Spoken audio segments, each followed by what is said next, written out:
Seán déag de chrébacha náisiúnta agus caiblint idirnáisiúnta chomá Kelly Harrington an Corradanda é sinna teach beagáí níos déanaí tá na slúite a bailúisteach an sa de Browne agus godain de ihe mór sport an sa ar Dornálaíocht BEO an sa ar TG4 agus bhil míad na súil go mór leis na caiblintí atá teachtamach roing na Baltaí canis seinse mar sin ar ó dúchasach na Dornálaíocht an sa stad náisiúnta grídáirithe clia tá fáilte roimh go léir. Well, tá fáilte roimh mar a Darren sa go dtín stad náisiúnta Dornálaíochta tá anna action a teacht fósan sa ar TG4 godain ar YouTube den géad chuid den chlár agus beagáí níos déanaí a teachtan sa ar an canéal so bemid ar air slíomháin nuile idir seo agus thart ar a héinde ag a clog tránóna in jobh le rawan action ó hebh na Dornálaíochta náisiúnta chomá. Cámid súil ar chlár an lé mar sin agus rihamí tríte go mar. So ar YouTube a begin chéire chaiblann seo a going díobh a tacht gan bhail be Chloe Fleck agus Donna Barr an son Regan Buckley agus Seán Mary Aoife O'Rourke agus Cheyenne O'Neill agus Micheál Walsh fannaí machta siúd agus Dervla Duffy. So sin Cekiso ar YouTube Cekiso Ellen son Christian Cekiso and like Patrick Adamus Dominic Bradley and like David Oliver Joyce Maura McElligot agus Amy Broadhurst agus Evan Metcalf agus Adam Hession. So sin ar fad ar YouTube chomáile sin beg Gabriel Dossen agus Emmett Brennan beg Leona Houlihan agus Lisa Browne agus Anthony Browne agus Kenneth Okungbowa. So it's son ar fad ar YouTube agus an son ag cehrú chuna né tróna a romíd na hart godín stáisiún agus beg na caiblintí seo ar fad going. Seán ar fad, Carly McNaul agus Niamh Early, James McGivern and like George Bates. Christina Desmond and like Grania Walsh, Thomas O'Toole and like Tommy Hyde, agus chomá beg Kieran Malloy agus Patrick Donovan, agus an son sa chaiblint idir náisiúnta sin, so tá chréibh náisiúnta buirte Hanahain, gan chórach a Kelly Harrington ach beisi a trid, beagáí níos déanaí an ag Yelena Yelich agus beagán a chaiblint go deo sa cheansan, agus ar deir hir hail filmid ar YouTube le Dean Gardner agus Martin Keenan a chur clausúr leis an ihe agus críochnóig an rud go léir, beagáí níos déanaí ná a héindeag a chlog tránóna. All right, agus gahab an tránóna beg an farsha tá taobh Kenneth Egan mar specialta link. You're welcome to Dornálaíocht BEO. Thanks very much. It's great to be in the house of Irish boxing here in the National Stadium. And a place that you graced yourself over a good many years. The memories, I always get the shivers when I walk through the doors. You know, I've been lucky enough to be in 13 finals throughout my years in boxing, for Neilstown Boxing Club, and to come back here again now, witnessing young people going in and possibly win their first senior title. Some lads defending their titles. It's going to be a fantastic night's boxing. And in terms of, say, we're half an eye now in Tokyo, I suppose, in 2020. It's a bit early, possibly, is it? Or are these lads and girls already starting to think in terms of the Olympic qualification? All the guys that are in these finals now today, girls and lads, will be focused on Tokyo 2020. That's the joint carrot on the stick. They're fantastic amateur boxers. They're pushing the amateur code brilliantly, and that's the main focus is Olympic Games, whether it's Tokyo or it's beyond. But I think some lads there now that have their eye on Tokyo, the likes of Joe Warden, who's unfortunately not here due to injury. We have other lads there, like Dossen and some fantastic fighters that have their eye on the big prize, which will be obviously winning the senior title, going on to the European Games in May, and then the World Championships then at the end of the year, which will be an Olympic qualifier. So it's all to play for tonight. All to play for. So it all starts tonight, Martin. So Fanigi Ling, Eindig Clug, Estija Bemida Suas Gadishan, Agus Be Kenneth Ling, Agus Gadain Andy Lee, Biagani Niesteni Homa. All right, Tamina Khanaiga Hart, Eric Road and Gaydor Tranona, Agus Faratishan, Peter O'Donnell. Good evening, ladies and gentlemen, and invited guests. You're all very welcome along to the National Stadium, the home of Irish boxing, for the Liffey Korean Higher National Elite Men and Women's Championship Finals for 2019. We have 17 star-studded championship finals and one female featherweight international contest down for decision this evening. So if you all sit back, relax, enjoy the act, and most of all, give all the boxers the support that they thoroughly deserve. And firstly, we're going to parade all tonight's boxers to the ring.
boxers will do the customary handshake with their opponents. Firstly, we have at 48 kilos, Chloe Fleck, Canal, and Donna Barr, the Illy's Golden Gloves. At 49 kilos, Regan Buckley, St. Teresa's, Seán Murray, Monkstown, Dublin. At 75 kilos, Aoife O'Rourke, Castlereagh, Seán O'Neill, Athlone. Micheál Ó Welsh, Monkstown, Antrim, Derbla Duffy, Crumlin.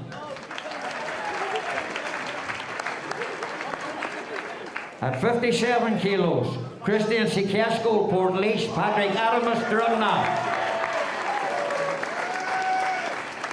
At 60 kilos, Dominic Bradley, Alimon. 64 kilos, Maria McElligot, St. Michael's Athy, Amy Broadhurst, Delga. At 52 kilos, Evan Metcalf, Highland Boston Academy, and Adam Hession, Monvey.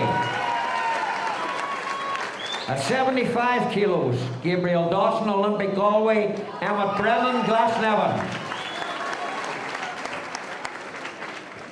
At 80 kilos, Leona Houlihan, Crumlin, Lisa Browne, English.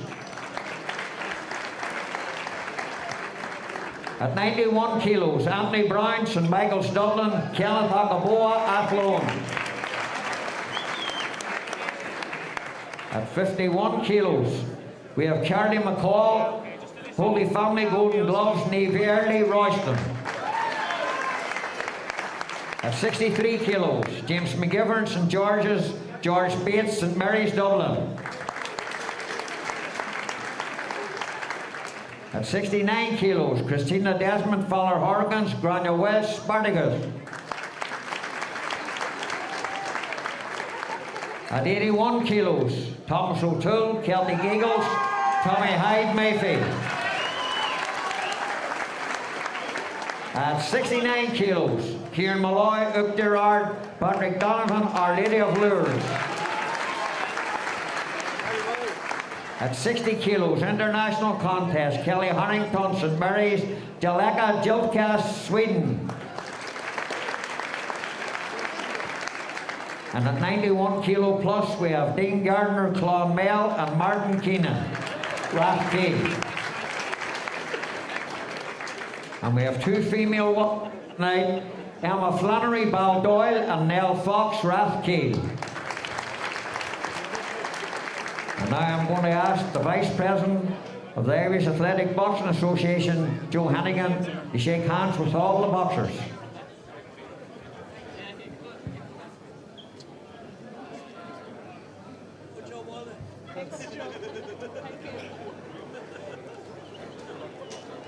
All very friendly at the moment, and of course a lot of these boxers would know each other very well, wouldn't they?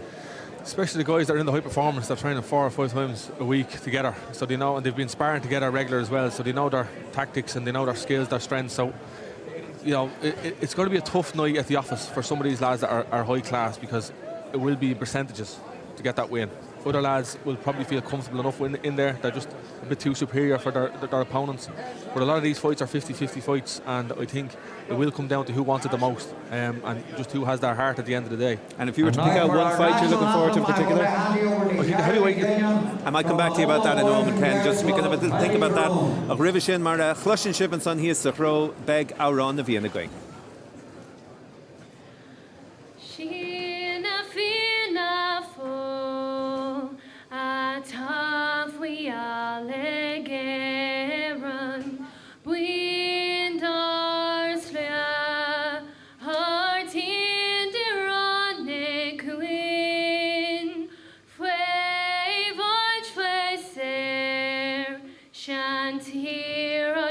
Sheer fasta niag for when cheer on a when troll anok dains avarn of well leg on gale hon bosh no sell leg on a shriek fui lavak na beler shall live canigora na ve.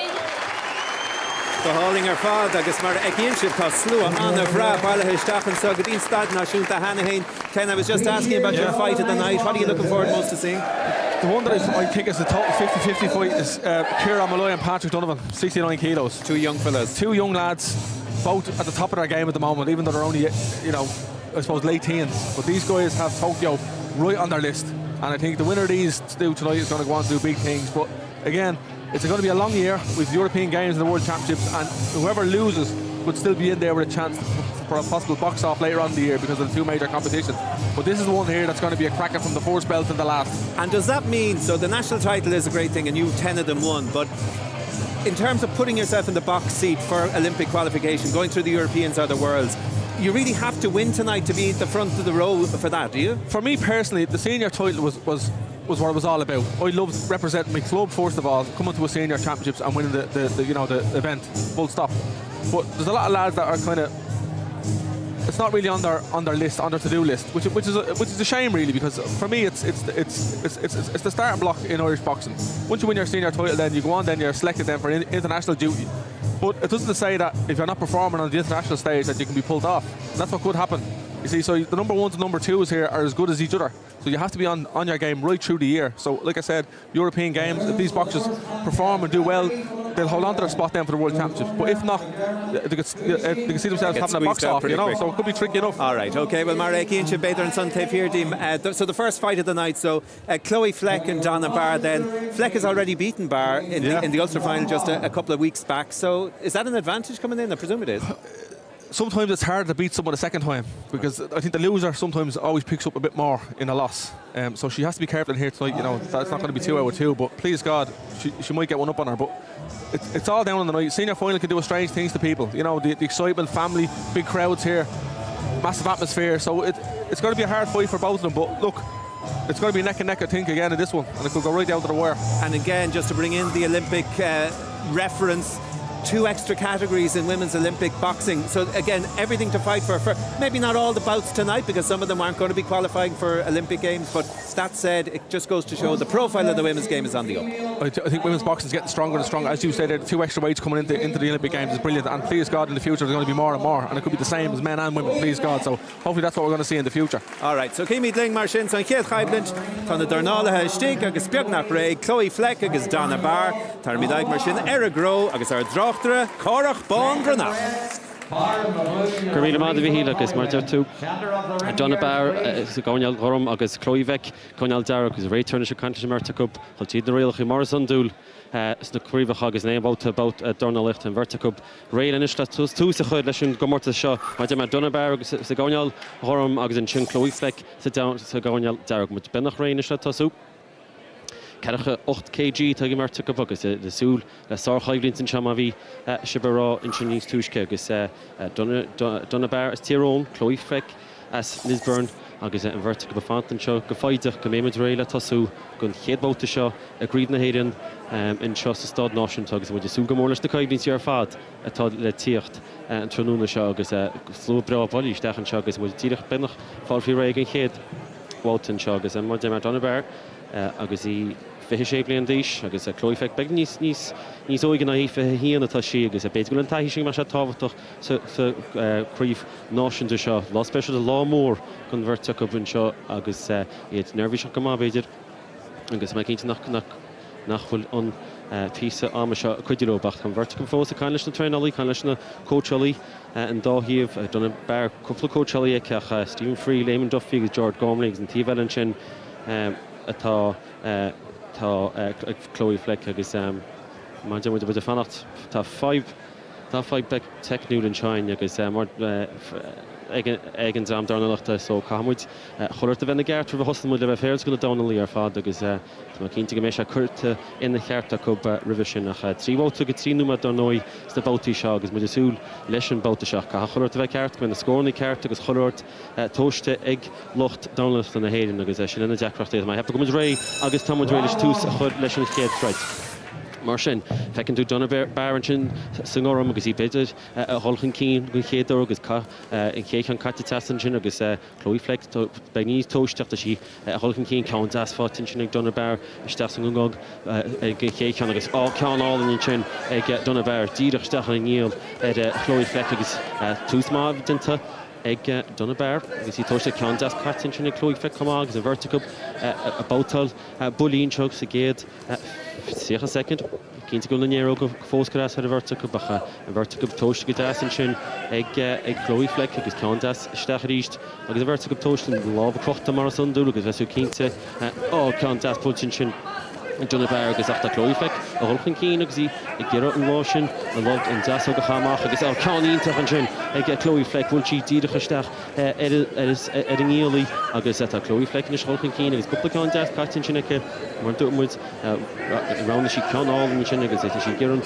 in láb clé díadach isteach na hastaín sin agus ceann das builte ceanile ach le Donna Barr agus ceann das fátice agus númad benach agus cearcha cúig second fáchaí ségéad bhálta se ceanálan sin rí se Chloe Fleck agus í ggéireamh teorú an láb clé sin agus ceanálan agus an láb in citóg sin seolta díadach isteach san áta chúrín ach beidir gúil an verticub tóiste sa géad bhálta an réitear ráil de verticub an chleig an ardú agus cínta gafar sin ní siad ggéirge mar siad cáile pointí sa géad bhálta seo a Breathnach agus ceann dasan sin ag Donna Barr ní hagan siad ní hagan siad le ceann ach ceanálan i ríist ag Chloe Fleck agus an verticub ag amsú scóraí Loch takeíocht an dá an vertic ar a bheith seo áróí ceann das na hastachaín sin fáte ag Donna Barr an uair sin agus mé cínta bine sin an cín a hortaí ceanálan ríist númadháin fácaí sa géad bhálta agus go an verticub sé sásta go mábhfuil in chéad bóta benach tríochtníach agus ceann dasan sin ríist ag Chloe Fleck sin verticub a fannacht ní réidir a gháil rófraicad sa géad bháltain seo sa stád náisiúnt agus mar bhecha súla ceanálan sin ag Chloe Fleck agus is cínta gúil an dasog sin a gaibhrú go hálante ní railíonn ceann sin a gaibhrú an uair sin nach tá sí féidir a chud brú Donna Barr níos múna bhí sig tús a ceanálan an citógach beidir nach se soach láidir agus nuair se in chuún in ceann sin beidir san uair se tíocha cúig second fácaín an verticub in isise ggéireamh amsú scóraí eile géad bhálta agus ceanálan fátain sin ag Chloe Fleck tá sí Houlihan cín tá sí gur brú a chud Donna Barr stas na hastachaín sin agus cúpla ceann das réitear rá Donna Barr chleig an ardú chuirtí crom chleigean agus ceanálan sin mar sin héana Donna Barr agus ceann eile ón isteach legan an sin Donna Barr agus de second bin fácinis an verticub in isise bant scóraí ar chéile ceanálan i sin Chloe Fleck agus tá sí roiint sa tóirinis ar Donna Barr 10 second í slú 10 second fácaí sa géad bhálta Chloe Fleck an sin agus in chéad bhálta cléochtaín seo agus Darren O'Neill he's beside me here. Darren, I suppose the most important thing in this first round is to settle the nerves, but definitely Chloe Fleck probably got the better maybe of Donna Barr later on that round. Yeah, the first round is obviously very, very important in every fight, and there's been stats done to show that the winner of the first round wins in 70% of the cases, but I think we're seeing an interesting fight here. I think these two have a little bit of a history, but you can see Chloe Fleck is she's a little bit flat on her feet, but she's showing more power, more strength, and Donna seems to be more technical. She's switching between southpaw and orthodox a little bit, which is maybe unsettling her a little bit, but Fleck is coming on very strong.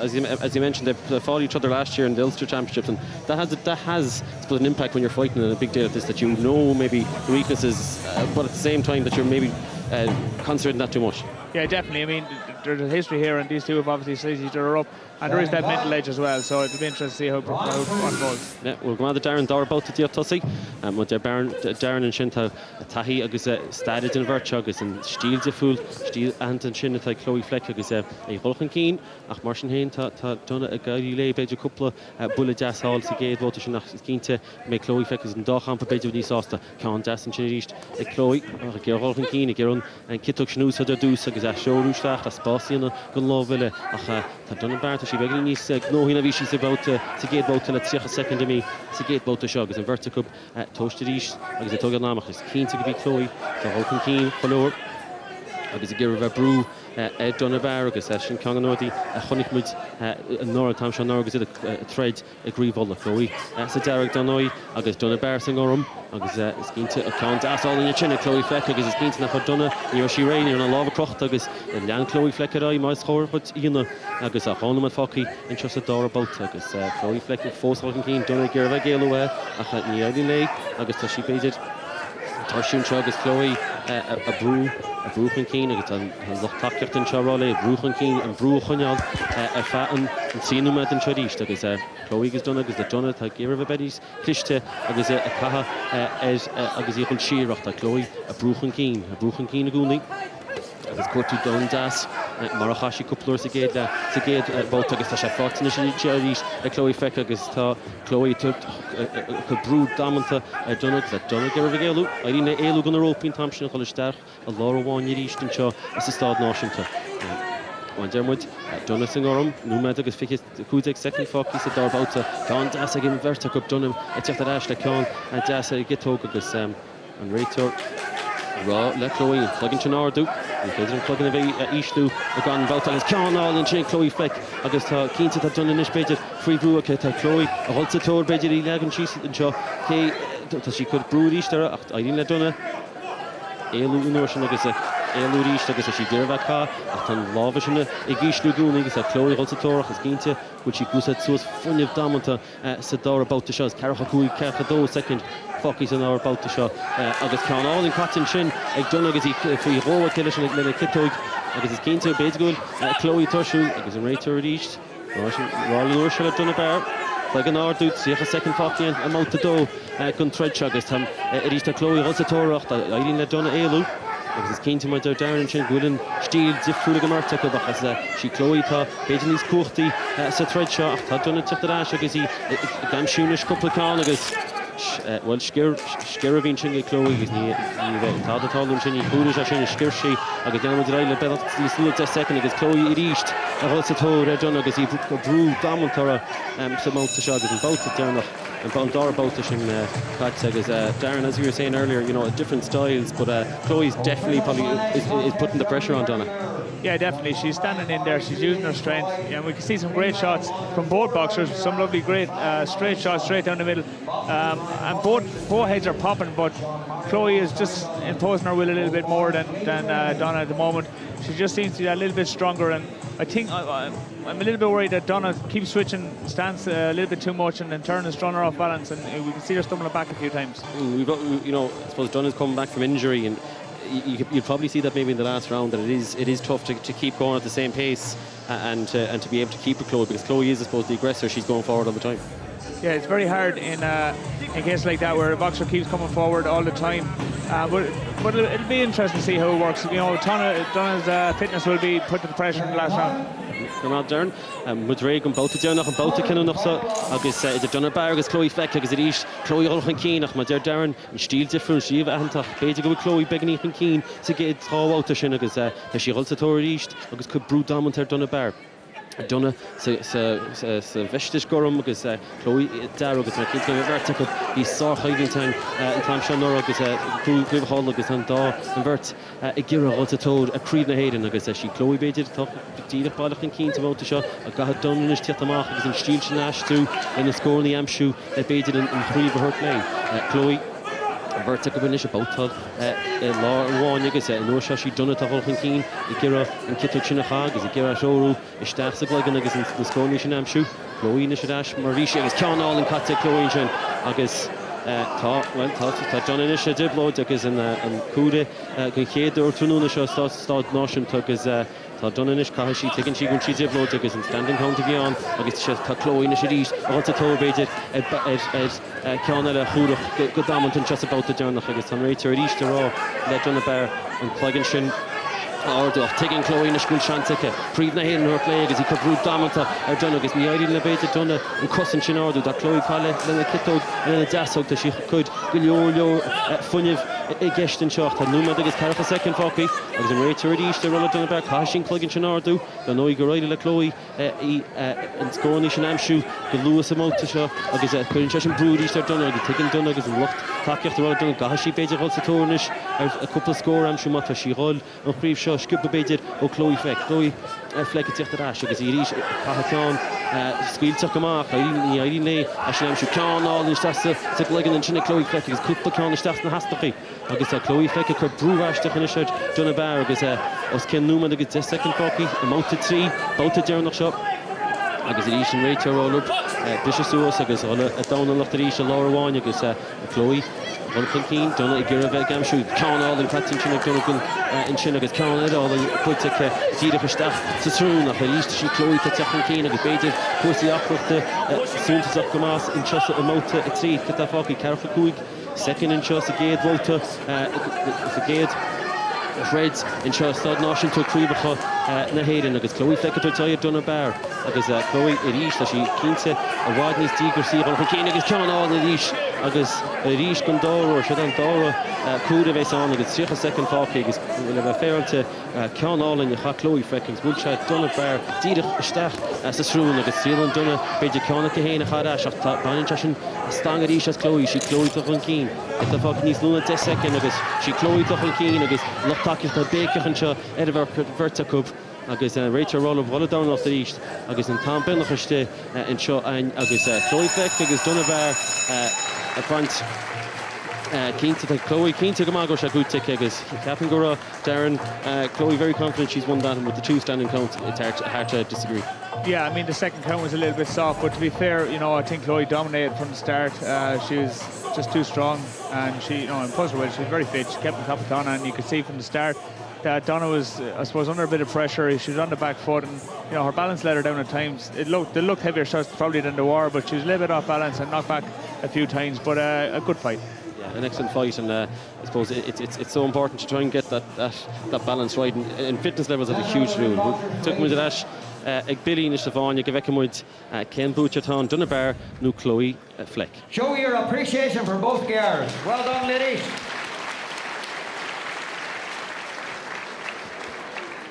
And the winner of that contest, and Liffey Korean Higher National League Champion at 48 kilos for 2019 on a scoreline of 3-1, Fleck in the red corner.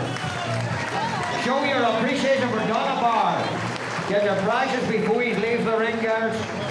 Joe Hannigan, Vice President of the IABA, making the presentations. Good girls. Yeah. Well done, Chloe girls. Fleck and Creve the Hayden Grúteach ag Cárthach Ban Breathnach and Darren, I suppose, as we said, 3-1 to Chloe, and she was the aggressor. She fought really well, and I suppose fitness levels had a huge difference in as well.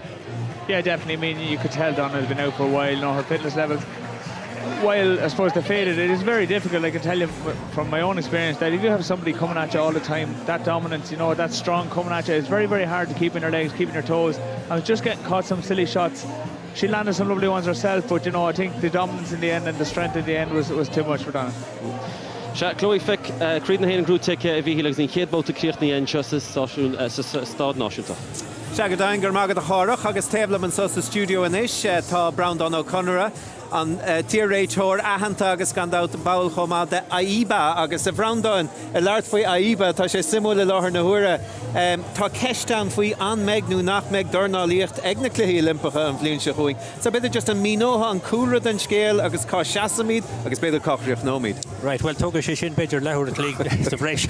An legan giúr. Inú go dtíre tá an taine sa town idir an IOC agus IABA mar a bhí. Bhí anna riblóid anna chuimhlit leis stigdan de IABA le roiin blianta nuas agus an sin an tuachtar anna bhí gan an nuair seo Jing Wu ó Taiwan tá sé sin imihéis agus táóg fear nua Rakimov se go dtíreach agus fear chun spóideach. Well, a gúní áirithe sinna deirtar agus fear go é agus tá sé an ábalta feiban a réiteach agus go háir ina fiocha mór a bhí na lí ar IABA tá sé sin tréis é sin a réiteach chun mór a chorénos níor stop sé sin an Micheál Ó Domhnaill a bhí a chur ar a bhar sin tá sé tofanis hála sé seo i Moscow nuair a bhí an prinú mór Harlín sé gacha an ceir bliana agus tágé go héasca go má a chanis tá sé sin ganas agus tá si duna job cuiiseach má ach mar sin féin tá cuman an impact tá siad fós ní gélinn siad fós Marialler Dornálaíocht na tlí Olympic atach suas agus sin rud mór ach tá na tournamentí mór atach suas inis míon bheitheh beag na tlí siúil in Minsk na fér agus na baná bheith ómaiacht an sin. All right, well, look at better Lanamid leis an scéil se began níos déní brand an tuigim gohfuil se casta ach an isco dín Darach Highland a níthe Regan Buckley agus Seán Mary da an 8 kilo agus filmid Cárthach tá híos taobh leis a gro. Se go míle bhílas má deir tú Seán Mary tuairtá Regan Buckley agus Seán Mary slú bra bolíiste pála clia. Seán Mary san orm agus Regan Buckley in sin sa Darach agus slú bra bolíisteach an Seán lad.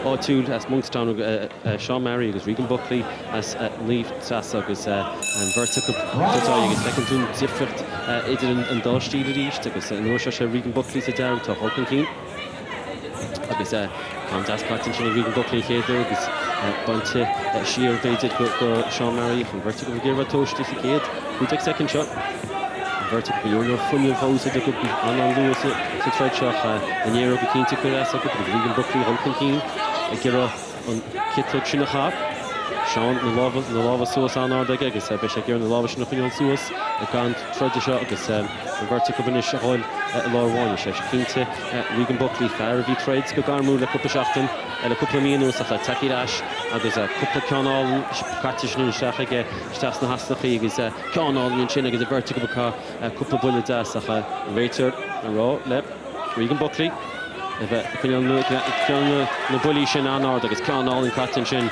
ag Seán Mary ceán das an nuair seo ag Regan Buckley ag ggéireann ceán sin seoú agus bainse stan go fearbal clíon nuair sin Seán Mary chu Vertical bótáil agus numa doháin catain teáin sa géad bóta gon bóta príomha seo agus Regan Buckley chud brú cínte Seán Mary tá Seán Mary cuineal agus an cosint gomáige go dtí seocha faoihrú agus Regan Buckley chud go leor brú ledó brochlí a Seán Mary nach chola 8 blina déag mar de Regan Buckley bhí tre go profession agus beidir go bin an stíl tanseo go se chu siar brú Seán Mary agus sé Regan Buckley tá beganín beidir atá seoú na troda seo go dtí seo agus ceáil catain sin aige ach ceán deas steas na hasnachaí fáte ag Regan Buckley agus níag na spéidir scóil agus an sin nach ceán deas tá gur Seán Mary gur na lába chuineáil suas ach níl se beidir a caitha na bulí mar bheit seasúla sa géad bóta seo numa doháin ban na fácéint a géad bóta agus Regan Buckley tá go brú dámanta an seo a Seán Mary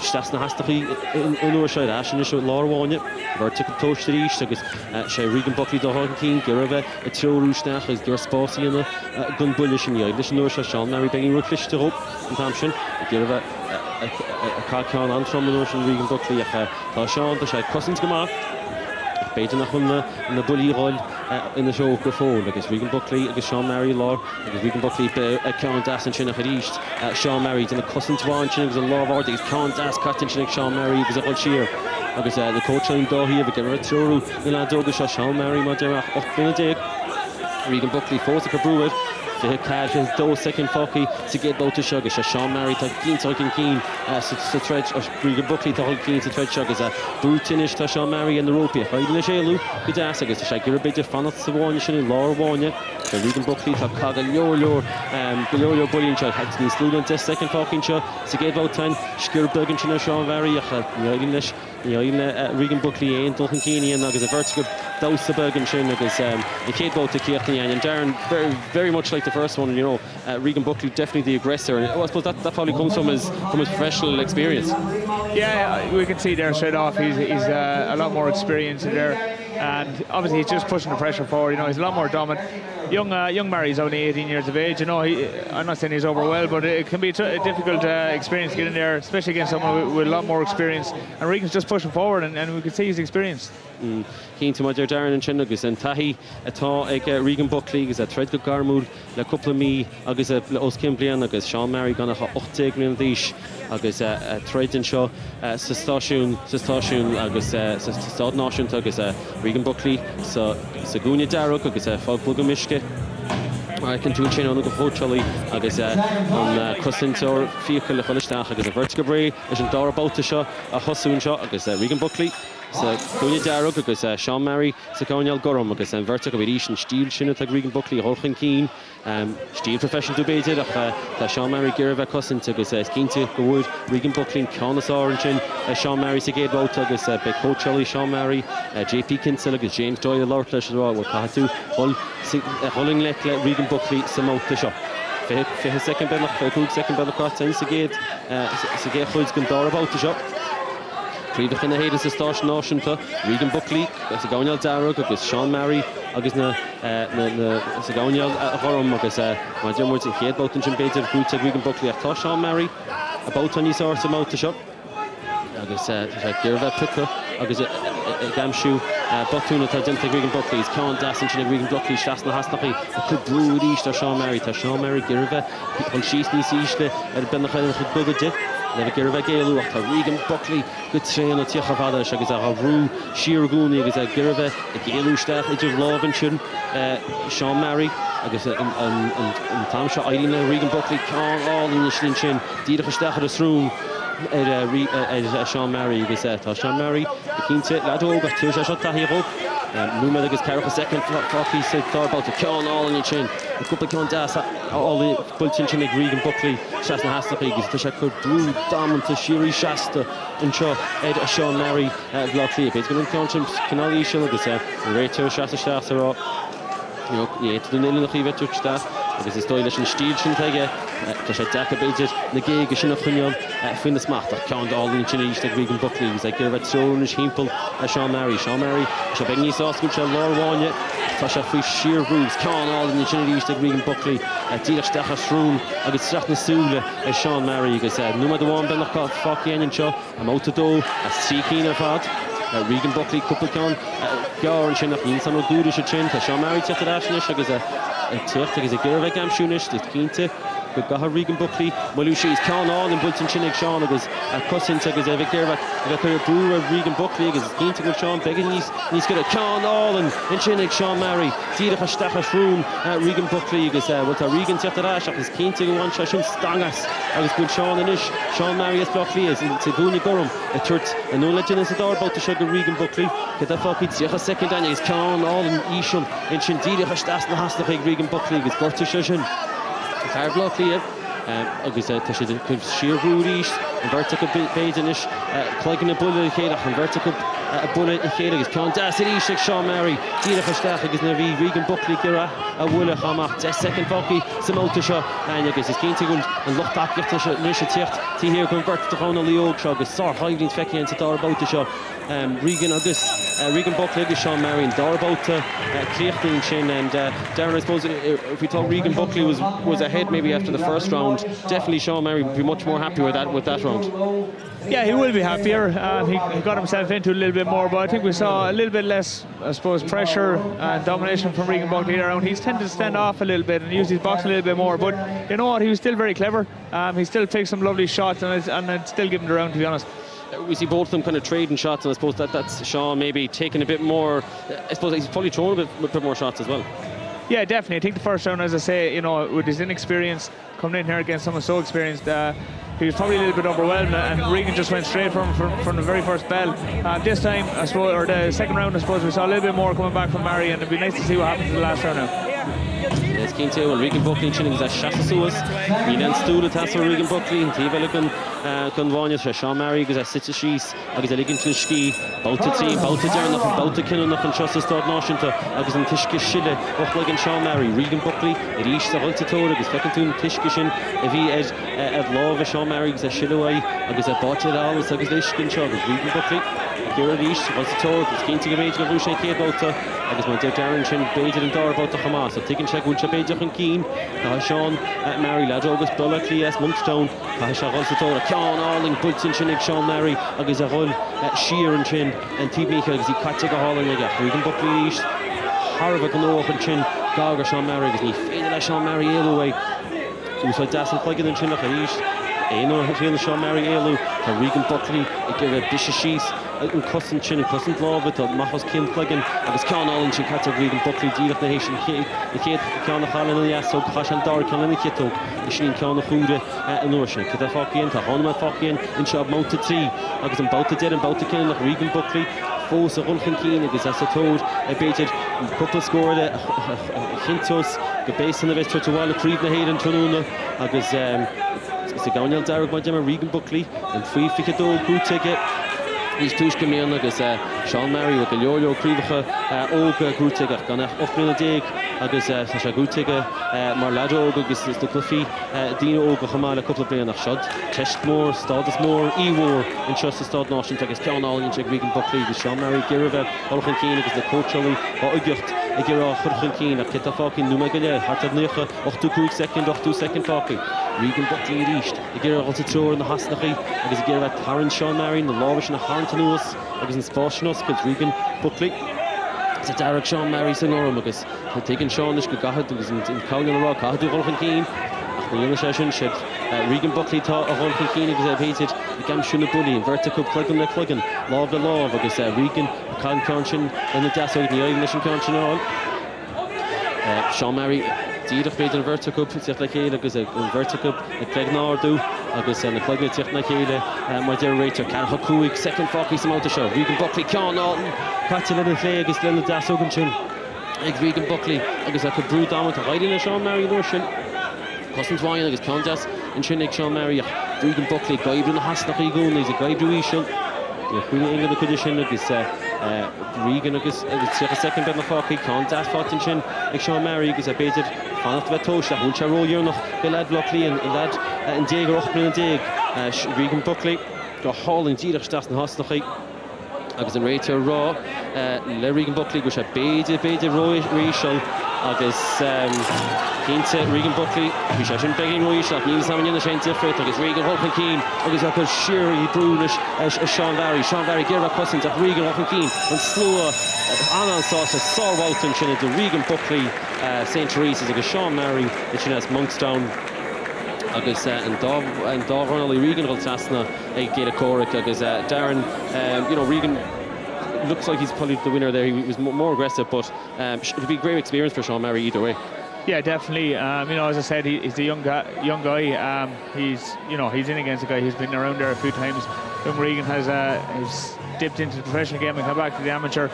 He's that little bit more experienced, that little bit stronger, but young Mary, look, tá sé an óga fós, bheith sé rash. And I suppose, Regan Buckley, you come back and see what the decision is to come with the Rashisteach at each Sawana. The winner of that contest and Liffey Crean Hire light flyweight champion for 2019 by unanimous decision, Buckley in the red corner. Show your appreciation for Seán Murray. Well done, boys. Seán and Delaney making the presentations.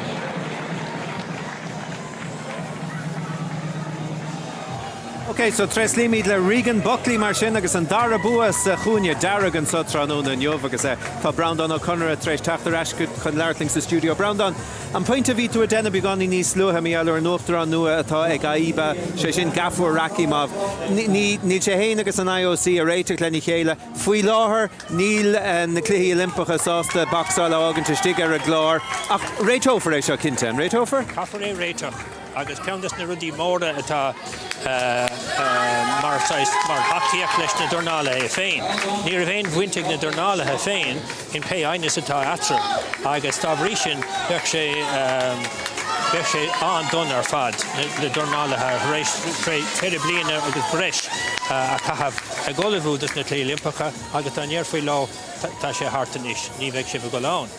Agus tá bhrí sin siníon rud is mó stóla me ceapam gur lenig an Dornálaíocht isteach in na cluichí Olympacha ach mar sin féin caafar sin a réiteach agus a choléirú agus sin gnó an IOC caithfh siad dhéanamh gannaí agan go dtíon lá déirnach agus sin rud mór. So fág for an folletíocht ar heh bháin lenagan ar a gcóin sin agus féidir leis na Dornálaithe leanúinte raig le pay plan ibre agus pay plan forbartha atá go mada le cáilú. Go dtíreach é. Cad éon plan sin mar tá ráling tá Crefacha Orpacha agus down the Imliana gur féidir cáilú das na Cléí Olympicha lo agus tá na dátaí going in issue. Níl an cáilú soléire a fós. Ach ben Cravan down siúil ag na fir agus ag na maná sa rúis. Mi Manfór agus mi Yerafór na bliana seo. Agus dábhrísin bheith céim contosig déantacha. Agus dábhrísin tá siad fós a tnú go méid sin ar fadidir stic in na Cléí Olympicha nó cáilethe dó. Agus dábhrísin tá gacha aon duine sais dearfach mar gheallar seo lár na huaire. An dúlgus níos ar an IOC tactamach go suléir agus ará bhí an plé déanta going de fad an lá tá go lóradí á lorga going agus feite going an IABA dábhrísin seo an cinenne tá a gin. Agus dábhrísin be sé an soléir agus níbh an stros agus an brú agus an imní ar na Dornálaithe tar éis dómh tactamach ní sin. Cacail le stóling go bhfuil cinenne le déanamh faoi bhí an bheitheh se chuing faoi an bhfuil an sais choréiteach sin más féidir an choréiteach art ar sásúil ag an IOC agus ag IABA. Browne gur mágad as sin na hiléirú. Chofádagus is féidir é hiléirú. Cacail filmí dart sa mar sin na chárach sa chró. Gur bí man de bhí agus tá muid súla mór sin treidseach, 33 í fórúach sa gáineal darach an sin agus Seán O'Neill agus in feis go mar siút agus an meach Malky Scott an sin réitor agus a láirta sin dá Dornálaí fin réalach agus an feici cúplain chana hain táhacht a bhain le an cleigin chuineal áard agus na bhirrta go ráisi do cótealaí go núma dearnach agus go tróir dearnach ribhthosas muid an chéadbátain seid a Aoife O'Rourke agus Seán O'Neill agus mu a súga mór leis an gáil sin meán bhechan 75 kg agus tomatosí agus Aoife O'Rourke sa dearach agus an bhirrta tógáil táman seo agus a ggéirbh díúmach agus i ggéirbh tróú coppla buillir dús sochar sé tain síos na lábhar íseann sin ag Seán O'Neill ar dús agus an stíl eile atá ag Aoife O'Rourke agus na lábhar crochtacha agus bhirrta go bhfuil sin ggéirbh ag gamsú bulí agus harta 5 second imi sa géadbáut agus fós in bhirrta go ggéirbh an tógáil ré agus tógáil tám go bheic sé ceánáil an cartain sin ag Aoife O'Rourke sa dearach agus amsin si béidir Bishes in sin i gustan Seán O'Neill agus áúnaí in Lord Tahi ag marta seo in Aoife O'Rourke sa dearach críomh faoi fiche dó na hórap of gútecha an bhíon Cárthach agus Castlereagh i Roscommonic agus tíalann Aoife O'Rourke ceamór bhfuil Seán O'Neill a chaíonna Seán éalún sin go deas agus bhfuil ar chlé agus a bhirrta go béidir inis sochú síos hééis núma do bháin géadbáta sin.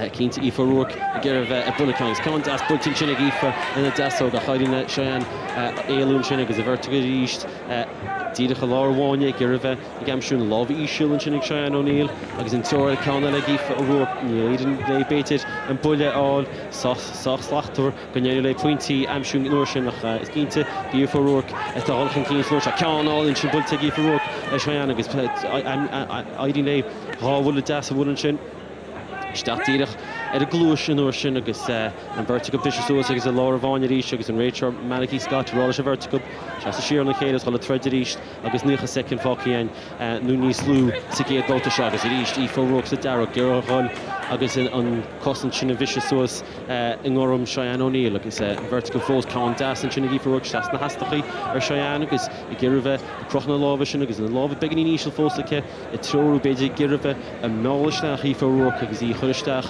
san áit nach chun si beidir gearcháil agus i bhirrta go miste bultin is ed na Rópaí tá Seán O'Neill agus Aoife i ggéirbh a tógáil seanta agus níorín le ché go an lábhí sa cáin deas bultin sin ag Seán O'Neill ach sí Aoife O'Rourke tachan chun cíine go agus bhirrta go Harvard defriúil na Stephen take up Cárthach Ban second fácií sa géadbátain seo meán bheochan a críomh na héireann Aoife O'Rourke Roscommon agus Seán O'Neill áún agus tá síiste a gáin anna agus ceann deas bultin sin agus brún is chachar ar Aoife O'Rourke ach níorín le chun chuigeann go deas bochan sin ag Seán O'Neill ach tá Aoife O'Rourke ggéirbh á brú Seán a ggéirbh géalú gúsáid an chuigeann sin agus írálaigh tá well ní túnán áil go fóil is cínta go mé Aoife beidir níos ásta sa géadbátain 60 second fácií agus i ggéirbh a bótála sin bhirrta go Aoife a go brú agus í brú Seán siar in Rópaí. Second is fácií sa géadbáta seo agus a bhirrta go cínta Girva Toshis, Girva Sokrushis, Seged Rota in Chagas, Cheyenne, Bogatin, Pulak Nina Samuchi, Aka Machin, Bully, Darren, I suppose, a complete different fight to what we've seen so far. You know, Cheyenne is elusive, but Aoife is probably putting the pressure, but probably not a lot of scores in that round. Yeah, it's a difficult one to judge, to be honest with you. You know, Seán has moved up weight. She's quite a small 75 kilo, and I think it's a risky game what she's doing. She's going around with her hands down very low against a tall opponent who's not, to be fair to Aoife O'Rourke, well, she might not be very experienced. You know, she's around a year or two. She's won a few medals, and she's keeping her distance well. She's not getting sucked in. You know, she's not falling on top of Seán, so it's very, very hard to call. I suppose, as you said, hard to call, but I suppose both would be happy to get the first round out of the way. But do you think you'll see Seán maybe changing that style a small, but not maybe dropping her hands and you know, leaving herself as open as she was in the first? Yeah, it'll be interesting to see what the coaches tell her in the corner, because you know, she needs to keep her hands up a little bit more. And as a smaller boxer, you think she'd be putting a bit more pressure on against a tall opponent, get inside her range and get off her scores. Needs to apply. Come on to Darren, because Darren can't find the steal in the full Aoife. He saw you guys based on the tahi in the kit. Ach, maar jammer grief ik het onhoor vergroeten. Legaret agus Aoife Houlihan Keenish Norsha Championship Seán Gordon Love bit Norsha agus na coach Lee Rowley Gashiva Beganin and his Christe Sadar about Gunya Darren Aoife O'Rourke Seán O'Neill Segunya Horoman agus Honumet agus Cárthach second Focky and agus Aoife O'Rourke and Ishal a brew could brew a Seán a Seán Eilurish agus and Rachel roll up Ganeve Agusad and Hole in Norshan. Seán is go to she Gordon Lava, Aoife, a Brooke and Keen, a Seán is baited at Girva, at Soru, the Lavish and and Bullocks and Dornálaíocht Road Commission and couple of score Ramshu, some out of Shakon Das Pulse in Chin, Aoife, agus reached an Orsha she Seán O'Neill reached in the rope, Aoife Conall and Bulletin Chin Aoife, Nearly baited and Darcon, Amshu, because basically been in contact, Tastelishna score only, agus Multuri, a Hun score agus and Vertical Bincho, Girva, Mala Tushila, and Vertical Ban on Diffu Holikele.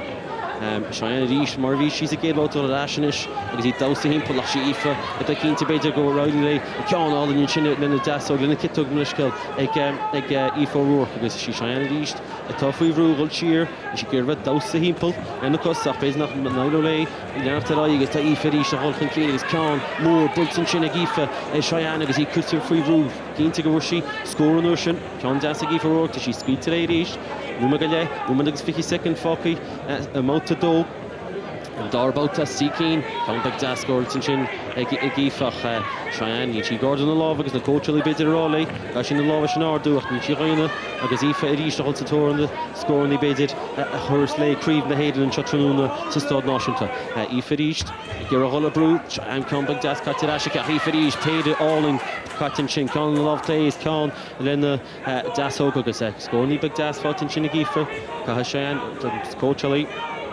A Raleigh ver bugga agus a bugga himple and the love across the each going to shake Seán agus Cárthach second Focky Conall and Bulte Aoife and Orshan is going out dog ban as Russ come on ban og agus Keen Sculchi a dahi in Stod Morshan Stod Notion took an war in Shotang to Stod Notion to Cho agus a second Focky Moto Aoife could drew Dominic agus couple Campbell Telga Hall and Chin Aoife Seán Girva Gailu Zailan she after Aoife Bishi sauce to go right baited couple score am shooting Chin agus couple for his second Focky Moto Seán reached the Lavish and Focky on Isha like Aoife a Houlihan Keenish Gooney Seán Girva a Gailu has Girva baited it's Soru Dornálaíocht Conall and Bulletin Chin Aoife O'Rourke agus Girva could brew reached agus couple second Focky so door about to Conall and Papa Tamach Aoife O'Rourke agus and both the door about to Creachthin Chin agus Aoife O'Rourke baited falling Connoisseur and Darren I suppose you know it's very similar second round again but Aoife probably caught her a few times there in the ropes in the last 30 seconds.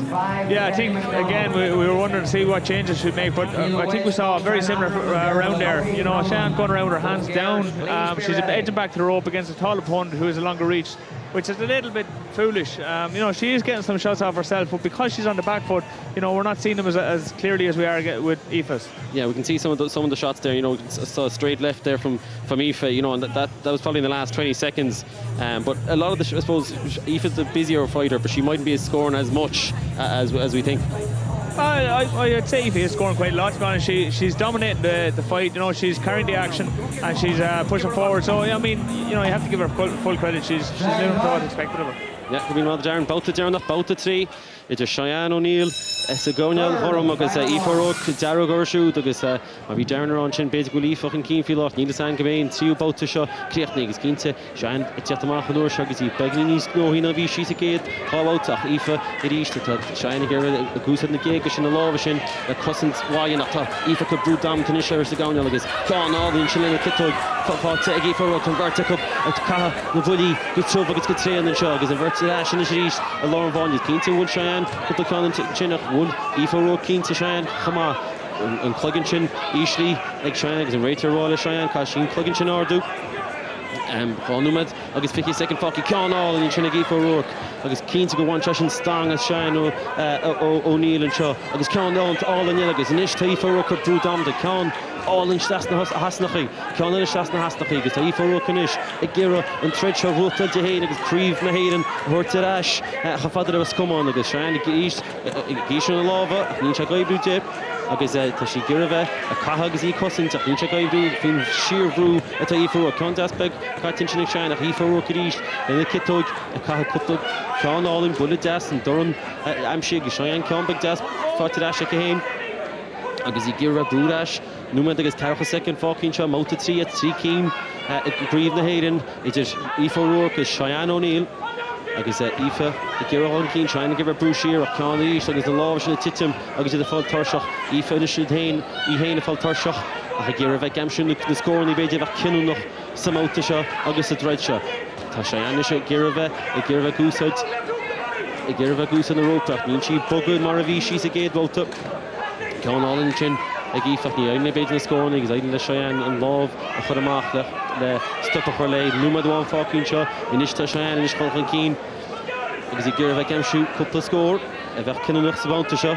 báta trí a sí cín Aoife inis i ggéir bheith cach beidir nach na cuid sin ó cánáil sin ag Seán agus díreach na Aoife chulchan cín le Seán citóg a thuirt le agus i bhfuil díreach isteach sa srún agus an bhirrte go fáil an tarseach inis gan nach 42 second fácinn réitear rá lob si gona treid ríist an bhirrte go si scar síos agus an bhirrte go inis fáil tarseach agus ónáil mhóra á Harrington isteach ag marta agus na cóteáil sin dáthaí agus lech takeíochta atá takeíocht was cumán agus láirtíide gira bheith atá dúgeocht go bhirrte go atá treid agus báta Darren sin caite go marta go Aoife sin cánáil an sin ag Aoife O'Rourke agus Seán inis gira bheith strachas beidir le 5 second fáci tá Aoife gira bheith cúpla cánáil le cánáil an díreach isteach ar a srún ríist agus Seán a cánáil ar ais agus sár chíocht an seo 10 second níos múla 10 second fácinn seo amanta deach Aoife go hálan tá Seán tá sí díreach isteach ar a gáin an tá sí éalúnis an átá sí sa 10 second Aoife a gamsú cúpla cúd i scór deasáil an Aoife O'Rourke a chud brú damanta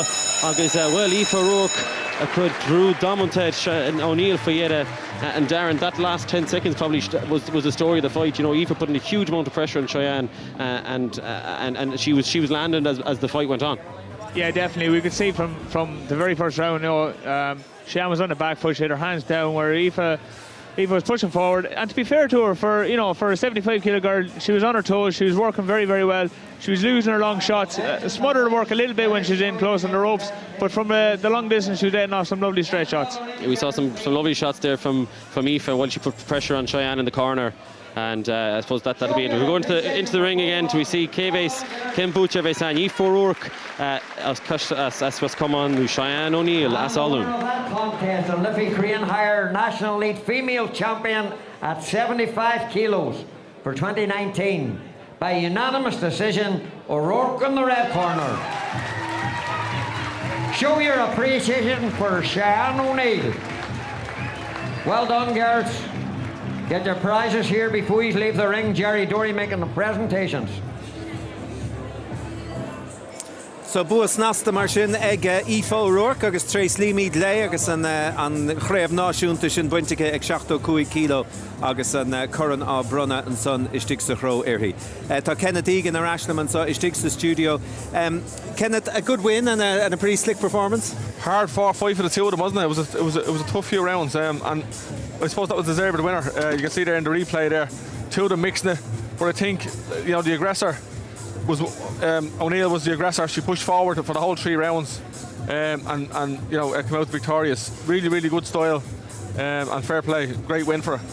Now, looking on to the next one. So, this is a category, I suppose, that is one of the new categories in the Olympics at 57 kilos. Micheál Ó Walsh and Duffy, the 2 most recent featherweight title holders. Micheál beat Dervla in the final last year, and Dervla had it from the previous year. So this should be pretty tight, you'd imagine, will it? Dervla has massive wealth of experience. She's been around a long time. I remember when I was competing at senior level, she was hovering around the stadium, and you know, she was competing at the highest level. So she has the experience behind her, but it's all on the night. If she puts the performance on that she knows she can go out and win the title. She has 7 titles under her belt already, wealth of experience. So if she puts it together, she can come out here victorious, but it's going to be a hard fight. Micheál Ó Walsh is in the high performance unit. Tell me, in terms of preparation and you know, leading up to fights like this, how important is that? Like, there's a lot of coaches that would argue that it's not fair that the fighters are training the high performance, they're getting that you know, extra bit of training, bit of coaching. But if you're a #1 fighter and you're recognised as #1 seed and you're going off to fight internationally, your place is in the high performance, like it or lump it. So people that are shouting from the outside saying it's not fair that these guys are getting extra coaching in the high performance. If you become #1, that's what you get. So it's all up for grabs here in this fight. Whoever wins this now is going to go back into the high performance and continue then to represent the country. All right, Keamy Ding, so Micheál Ó Walsh mar sin sa chúine Darragh Dervla Duffy, sa chúine Gurram, Filimi there, Darren O'Neill, agus Cárthach Ban Breathnach. Agus Maidja to Dervla Duffy, Gurram, agus Micheál Ó Walsh Darragh, agus Ms. Sugamore, Hession Thread Shaw, agus May Threadine to Hind Lucky, Gannon Morator, agus Roll Lánach Ignorator is na Threading the Fad, the Tine and Trunu Shop. Agus Marvi Shibaron Chin, Toman Tisula Sorbot Dervla Duffy, Cekiso Tashi, Bigni Shin, Bignin Tahiake, Marta, Micheál Ó Walsh, Amajasul, Election Thread Sugamore, agus Fall Free Raidinish, agus and Da, Dornálaíocht, Valashik Sigonial. Dervla, agus Cog Gurram and Chin, Morakin Shib, agus and Chin Micheál Ó Walsh, and Tivella, agus Darragh, agus Coming Tussi, agus she Dervla to Houlihan Keen Norsha, Vertical, Girva, again she couple bullet. Norsha Micheál, Girva Gaelu, Dervla Houlihan Keen Norsha, agus Bedin Keikon, Fortin Shin get Asik Dervla Duffy, Singorum, Kegul Sheep. Cekiso, Tashi Houlihan Keen and Shug, as Girva Keen Thread Shop. Micheál Girva Hulshire, agus an Da and Steelshin, atá but Diffulig Merticub, Dervla Hall and Chin agus Cupacon, Das and Chin of the Island of Dervla Baited, and the Scorny Shooty Caption, Micheál Nish, Houlihan Keen, Dale Sheen Ocean, agus Evil Temple Sawania, Dervla of Houlihan Keen, Micheál Socklish still a yellow, with Houlihan Palor, agus Hachins and Chin, and Vertical Baited a car, and Chin of Cousins, Das and Chin of Dervla, Shinan and Walsh Nardu. Agus Naroidile, Micheál and Bullish and Irish Deal of Stach, Ed Gluish, agus in Vertical Vinish, agus Numa Cartenian Shaw, Sigate Baltic, Count Das and Shinna Dervla, and Vertical Vinish, Girva Kana Bully, Idid a Vertical, a Laura Wanyadish, Tahim Marger, Kenny's Micheál again Virtually Kale, agus Couple Tridine to Cut, Zentaco, a couple of young news, agus Kinti Gulchit, Tishkinach, Eden Mogs and Steel, a Tiger Gale Gorak in Ocean. Micheál Ó Walsh, and coach Ali Capabades go score out it. Dervla Houlihan Keen, coach Ali Rawling, Gashi Brewhan Keen, full Sutcliffe, agus Rawley, Gashi Houlihan Keen, Keen is Count all in the Chinnig Micheál, agus he Bulton Chin the Hall in Micheál, agus Dervla Girva, Gaelu Edish, Khalid Mujash on Micheál, Peyton the Law of Begnisi, Schlicken Avisha. Avisha Kach, Micheál Sostagmat, she money in a cast to Hain, the Avisha Latashi, Baited a Gamshin of Pokushin, a Gussins Dervla Duffy. Ketami to Luma the one Focky end, Sigate Volta. Agus in Vertical, initial Larawanya, Micheál and Law of Beginning East and Avisha, the Gamshu, a Tile Gussins in Dervla Duffy, a tossing or because a Dervla well. The Euro Sports team in Kigor, Shimar, Warkoch, Rivershug, Grimashi, Pelvailoch, Gowina Khonagus is keen to give a sheep. A Supla Tegus Ray Gunbout the shot. Secha cool second-ish, Secha up second Focky, Sigate Volta, Vertical, a Gira, a Vescorod, a Vekilnoch, my Darren used to Ushke, and Kate Volta, my net, and Kate Junction Rotal, who Juguncha, Tahi is Deshin to Hutz, and Threadshaw Rotal, Vertical below Vanya Ish, Marvi, Gominix, the Threadshaw, the love on the issue of Micheál Walsh after she couldn't love and gave Shinamach because he Sosta Gamagan she Dervilla soft for the way again she non feature Count more cotton Shinny Micheál near the big score like Count all in the Shinny Micheál Count cut it actually each Dervilla because in vertical like I said, in a couple of seconds there, not to get both shot Girva, a Gamshu couple score. Like I said, Dervilla, Duffy, Micheál Walsh, and Darren. You know, I suppose it's interesting that we have fighters that fight each other so often, but Micheál probably grew into that round. You know, Dervilla went probably on the defensive first, where we'd see, you know, both of them trading punches and trading lovely shots. Micheál probably, as we saw here, a few lovely shots. Yeah, I suppose Micheál probably wasn't sure what was going to happen with Dervilla. Dervilla came out all guns blazing from the start, which she needed to do and try and impose herself on Micheál. But Micheál slowly but surely starting to find her distance and starting to get her timing in place. So, you know, you'd have to feel Micheál edged that. She was a little bit more evasive and probably landed some clean shots as well. Maidir Darren sin Micheál Walsh created a gamsún na bully deasta sin na bully mór sin donói Micheál agus ag leor buin práctica idir clufií idir náisiúnta agus in seo sa tír seo agus sí gira príomh na héidir thuirt léid trúna seo sa stád náisiúnta agus rís an báta dó Dervilla rís gira chun cín nó seo agus Contas Catic Dervilla ní béidir an scóir sin amsú Micheál i gira bheith a gamsú agus í chun siar a glusin Dervilla begin níos árnú sin nó seo ní an léon scóir sin amsú agus í gira bheith go brú ríiste Micheál na lásin íslí ríiste Micheál sin stíle bhíice sa géada sa géad báta Dervilla gira hóchan cín agus gira bheith teorú go mé sin an cúpla scóráil Contas begin sin agus crochan Micheál an láb ará go hiic sí go má go sí Contas an sin agus Dervilla rís gira hóchan cín gira bheith tósta fecin tú Micheál a garú Garú stíle cort Count and vertical vision a couple of Count all in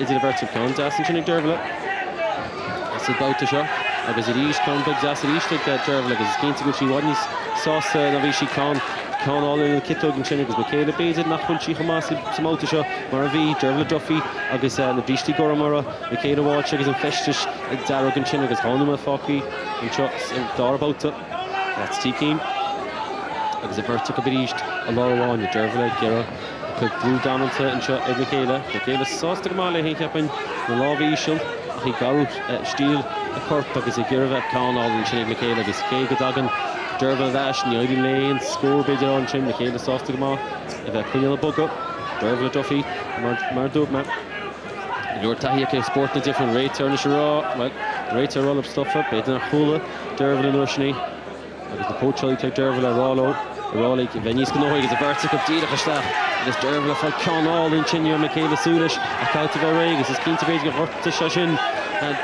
Dervilla Micheál a chud an plugín an plugad atara ina cheart a beidir teach nuas a chud tam sin nu mat bháin fácí sa dábáta an vertical bin sin go hálainn a gamsú scóranú an vertical full Micheál agus Micheál Walsh cánáil in sin Micheál an dára cánáil in sin Micheál Coachally, Dervilla Duffy, Raleigh, Brúchan Keen, Cahatú Brúchan Keen. Dervilla gira bheith háineanna agus gira bheith duna ála a chuir se sí Micheál ríiste láháin agus cánáil sin ag Dervilla Micheál tetarás ní raidí léon cá sin amsú lábha tití ríiste tíoch a second fácí sa dárbát an teáin a Dervilla Duffy agus Micheál Walsh sean taithí ag marcha Micheál Count Desmond sin ríiste Micheál nuair díadach nuair chá Dervilla cánáil an sin ag Dervilla chamá agus an vertical Micheál ríiste gamsú cánáil agus tá scona trod an teáin agus cúideag second fácín in seo sa dára báta Micheál i ggéireach chulchan cín a turtsáid Dervilla díadach a láháine ag second fácí Dervilla i ggéireach gamsú an vertical cá cúpla bulla Micheál agus cúpla second fácí ach ní dóna go réim ceanna go sinna cúda cánáil in sin ag Micheál Walsh faoiad agus in beidir nach áceán cíúnach a bheitcha sin ach Darren I suppose we saw Micheál Walsh there in the first round a complete different maybe Dervilla probably more sharper the second round she's still been as aggressive but she's probably been tailoring around what Micheál was doing in the first round. Yeah, I mean she's adapting to it, but I still think Micheál is controlling around. She's keeping her punches out. She has her hands down. She's relaxed. She's not burning up too much energy. Dervilla, her strength is her strength. And she's trying to get off the heavy shots, but in turn, that tends to slow you down a little bit, and Michaela's speed is starting to I suppose, come into play. Well, you know, Michaela probably has a huge amount of experience, both with experience, but Michaela, you know, fought a world level Commonwealth Games medalist, you know, European medalist. That's exactly. I mean, Derval has a lot of experience within the national scene, but internationally, Michaela has gone, as I said, you know, to World, Europeans, and Commonwealth Games, you know, and but anyway, I mean, it's going to be interesting last round, but it's up to Derval to try to close the distance, get in and impose herself on Michaela, but I know at this stage she probably needs a stoppage.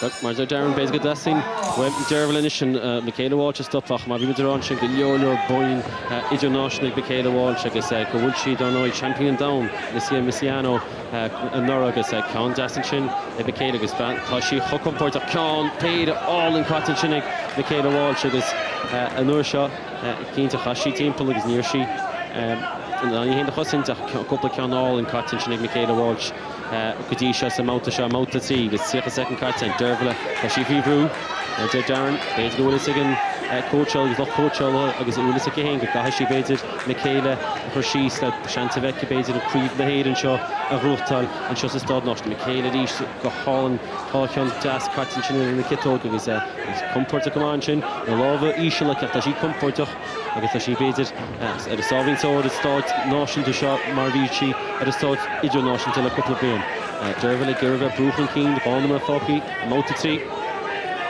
agus loch takeíocht an dáda a ggurfah ógeocht den vertical agus a mouta deannach an bouta cinnach Micheala rís go hálan sin agus díadach na bhís Derval a ggurfah an cín ceannáil Micheala agus fecinn tú beidir mangah a gádaí tíochttar Micheál Ó Domhnaill nuair sin Derval a ggurfah seasta sír a ggurfah tucha an nuair seach béidir go bine Micheál Ó Domhnaill a ggurfah Derval an cín ceantas bultin sin an clegan roiisiúil an sin ag Micheál nuair sin agus Derval ggurfah an cín a rís 9 second nó díoch began níosí se ceann álan sin Micheál agus ná tháinig Derval isteach Micheala fanspóca ceann cuptí cín cead cín álan cartain sin ag Micheál Ó Domhnaill béidir nach chumí ceann a scóra tá sí chud brú inis dámalta ar chosint Derval a Duffy ó tíad a choscin 7 second nó agus 5 second fácií sa mouta seo agus a bouta trí agus Micheala fecinn stíl sin álan agus chaisí timppla Derval a Duffy go hálan agus cuppa ceann álan cartain seo ag Micheál Ó Domhnaill tá sí chud brú dámalta in sin sa gáineach a féras go Derval a Duffy chuin sí machchas téala sí go deas agus 5 second fácií vertinis a tarsú mar sundú go cholah an éisna tíú bouta Derval a ggurfah an cín taithí na minta go verticup Derval a fála ceannas ára Mary Garrity sa go leach is mouta leachchéanna seachas is caid an umla nád Micheál Ó Domhnaill ben atá mar dearmar taithí idirnáisiúnta agus bíon idirnáisiúnta fáitice 3 second fácií in se mouta tí Micheala ríist an nuair seo tí siise a rollach an cín ceann deas álan caite go vertical I ggurfah a bulan vertical a bulan chéile agus na cleidna gimocht a lún san áil Aidan le Derval éilú ceann álan buntin sin ríist ag Micheala agus í fannacht sa bóca sin benach 10 second Closúin plugin 6 second fácaí an vertical tar choirtún ánach sí Micheala ríist tá ceam sin na scóraí scóráil in ríist ó Micheál Ó Domhnaill cúpla ceann ionintach feicín seáin ó Micheál Ó Domhnaill an talent aice ceann áine fád agus trochan Micheál Ó Domhnaill na lábhas san éir tá mai heappa bhfuil aice bhfuil se an beirtint aice na cóisiúlaí Harbh sásta agus well Derval a Duffy But she, agus fecin muid chuid gan bullying seo agus Micheala gamsú cúpla ceann álan sin and Darren, you know, we talked about Michaela's international experience, you know, and that shows, but you know, she'd be very happy with that, wouldn't she? Yeah, she will. I mean, you can see in the last minute or two there in particular, she's really starting to enjoy herself. You know, she stopped moving as much. She was just getting involved in a bit of a tear up, just enjoying it, and she will be delighted with that. You know, Derval is a serious opponent to be facing as well. You know, she's very, very strong, and we have seen her here stop people before with one punch, and you know, Micheál had to be careful of that, but she's very clever the whole way through, and she used her skill. Higher national female champion at 57 kilos for 2019 by unanimous decision. Walsh in the red corner. It takes two to make a contest. So an chréibh a bhuail sí an bhliain Cekiso a chosantach Micheál Ó Walsh in Sotranón and Yov. August, well, Kenneth, it was one that they went toe-to-toe for the full 3 rounds, wasn't it? I thought Micheál boxed fantastic. I think she outboxed, she outfought. She was just on a different level tonight. And again, that goes back to that high performance slot that she has there. You can see the movement in her. She was so relaxed, hands down by her waist. Probably for the first 30 or 40 seconds of the first round, it was 50-50. But then I felt that Micheál just had the suss of her opponent and went on then just to win it with ease. Fantastic performance out now. Absolutely. Okay, so there we have so Micheál Walsh mar sin ag buchant and so and in san Stade Náisiúnta. Dervla Duffy went after her, didn't she, for the first round and a half at least? I think that was the game plan from our coaches, you know, stay on her, because with Dervla she's an aggressor, so she needs to be in your face all the time, but it wasn't allowed tonight. She wasn't allowed to be the aggressor. And you see Micheál, she was using the ring fantastically, all aspects of the ring, right around the ropes, different angles. Again, she was even switching stances, southpaw, orthodox. She was so relaxing there because she wasn't being put under pressure, enough pressure. And that's down to Dervla. That was her fault on that one, you know. If she had to put the pressure on, it could have made her make mistakes, but she didn't. And she had to, you know, it was her own run there for the whole 3 rounds. And bearing in mind that Micheál, she found a way to come around and to beat Dervla Duffy this evening. She's already beaten the world champ. You know, we're starting to now look at this one as a serious contender for maybe getting on the Olympic plane. Definitely, and that's what it's all about for these girls again. It's all about Tokyo. It's all about Olympic champions or Olympic games and getting your berth. And she's out there mixing with the best in the world and beating the best in the world. There's no reason why she can't go and claim her Olympic berth. But tonight it's just a stepping stone. That's her place now on the plane now to international duty all over the world for the year 2019. Right, and World Championships coming up towards the end of the year, and I suppose that qualification process really kicks in at that stage. Now, what would you like to see her in terms of improvement? I mean, she's not the finished article yet, is she? No, loads of improvement. She's still very young, loads of learning to do, but her ring awareness and her ring presence is very, very good. She knows where she is in the ring at all times, which is fantastic. Her punch selection is very, very good. I would just like to see her add a bit more power into her shots. She's going to need to start hurting people in the ring and keeping them off her. You know, other than that, she was fantastic. Mahu, okay, Gurmaga, Kenneth mar sin. Right, so an Chiad Chaibblintella mar sin, Beagnach Raig, Hies in Sangro, Kuigu Chaibblint Daniha, Quaig Shak Kilo Navar, Christian, Cekiso, and I, Patrick Adamus, agus Filmi der Cárthach Ban, agus Darren. Seán, go míle the bhíhil agus mar tú, Seán Carrigan sin tamar réitor, agus Christian Cekiso, sa Garnial Darug, as Portleisha, agus Patrick Adamus, as Brennan Trumnochley, sa Garnial Horm, agus mu disú les Sarchaibin cho Christian Cekiso, Dornálaíocht Lán Amshire, Fuiláhaidach Bishamar, Champion of August Shades, agus the vertical, Castle here, Lorwan, about the Hian Tussin Chorist, to Stade Náisiúnta, vertical. Girvet throwing she here can agus fecin túnis Cekiso can das pultin chin an héna agus Adamus Girvet gamsú can ash vertical tosh to Gadisha can all in stack tíach beidir stack is na hasna chin chin Cekiso agus can das and she get Adamus what is good is Girvet throwing hin stack is good na gele cork shachsive fan of the mo Adamus is hulkin chin can all in das beidir nach just soch crew and township is just score all vertical finish can all in the chin get Adamus agus Sinorum which train on trimna agus Yolo Portugal can all in the chin Cekiso tíach in Neil Adamus agus Christian Cekiso Girve gamsú can Elimarsin running a couple second of him number 1 fight again vertical shot Savonia vertical keen can das bulletin chin Christian Cekiso in Dornálaíocht Patrick Adamus used to Girve McNaul staff Christian after Christian Cekiso Kish the Gama Anchan well in Kitto Iron Urshan English Gulle soon to suck at all Adamus no shot in keen Rayter Walsh vertical and the right Fleck Nordu and it's down off the reach the top yacht is locked Coachella and vertical can all in chin cash Patrick Cekiso agus an toasting shot is can das reach will take it the brew at Adamus Girve Vedi's Cossanta Girvenis Krishta Akadisha keen to pay Christian Cekiso to Gamshu in the Bully Maha the Holland chin do such a hot can all in chin reached but took up agus Holland Makati Savon Gadisha making to near going to shimmy Edinburgh took up big shot KG in thread shot agus number 1 Foppy Sekid Boateng is a vertical das Patrick chin get Adamus agus throwing counter to the yield Christian Cekiso as Portleisha Portugal Patrick Ryan to the Garnial Darug chin the champagne Sheen should have always the shade the veteran chin singorum the champagne Sheen should have always the hot side agus Busha free ticket do abu Adamus Nibliana shot is Tahi the virtual Bert Ladog agus hiding Tveki and Gadisha 6 second Focky Micheál Ó Domhnaill Vertic of a car, that was good speed to Hunchin and Notion. The end of Cárthach up and Bullall. Christian after shot is Combat Das. Christian fighting chin, the Costabated, the Graham of Walkela, Vertic of Inish, the Gerva Cart, and Hunter Tartan Thompson. Adamus Gerva, the Captain Shukon, he's there in just second. Combat Das, Patrick Chin, Patrick Amos, Christian Suzuki after Ash. I guess Broom, Ochred, and Vertic of the just second dead. I guess it on speed, so. Darren, I suppose, both of them are young fighters, 2024, but they eased their way into that fight, I suppose, in the first round. Yeah, it was an interesting start. I think Cekiso was I suppose, a little bit better for me in the round. He was a little bit more dominant. He had a little bit more control in what was happening in the ring. He's moving quite a lot in there and getting off some lovely shots. But it'll be interesting to see now what the blue corner tells them to do in the next round and how they're going to counteract that.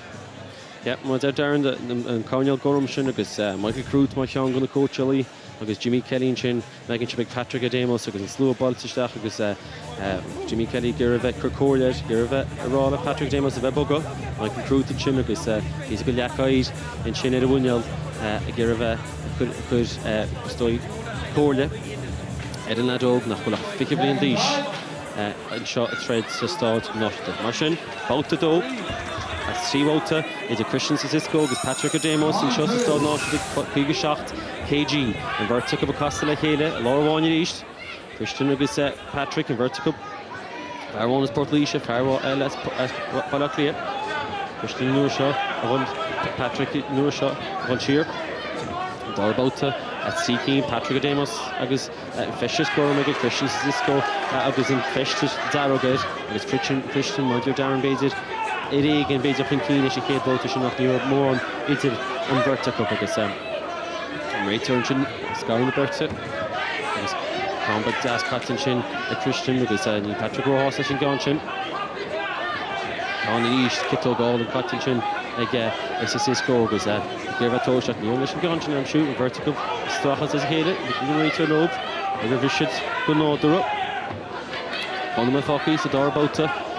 Coding shot Harvey Gare, Condas Cottinchin, Adamus, Christian Cekiso after Asher East, as Volsator, Edegale Coric, Laura Wanyan, Vertical, Sostic Manish, Titin Law versus Cekiso, as Idle Adamus, Combat Das, and then Kito Gam shoot in Ocean. And Vertical Manish, Combat Das, Shasta Hastafi, which is Cekiso, Idle Adamus, Conal Harash, and he's keen to go on hiding the chains in the Vertical to John R. Idle Adamus, Conal, and Chin and Kito Gall. Agus Cekiso Tiatarash, as a rater, Bishop Suez in the Bertirish. Nicha second Foppy, and Bauta Ado. Patrick Adamus, Agonia Christian Cekiso no shot. Vertic of Strachel to Cekiso no shot, the Christian rater, for Susan Chin. Christian Cekiso no shot, as Wagon Eastin Chin, Patrick Adamus, Eilish Tiatarash, as Kuplicon Das. Bulletin Chinnig, Baron Kunig, Gorman, and Norshan. As a return, you can hear there's some out to show Numa the one Foppy, both of the door, the Strapper to Cekiso, Conal and Chin Bulletin Cekiso, as it east, Fairport Leisha, hiding there, Adamus, Tiatarash, and his Con, Bulletin Staston Hastafi, as Tick-up, the Hortisha, Fairport Leisha, the Vertical finish of Cárthach Ban and Ashley Kenneth, Cárthach second, and Judith on the push, Foppy, to get out the push came up all the Chinnig Adamus, the Elu. Unsi Christian Cekiso, Hadisha holds it to it, which brute to start, and it's a row piece of Gornal, and Vertical Cárthach, Tinta go hall and trying to get Amos, a Yale and Chino Christian Cekiso, because a Vertical British, Strachel to Caleb, a great circle to walk him up, a roll Garford Leash and Plugin Chinordu, and Shach Fihikad, a Amos Ficka, a Vertical Betrayed and Shut on Noi, Kugishacht, KG, see the part of the second fucking is a mouth to do, some tread shot. And it's on our on thread tried in Vertical, Dog Chug is but the contest cut taking Vertical, the gear of a gam shoe, scoring in Kilnoch, with dinner Bota, and Vertical of Car, I was in a tough shoot, keen tip. I was in Rachel Sostic Magus, putting shit down in the Caleb. It's in Dar out to Shin, and Darren, it's a very close fight. Yeah, better round for the blue at that time. Yeah, got off some better combinations, some better shots, and landed some clean shots that time. But I still think, Tony's most mocked there, Cekiso, because just I suppose he's better on his feet, and he's landing some good shots, and I think he's in control. you can see here in some of the replay, you know, Adamus landed a straight left there, and he has probably got that one that round, but both of them are, you know, they're trading well in patches, but they're probably not. Yeah, I think when the red stands on his feet a little bit more, when he tends to trade a little bit more, he's getting caught a bit more. But when he's on his toes and he's moving, you know, then I think it's very, very hard for Adamus to pin him down, because he's fast on his feet, he's getting good combinations, he's getting long shots off. You know, he just needs to keep his distance a little bit better, that's all. Well, Darren, the Counting Chin, Fee, made so that didn't get vertical.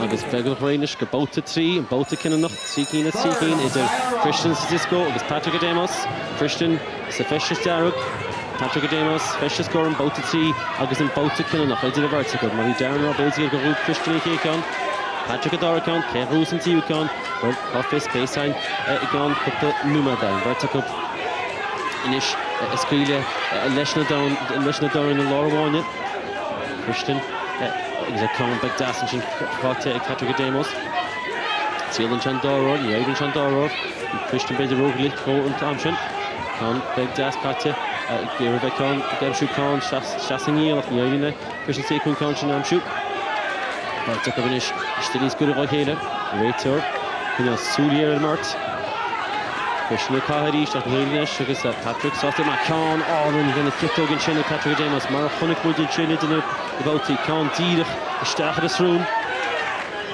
and Vert took a finish a threads good fearful a Laura Warner goes on with fucking shot out to 3 Christian Rolfenkin Zeko Harish Aina Patrick Adamus Dalmalog for it is a all the staff of this page of score I'm sure Houlihan Segunya Gorum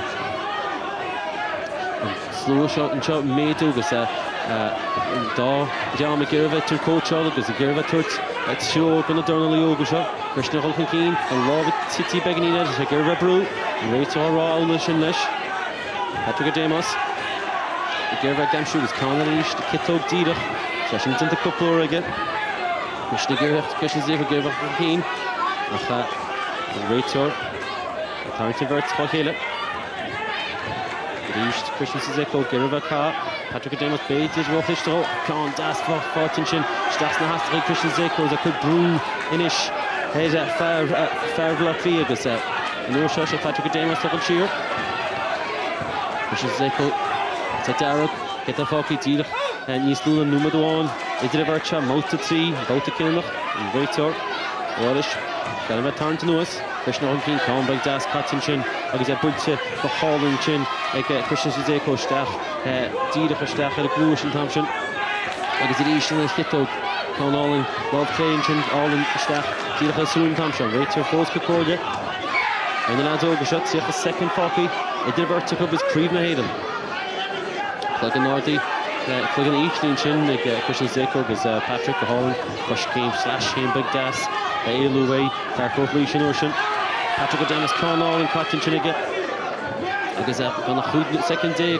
Katya fucking chug is in vertic with Girvek dem Shunish the scoring is killing up some out the shot Rachel Bishop was in vertical he's doing the second fucking issue with the fast and vertical Girvek dem shoot the scoring Con Houlihan Cotton Chin Patrick Adamus saw Hyde into shot kicking agus and slow guide agus a verts and Vert took up a turt Barrow Buckley so on sauce as Patrick Adamus sauce la Shane a Chamalish and the Christian Zeko sauce and Darren you know we see both of them confident enough they had enough done but we see a bit of trading inside here in the last round and it was again we see Patrick landing at a straight left. Yeah, I suppose it was a better last round for Adamus. Maybe we see a little bit of fatigue or a little bit of apprehension or nervous tension with Christian there in the red, but I felt the red corner got the first and second round, and I'd fancy seeing Christian Zeko win this one. Yeah, want you to meet Darren or agus Beisha, Feckham with Kate Ruas, Christian Zeko and Sport Leash and Tivel and Patrick Adamus, as Buckley a club general to Patrick Sosting, Feckham with Kate Ru and Craig Binshaw. Excellent contest. Well done, boys. And the winner of that contest, and Liffey Korean Higher National Elite Champion at 57 kilos for 2019, on a split decision, 3-2, Adamus in the blue corner. Show your appreciation for Christian Cekiso. Well done, boys. An excellent contest. And we have Central Council member and our Chief Whip, Paddy Osborne, to make the presentations. Get your prizes here, boys. Seán Bua fought in Shinnig Patrick Adamus against Glyndor in a free. It was split decision in the end, Darren, and it was a very close fight, but a great fight for both of them, to be honest. Yeah, look, it was a great fight. I suppose there'll be a few people around the stadium who will question that tonight, but it was a very, very close fight. You know, I think, as you say, the first round I thought Cekiso was all over him. Got to land the cleaner shots. Adamus came into it a little bit more in the second round, and I thought he definitely won the last round. But you know, it was a close fight and very entertaining, and I think a good one for everybody to watch. But I think it might split decisions around the stadium tonight. Yeah, and I suppose, Darren, we see both them, you know, both the young Christian 24, Patrick 20, they're 20 years of age to win the Elite Senior Championship. It must be an amazing feeling for him. Yeah, definitely. It took me 5 years to win one, so I can understand. You know, like I can't understand about how great it could feel to win it on your first time out at such a young age. But you know, we're going to see loads more of him in the future. Michael Crute there in his corner as well, and I suppose we talked about that after the first round that he had to maybe adapt it slightly, and having the likes of Michael Crute in your corner must make a huge difference. Yeah, of course. You know, I don't know who does the coaching with him all the time in the club, but I mean, they will have had their tactics done. They will have looked at Cekiso before, you know, and they did have to adapt in the first round. I mean, for me, the Red won the first round very, very well. You know, he was fast on his feet, he was moving well, he was getting off some lovely clean shots, and Adamus was a little bit slow to the mark, but they adapted, and he did fight his way into it in the second round. And the last round, I think he was all over him. Cekiso made to be a little bit fatigued in the last round, and you know, missing some shots. So it was an interesting fight, and fair play to him.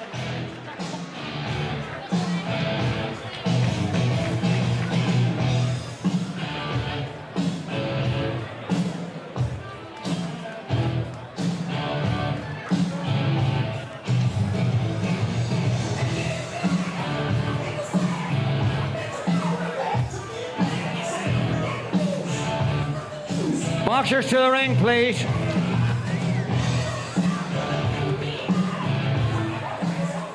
Contest number 6.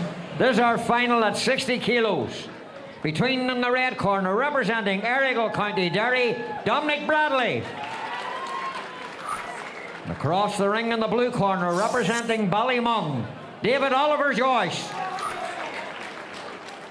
Bradley in the red, Joyce in the blue, your referee, Jim Murren.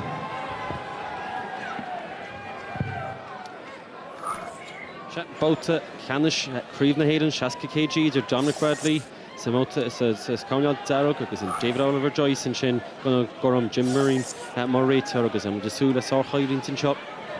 David Oliver Joyce, Mar Champion, Fifi Hado, and Vila Shaga, Shear, Creevna Hayden, Brutig, Gadisha, Dominic Bradley and Shin, so Darrow, Jim Hopteen, Foot in the Hayden, Hohavada, V. Nís túisce vertical Stadium Command tús na Volta shop. David Oliver Joyce agus the Brishti the Festus Gorum a count as Cotton Chin like David Oliver Joyce agus Dominic Bradley Giro Keen Joyce Gale Wood East Steel Chin all the Chin East to get David Oliver Joyce. Treating the head and Brute get David Oliver Joyce new on Dornálaíocht. Achamun Raha, a Riach Tama. Because a Hashid Charlie Micheál the amount of Yachanis free for Kado, the shot in him, because in Bua in the nation, David Oliver Joyce. Because David Oliver Joyce, I thought, sufficient scoring working with, or took up Stadium Kama, the North Shog is the Sulos, Kuntin Chinik, Dominic Bradley, Girava, the Gamshu Barn up. The name Barn and she force again. Because I couldn't get a mark.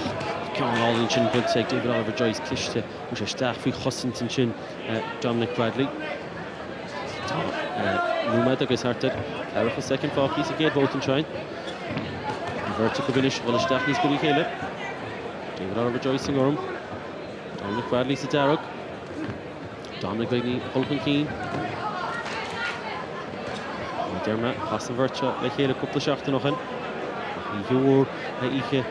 Is stad nation tugus in a year ago Caras on vertical build Stadiroch Crown all in Patrick Dominic Bradley Hyde now David Oliver Joyce Crown the heart Felix through the reach to Thash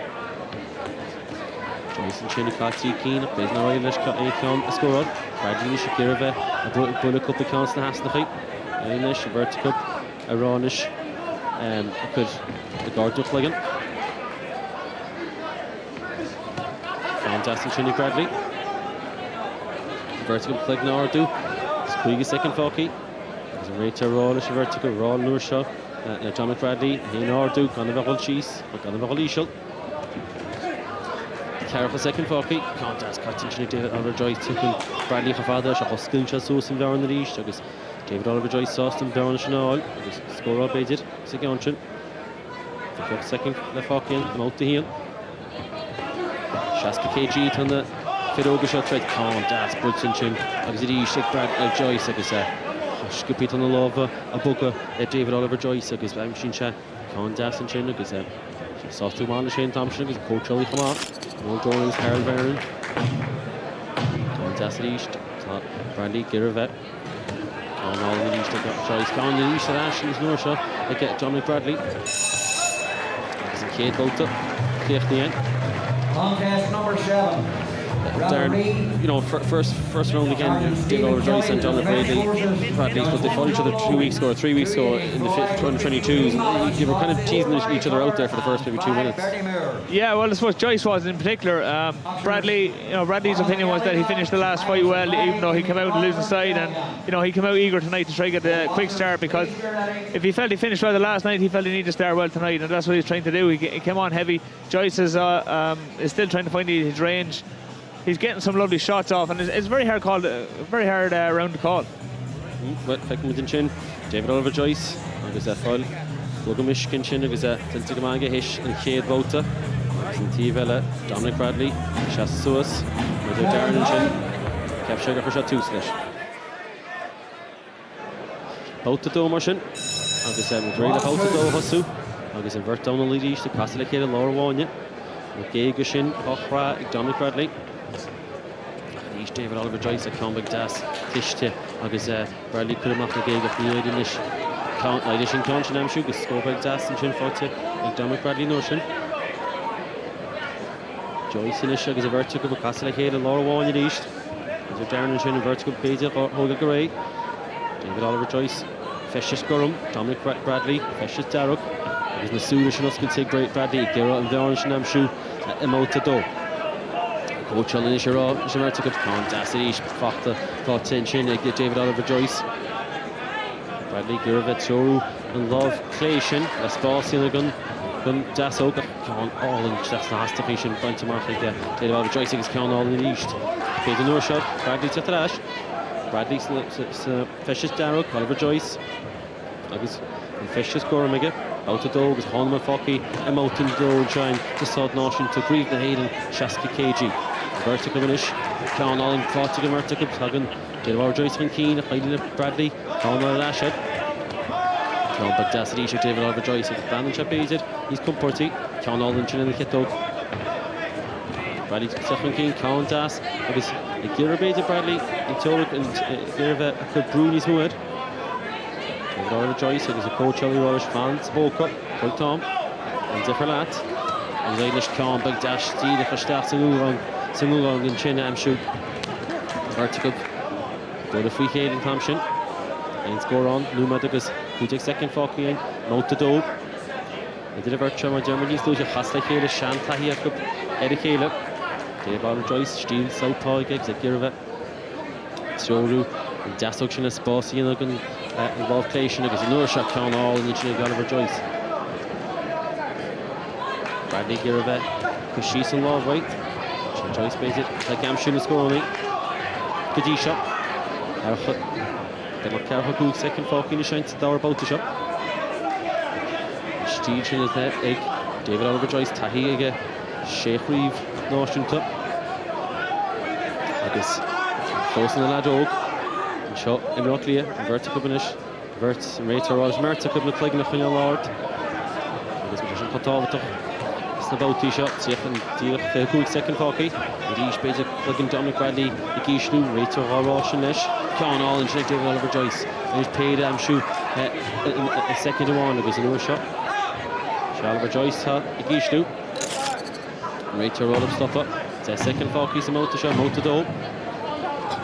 Vertical Girva a gamshoe score only that Kenneth Egan Joyce is a Girva a gamshoe agus a sheer was in bout to Shinklichni bout to do Klichni. Officials for contest number 7.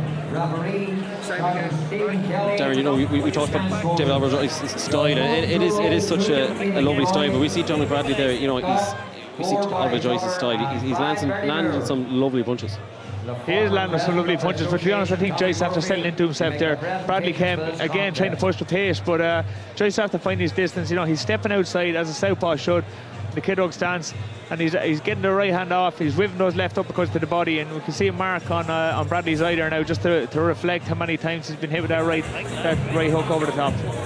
Coach Ali, Dominic Bradley chin, going on there, gets club Erigal, you're a bit forward yet, and then that dog is out to 3. Out to 3 in shot, it is David Oliver Joyce against Dominic Bradley. Out to Killenach, Shaska KG, Creed Naden. The deck on chin to my epic will. Soul and chin against Gumay Baited and Dr. Holobrand away. Which Baited, I can do chin piece up. Soul claim chin against Guna Dr. Hol Baited and touch in one to know us against Team Faki.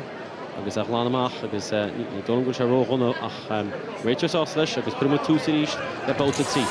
It's David Oliver Joyce agus Dominic Bradley, Darren around Chinkara, Baited and Connoisseur. David Oliver Joyce some out a do, which I gamshoot. Scoring gamshoot spots everywhere. He's picking to spots in the Girva. Kunyal into the hand agus Bradley agus Convict Dasserish bunch of the Mach David Oliver Joyce agus a cheer. No Sharohon King Conall indeed. Seán in the chat. Count Aspel to dash.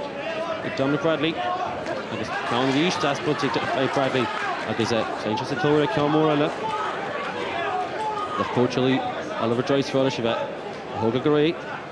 And Jeffrey. He's a gap and she couldn't double Tyler Gutip. Second in. Vertical finish. Agus Rachel East leaking Hedor. Samotisha roll up. Gosh, look like an order. Con all in Chinnick. David Oliver Joyce. Agus the Deca on Tishke, Tiat Ochlegan, Dominic Bradley Notion. Adina Shagirva Kabruer. Girva Brewer, Garisha Baited, Long on the rope yet. Fantastic Bradley, hiding at David Oliver Joyce. Tashaka Klishta, team pulls the one yet. Fantastic Bradley Leash. Garisha Baited, Tilla Bruchred. Numwed against Cárthach second Foki. About 3, about to Kenneth. All these points of David Oliver Joyce agus Ruta Shachal Shear, Tashaka Klishte. Shaska KG and Virchum, Mar Dugmint, Tasha de Hele, Cliffit, about the Yakanish, Fifi Kado, and Shafting Buick Joyce, and Trunushan agus Brandon Sugar Joyce, or Con all and Chin, in the Love Clay, Joyce, Didach, agus Dominic Bradley Hol Cheese, and Buncha Didach Stacha and Yila, agus Con Daspult, Ruta, and Chinnick David Oliver Joyce is keen to go bin score. Eves Killenach, Lumad, agus this second fucking John Motor 3. To start Notion top. Slowed Shaw, Count Aspel Bradley. Because he's keen to Nietzsche gun chance to Treacher. The Girva could brew, this brew. If I need to know, he knows not Oliver Joyce. David Oliver Joyce, sauce him off, second 2. Love Claytion. To some sheets, because a Girva Goosehood. And Das Hugger Chinlishan Spots, maybe Darren Rock, Houlihan. Like we should have scored him. Another shot. Convict Das, Foxton Chinnigan. Red Soru, Bradley, and Thief, it took a shashtach, and a love Claytion. Bradley Girva Kabruet, I didn't score by the Ramshin, Tiafa second Foki, out to 3. Shaska KG, the Dominic Bradley, is David Oliver Joyce. Joyce in a Shadows, Agus, Girva Galu, or Bradley hiding a Bradley content, like Das, a Hanchin, Con East, like Das, because in Doricon, Buncharo Yonach, the second Foki in shot, some out up, a team, both to Dornach. It's a vertical with David Oliver Joyce. He took the Con all in the Chin East.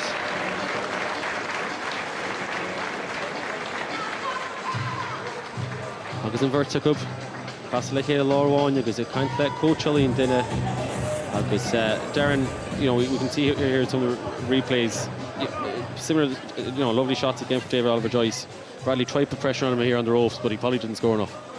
Yeah, that's exactly what happened. You know, he was trying to push forward and get the pressure on and trying to close the distance. But Joyce's distance was great. You know, his side step was great, and he's getting some lovely body shots off again. He brought one up to the chin, which is beautiful. Show your appreciation for both boxers. Darren, after coming to the one, you get coming in Torres Figul. Is it David Oliver Joyce against Dominic Bradley? The winner of that contest, and Liffey Crane Higher National Champion for 2019 at 60 kilos. By unanimous decision, Joyce in the blue corner. Show your appreciation for Dominic Bradley. Get your prizes here before you leave the ring, boys. Tommy Murphy making the presentations.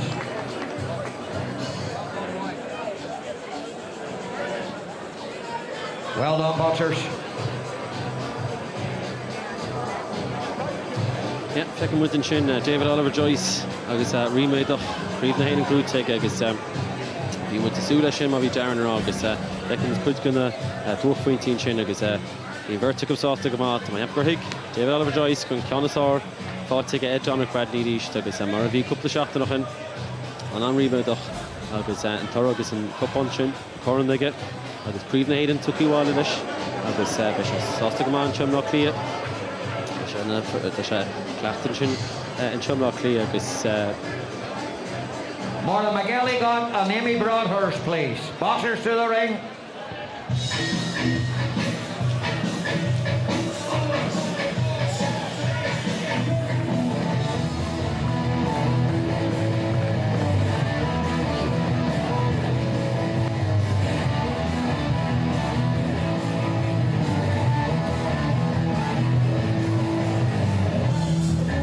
Boxers to the ring, please.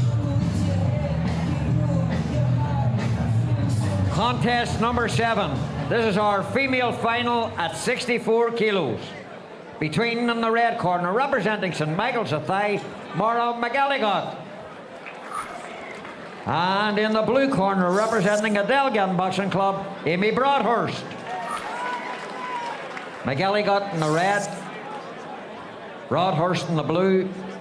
Our referee, Sergeant Stephen Kelly, the Defence Forces.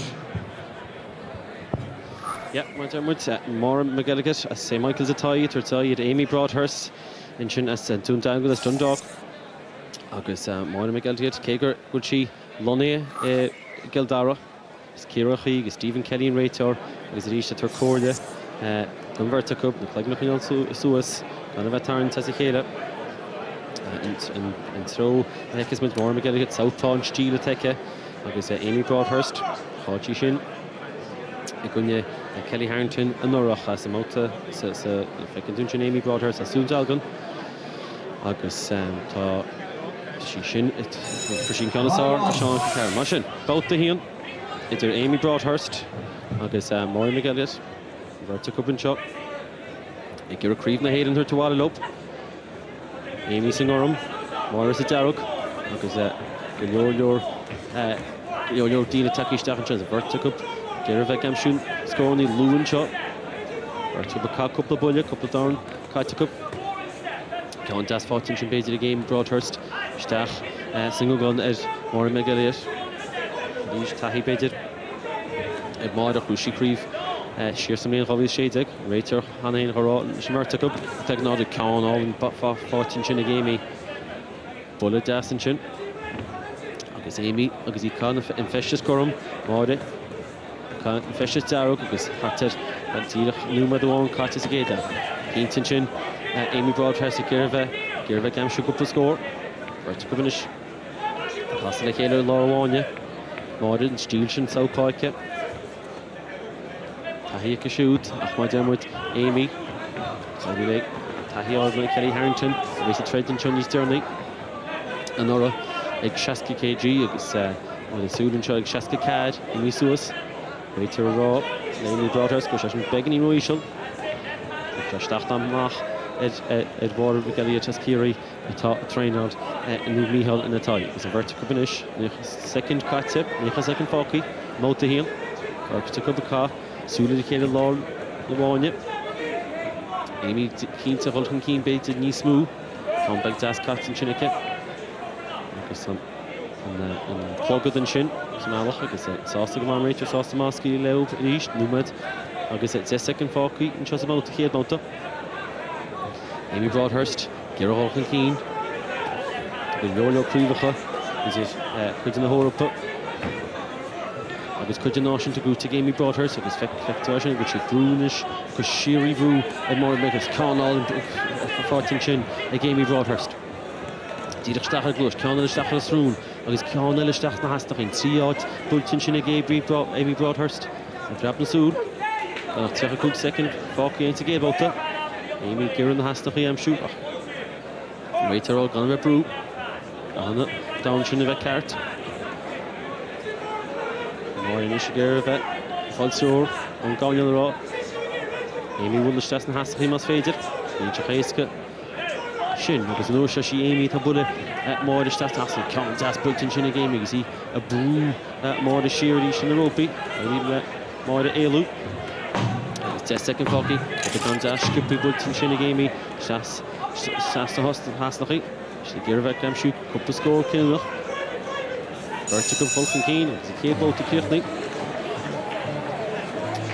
Darren, Amy was definitely the aggressor there. She's a huge amount of experience, fought Kelly last year, and she probably won that round. Yeah, like to be fair, she's a massive amount of experience at underage level, and then she's breaking through to the senior, the elite stage. She came up short against Kelly last year, but that's no mean feat against the reigning world champion. But I mean, look, she has a little bit much from Meyer here in the first round, and I think we might see that to continue throughout the fight. But Amy still has a lot to work on. She's still quite young. She's a very good fighter. She needs to brush up on her technical skills a little bit more, and her defence a little bit more. But so far, it's been good this round. Yeah, Darren saw to come up. Moira and Chin, Seán Darrug, because Darren was curious. When she trained on shot, Gildara, lovely help. See for Corda.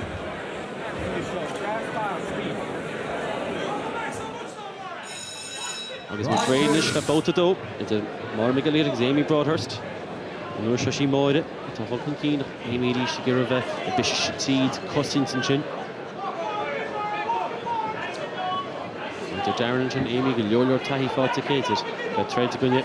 Kelly Harrington, Tom Shanora. Adrian Notion to Friish. It's keen to go Tahi, Moine, come on. And we're sure Amy, a ball. Keane, that she wasn't used to know he, Navishi. Took a finish a car, couple down. Amy could brew a Warnish, Dieter Soos, and then the open shot. Warnish Ish Gear Vagalu, Condas, Pattinchin, Love Clay. Amy Gear Hefter Ash, Love Clay East. Where took a broken game, Moira, Gear Vaka, Condas, Pattinchin, like Amy, he said, Shnentahi baited, like I didn't quite done, we Darren Rob baited, Gashi I do. Cousins, Cowan, Best got 40 ball, we get it. Because keen to be a two ski saw, because McElligot about to shot number V, so get about to Amy Nish, Crumashis, Rachel Rowley, like an Ordu. Because of it, TD to us, Huntred. Luna that is Cárthach second 40 out to do. Breathnach Hayden, vertical Shin, Gilliolor, Green, good ticket, but Peshadan soft. Why you know Breathnach Hayden, hurt to one look. Soon this is start now shooter. Martin shot. Get a cam shoot. Sparse goes out. Left score and shoot. Step her cousin Amy to Thrash. As he Brew it is no shot. Amy give her a Brew vertical to Sassy Hayden, couple of attention. And then in Chin Sassis and right up. And the pass is like Hayden East, a lot of on you. And we'll get just second for him out the door. East and right up. A roll up a stopper. Just also, I'm all like I said, good job to Sekiso. You were the one who's fucking out the door and trying. Amy can't like that, and she had lovely. Sporting like a lovely. Can't let it what the game is. Keen to couple of contest sports and Chin Bush gets a second. All right, give it Toshin, Ignis Toshin, give it in the sports day. Good Brew. Cool second, fucking out the door. Can't Ishal Patton, she's asking Hasnafi. Give a gam shoot can't be this boss, Steelers Stachel in going Chin. Vertical finish, a car down in Dowie, if can't all in Chin game, if baited, right more than love for so soft. Skippy, going back large edition cut to game. Could Brew the Caleb in the second day copy. Right to East to Cordia. Ravagay start. Navigation in chase cut. Navigation agus slow pull body stack. Seán all into the game. Gira stack. A glue agus Seán all stack. We've gone you in see you Seán shoot.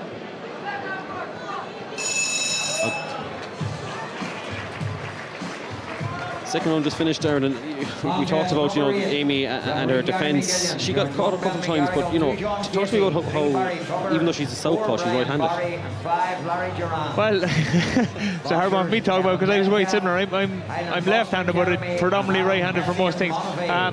Look, and Kenneth Egan was the same way. He's actually right, so he's right-handed, he's a southpaw. And fair play to Moira McElligot in this day. She's getting stuck in there, and as you said, she is still landing some punches. You know, and that's something that Amy is going to have to work on if she comes through this fight to go internationally, because you know you just can't afford to be taking punches off some of these international boxers, because you know some of them hit quite hard. But you know, it's been that was an exciting round. Into both Harva Korea and Chin. Moira McElligot both to team.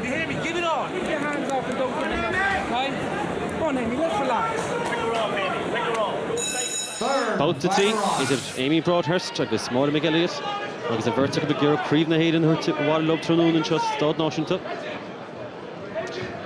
And Amy Girvet Soru East Moira she Wadney Sovereign's gate Sadar Bota and Amy cut the kind dash Skippy Shoe the mounted team just seeking Sinu McKenna That's a good count all in the game it's either no cap Moira she pro sport to Hayne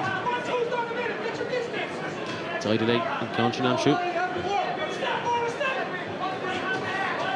Amy Gamshoot, side of the Moira count, all in Namshoot, Country Brew, hit Amy, we Darren around Cussant.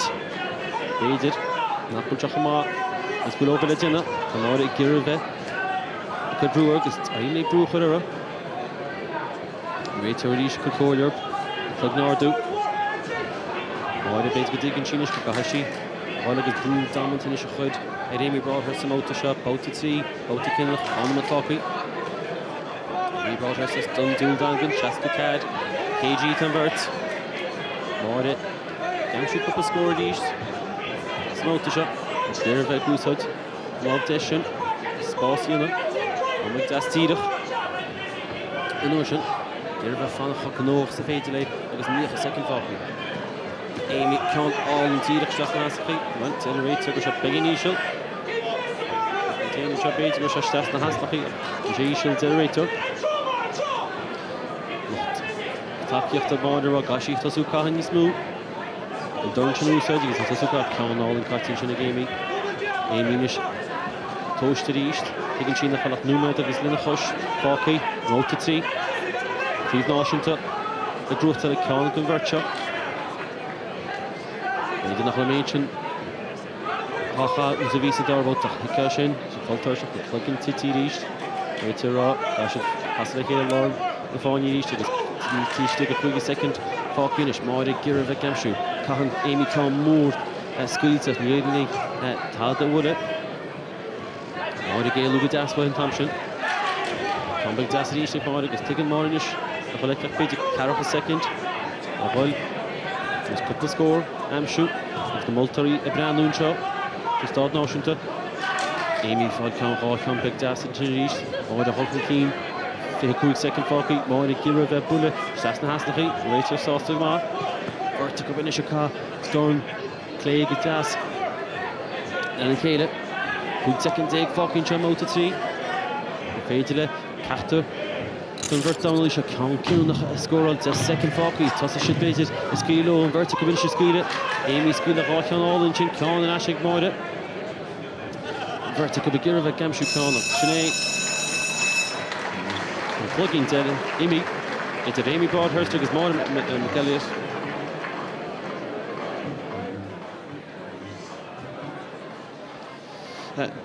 Darren, I suppose, you know, look at some of the shots here, you know, Amy caught her once or twice again, showed the whole round, but, you know, Moira was coming back into it as the rounds progressed. Yeah, she was trying, you know, right to the very end. Now it's a true sign of a champion, you know, to be fair to her. But look, Amy just had a little bit more experience, a little bit more ability at the moment. But you know, as I said, she is still getting caught with some punches, and something she's going to have to work on over the next while. You know, it's not Olympic weight this time round, but if she's dreaming of going to Paris, she's going to have to work on that. You know. Well done. The winner of that contest and Liffey Crane Hire female champion at 64 kilos for 2019 by unanimous decision, Broadhurst in the blue corner. Show your appreciation for Mara McElligot. Well done, girls. Get your prizes here before you leave the ring, ladies. Gary O'Gorman from the Board of Directors making the presentations.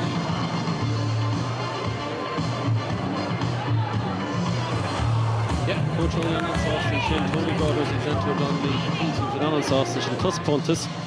Hug Amy Broadhurst in Shin, agus grú ticket asake agus on sauce and Fleck was good gonna Egan did and Shin Higby did Moira Micheál agus are cohorts of his lay agus Amy Broadhurst will be Lua Darren Shin gur Clashi gur she Gwynne Kelly Harrington and Nora ag 60 kg agus Cekiso Have a Metcalf and Adam Hession into the ring, please.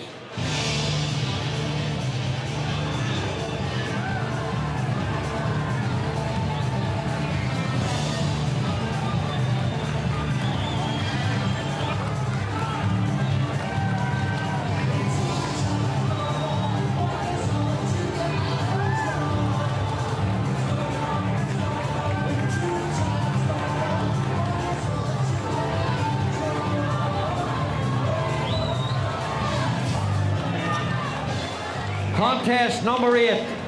This is our flyweight final, 52 kilos.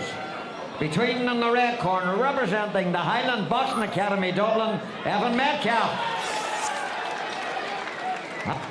And in the blue corner, representing Monavea, County Galway, Adam Hession.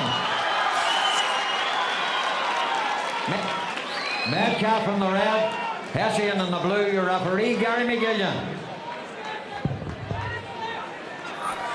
Yeah, Evan Metcalf and Shin agus an festus Darrow gwine Adam Hession na gaile ves a festus Gurum and Raitor a can club agus Gary McGillen agus Corle Hope is in avert Adam Hession and nach 8 minute agus Slua Moore body trust gaile agus Chere Carol Dornálaíocht Domhnaill tacht as kunde na gaile vacht ma gint geme Evan Metcalf as Buckley Slua Moore body stop agus bout hin tosig and Joyce did Adam Hession Gurum agus Evan Metcalf Darrow agus vertical to tell you Kayla Laura Warnia when you blab bra Dirach tus and Crudder shop agus Combag Das Shin Houlihan Evan Metcalf Ladogan Shaw Adam Hession to up in his egg Evan Metcalf and Shaw trade to Marlon Locklear Adam Gurvek is a Soku staff Again, vertical because Evan could do it Keinte. Adam Hession give a Gaelu, Gary the law walking on Susan Thompson. As he give us some push that's the Treacher. And then with Lador Gothman and Dig. Give a Gamshoe. Scoring Chin and hit up, Nearly Nash. Combag Das Dirach and Chin Gavin Metcalf Dirach and Stafford Smig. Eight Fran the Galva. Out to Das, Kat taking vertical Chin. Downey, Larry Caleb is a vertical bully Caleb Thompson. Hession quickly count Desmond to the east. And Russia Shay Metcalf and Micheál to it. Hession stealing check count.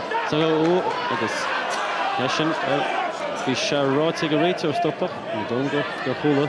Adam Hession A. I guess I can win introduce Phil Hession. I want to stop Metcalf. I guess in Shin. Dirach Stach. Snahastory. After vertical sauce to come on is Rachel sauce to Martin after that. Adam Hession and Chin, agus Festus Gourmet, Adam Metcalf, Gary Con directional, agus vertical, Girva to Ashlow, Preevna Hayden Chog, and Slua, agus Girva Grisa, and Vert Dornálaíocht, a Seán all and Chin Metcalf, agus Mango Hode, Edavale, taking Chog, Gobedjo Hortasha, Hession over the Galva, Milnaval, Hession and Ocean is a Raitor. Rawlish Raitor Rawla Hession Dornálaíocht Chanyansuas which is Rachel agus at a Newman Falky Shall Mouta Hian Metcalf agus Hession is an Ursha Metcalf and Ursha Car Hession again she can't ask Slew and Chola Bra Keen to go Ugirt to her to convert to Can all and Channing Hession agus do such on the Cussa go hall and Chinese that all the Khalid Metcalf. Con all in Hession. It was in Ishbaited. August Sucha second Focky, the Mountain, the lad out the Ganiva. Sech Shach on him. Lawmore. Push him all in the Chinese Hession. Loch Taki after all is Canella, the Hession baited. He's fished it. A well chance. The Mountain and Jock. August. It's in Metcalf against Hession. Vertical. Kirva, Gamshoot, score on the Nish, maybe Kate, Terry Kate Walter. Metcalf, Holkin Keen, Irish Hession, Amshoon Chin. Another shot. Another shot without the Heen Kirkney. Contest number 9, referee McElligot. Darren, we can see there, you know, Adam Hession, very young lad, 18 years of age, but he probably came into his own there maybe the last minute of that round. Yeah, very much so. You know, as I say, and we said earlier on the night, first time in a senior final for a young guy. He's only very young chap. You know, he's only 18. He's leaving cert this year. He's a fantastic guy. You know, I know him from coaching him a few years back. I helped him out up in Belfast, and you know, he really worked his way into that fight. You could see the strength of Metcalf in the first minute and a half. He was pushing in and catching young Hession with some silly shots, but. With some clean shots, but some silly shots from Hession's point of view. But he's starting to get his act together. When he's getting that feint off and getting that jab off, he's working very, very well. Yeah, second was Adam Hession and Chin. Falled shore on the whole chili. There's Ray Marshin, both to do. Is it Adam Hession against Evan Metcalf? Adam Hession against a Hulkar, Frank Carney, Keita, Evranu, Bro Douled. Adam Hession, a Trides and Shog, Metcalf Rish, Marvisha. Segi Bota, a Holchan Keen. Adam Hession, Girva Bezid, Rusa the Hushocht, Marvi Darren Rob. And the Sucker starts the Trides. And he's Hession a Gamshoe, score by Dossen, Jin, Metcalf, Holchan Keen, a Hyde Hession, there's all sheer, Con Amshoe. Metcalf Girva, Quail Brew with a lot of. Yeah, Metcalf took him and Chin, Hession Amshoe, and Sposs with his authority, Metcalf and Chin, a Brew Con and a Kitoga, they did not sheet. Sockwan, Lakuda Con, Big Das and Chinnig, Evan Metcalf, Tidach Shees, Smig, Adam Hession the guy of it. Evan Metcalf, Gervek, Quail Brew, Hession, Erish Marvisha, Segate Bota, Sokushtakon, there's number 1, Cart Sensador Botin Chop. Vertical finish, Gamshoe Con, Big Das and Chinnig, Evan Metcalf, hiding that, Adam Hession hit the dash. Vertical, a Lewis Kahim Pulimania, Raitor. Shasta Margaret does a shit east. I guess have to follow my Focky, mount to do. It's an Adam Hession. I guess Evan Metcalf, a Gira Brew. Head Adam Hession at east, a Gira, a Rushier, and Vertical and Chinna saw Willie. I guess Mango Hardy east there, Evan Metcalf, maybe couple of Sitred Shug, taking chat, Con all in Jig Hession, seeking all in this. Well, Raitor. I guess Fogra could have staffed and Chinega. Agus níl lucht takeíocht Adam Hession sásta ach tá sé tuairt fógra Hyde bí rob agus níl go leor daoine sásta leis sin an seo an bhfuil sin réiteoirt ag Adamus Adam Hession is agus Evan Metcalf agus an slú an seo béiteach an Dornálaíocht Evan Metcalf taking chanis go méid go chance aige Tilla Brúcha Hession Numad agus 10 second Focky and the rope behind Evan Metcalf sheer leis Gúsaid Push gas. Hession. The Gervek Gamshoe at the score earlier. Pays it. Wilt did him out. Metcalf at east. The Gamshoe. Con all in. Trying to get paid all in. In Ocean. Vertical finish. A thread like Halo. Hession and Gervek. Fall Con. Beige Shasta Hustafly. Con all in. Trying to Hession. Con. Toast to all in. They'll get to Metcalf. Holchan Keen. Second to Hession. Seán Cárthach a second Focky and just about to show his couple of all and Paxton Chiniga. Tossar Hyde into join. It did Adam Hession a guy of a Monivay agus Evan Metcalf Rockria. At all a train a Highland Boxing Academy. Agus Vertical Begira. Creed Nahan and Hurtlobe. 52nd Focky. About to Down Shaw. Or is it more funny points for Adam Hession Fogra. We're in the boat to Chinigas. Kumrikesh to Darren. Kelly Capsha. 10th Focky. Some out the shot and fades to the Cárthach Cup score along. Cowan Eashan the Vertical. And the Schneid did about to do.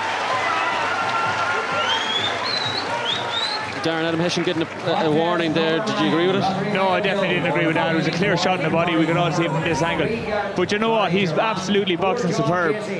You know, he's really coming into his own. There we are. Look, a clean shot. But I mean, look, he's really coming into his own.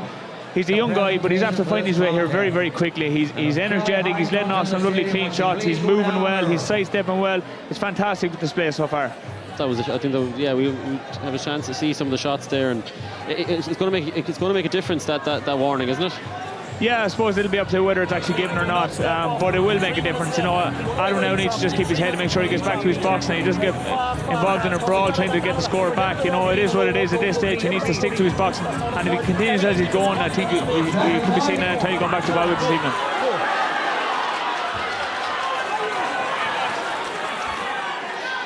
Out to see Merchant, is it Adam Hession, Monavey, agus Evan Metcalf, agus with the Sul, a sore, out and shove, the Republican, the Brishti, Beganin, a Titan Wayne shop, agus the Shidagira, the Pishta Harrington, he said, agus and hits and can go to sophomore to Shasasa, agus the Bishop Sul, not Titan Brishta, or Fadet, a hack Langela, it trades, there's a vertical low scheme pull, Adam Hession. Gormer á háige siúd, agus Evan Metcalf Darren á háige siúd, agus an dós a big das ar ísle Adam Hession agus a cuatú gan das. Dagan suas a generator Evan Metcalf. Sarchaín fecinn se agus an tapnas ar gardún just a stad náisiúnta. Cita fácín, cháú me goile fácín se príomh Hayden. Farrell Duffy in dig, Adam Hession as Milnavá. Club in tread le Evan Metcalf as Buckley up. Adam Hession a gear of it, painted. A gale away, and it's one Darren gone by the tarnished acid threads. And Evan Metcalf, Clish to Gamat, a shot Houlihan Keen. Vertic of finish. A gear of redemption the scoring. But the contest in Trinity East, a Evan Metcalf, a gear of Houlihan Keen, Adam Hession, a gear of a gale away, a gear of Amshi couple score. A Browne starts the suit and shouts, could go look talk if they cut to Cordia. Hession good ass. Metcalf at East, because that turns no said. Right to the raw, Gashan Cleggan Ardu, Luma dig his Krieg second, Cárthach Ban second Focky, Star Hyde in Fecky and in Trust the Stad Náisiúnta. Krieg do KG, because Adam Hession Gamshu Con all inching, Cosiat, Intalige, agus a Gamshu score big das. Metcalf at East, a Girava, a Howalla, Eileen Hession, a Luga Holloway, because a Cosiat to Fecky and Onado, Chahopnil Dig, Rater. At East to Rollish. All in the East, I'm shaking Adam Hession, because he's slower. At the body and shot guy, and Bartek up the bully, Dina for Stas to Smig, Egan Bartek up, Metcalf. Bagin squeeze to Fantamshin in the Willa, Yodina, Hession Beijing Connoisseur. Bartek Mish Grammy like here, Kita Focky, Dina Huskin, Numa Dawan, Sitrate Shaw, Idit, Canada, the Fabla players, Con, all in Crotin Shinnik, Adam Hession, Bishishin, Gloter, Fadagus, Dada Smig. Metcalf a crying show, Dira had built out of one, because it is Marta Feckian. A full of out to get it. Adam Hession, it's yet good sail in it, because a Gamshu sore score on him. Metcalf marching in, full song, and getting Todd into the virtue. Metcalf a gear Houlihan Keen. He faded up score, Abshoot, Seach a second, Seach a cool second, Focky. Hession a gale away east. Con the cool Keen, Baited Metcalf and Ocean. Hession a Houlihan Keen, Metcalf's vertical. Full Tershunish.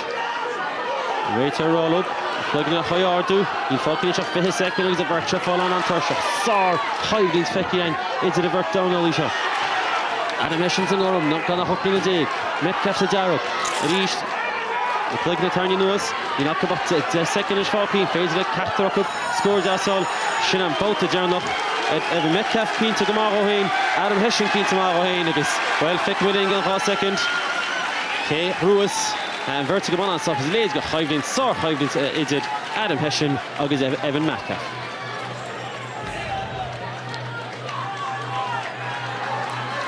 Darren, a great contest there. We talked about, you know, Hession's movement, but Metcalf, it was a great fight. It was a fantastic fight, you know. Metcalf, and we all knew that before the fight. Metcalf was going to stay going to the very, very end. You know, he's a tough guy. But Metcalf really, or Hession, I should say, really impressed me here. I've seen him before at underage. You know, as I said, I did a bit of coaching with him before. But his movement, his distance, you know, his combinations was just fantastic from start to finish, and he really impressed me tonight. Yeah, and the judges still deliberating, Darren. That'll show you how probably tight the fight was. Yeah, I think the warning is going to, I suppose, definitely have an impact on this, and hopefully it doesn't change the decision, but it definitely had an impact on what the judges are doing in the minute. Yeah, well, Fleck med linje, she gone couple second. Ke Butcher, na bouta shot, Adam Hession, nu Evan Metcalf, to come in the Ashes Tasawanya, is an thorough effigul at all.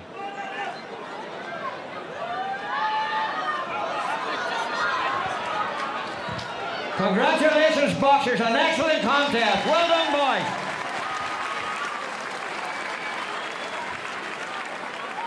And the winner of that contest and Liffey Korean Higher National Champion at 52 kilos for 2019 on a split decision, 4-1, Hession in the blue corner.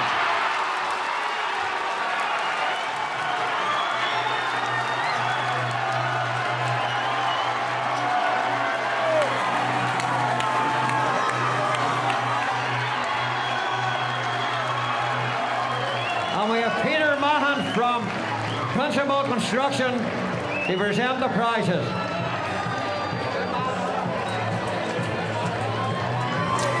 All right, well, Sir Caiblant na híhan son, agus is léir nach bhfuil Evan Metcalf sásta leis an tora an seo, ní chreideann sé gur bhuaigh Adam Hession ar an sotranón na nniuh.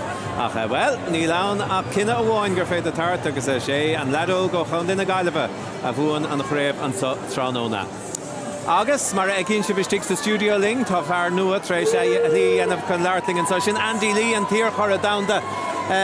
Andy, Falter Road. Hey, how you doing? Well, not too bad. I thought I'd get Gurmagat. Oh, Gurmagat, yeah. What do you make of that one? It was a very evenly contested fight. You could have made a case for either guy, but he just pipped it in the end. You think so? Yeah, I thought it was the right decision. It was a very, very close encounter. Kind of went either round, the first two kind of split, and then... Yeah, I thought Evan had a really good first round, but he seemed to tire then and get a bit sloppy in the second and third. I just thought that the cleaner, it came from Hession, and I thought he was just a bit slightly better boxer on the night. And he's a much lighter looking frame, so he's gonna get stronger as well as time goes on. At 18 years of age, he's only starting. Isn't it great to have youth on your side, isn't it? Us old men here are past our sell-by day, but it is great for him to be young. Loads of years ahead of him, experience-wise, and he can get better and better and better as he goes on. It's some night, Andy. It's the best night in Irish boxing, anyway. And you can see by the crowd here tonight the atmosphere and how much these guys want it. This is the biggest night for them of the year, and we're in for a good night of boxing. And your category, your middleweight group is coming up now. Who do you fancy out of these two, Dossen or Brennan? I've been watching these guys over the last 2 weeks, and Dossen has really stood out across all weight divisions, and he's certainly a star for the future in my eyes. He's so smooth. He would remind me of a Cuban boxer in the way he fights, and he has all the skills. He beat Michael Nevin, last year's champion, which was one of the contests of the tournament. It's a pity that's not the final. Brennan's very experienced. He's been thereabouts for a number of years. And so it won't be all easy. And also Dawson's carrying an injury on his right knee. I saw that last week. So there's a lot to be contested here. I saw you nodding your head. You reckon? I agree with Andy. Yeah, he's young, he's fresh, and he has the skills. He's very, very capable. But again, if you look at Emma Brennan, he's been around a while. He knows he knows the drill at this stage. But I just think he won't have enough to win tonight. Probably feels like he's being rid off here, Brennan. That he's just here to make up the numbers. So he's got something to prove. But Dossen is, for me, one of the stars of the future, and one that we should look at for Tokyo. All right, well, Kiamid Ling so Martin, Gurmagov of Buckley, Gadisha, agus Philimid Anish, Aaron Grow, Cárthach Ban Breathnach, agus Darren O'Neill, a Montrachtrachta. Shagamana Vida, agus Major 2, Gabriel Dossen as Olympic Galway, Turtoy, Emma Brennan, Glasnevin, Shachtukui KG. An bouta seo agus bhfuil chunig muid sa máta dearnach Adam Hession na gáineh agus an slua caiineh a chola crackles an seo díreach nacalinne agus mutsúla treid ítach an seo McGill munréiteachta sa máta seo agus man bhí ladarán sin mu desúla treid ítach an seo idir a bhirt. Gabriel Dossen mar sin dearg Emma Brennan Gorham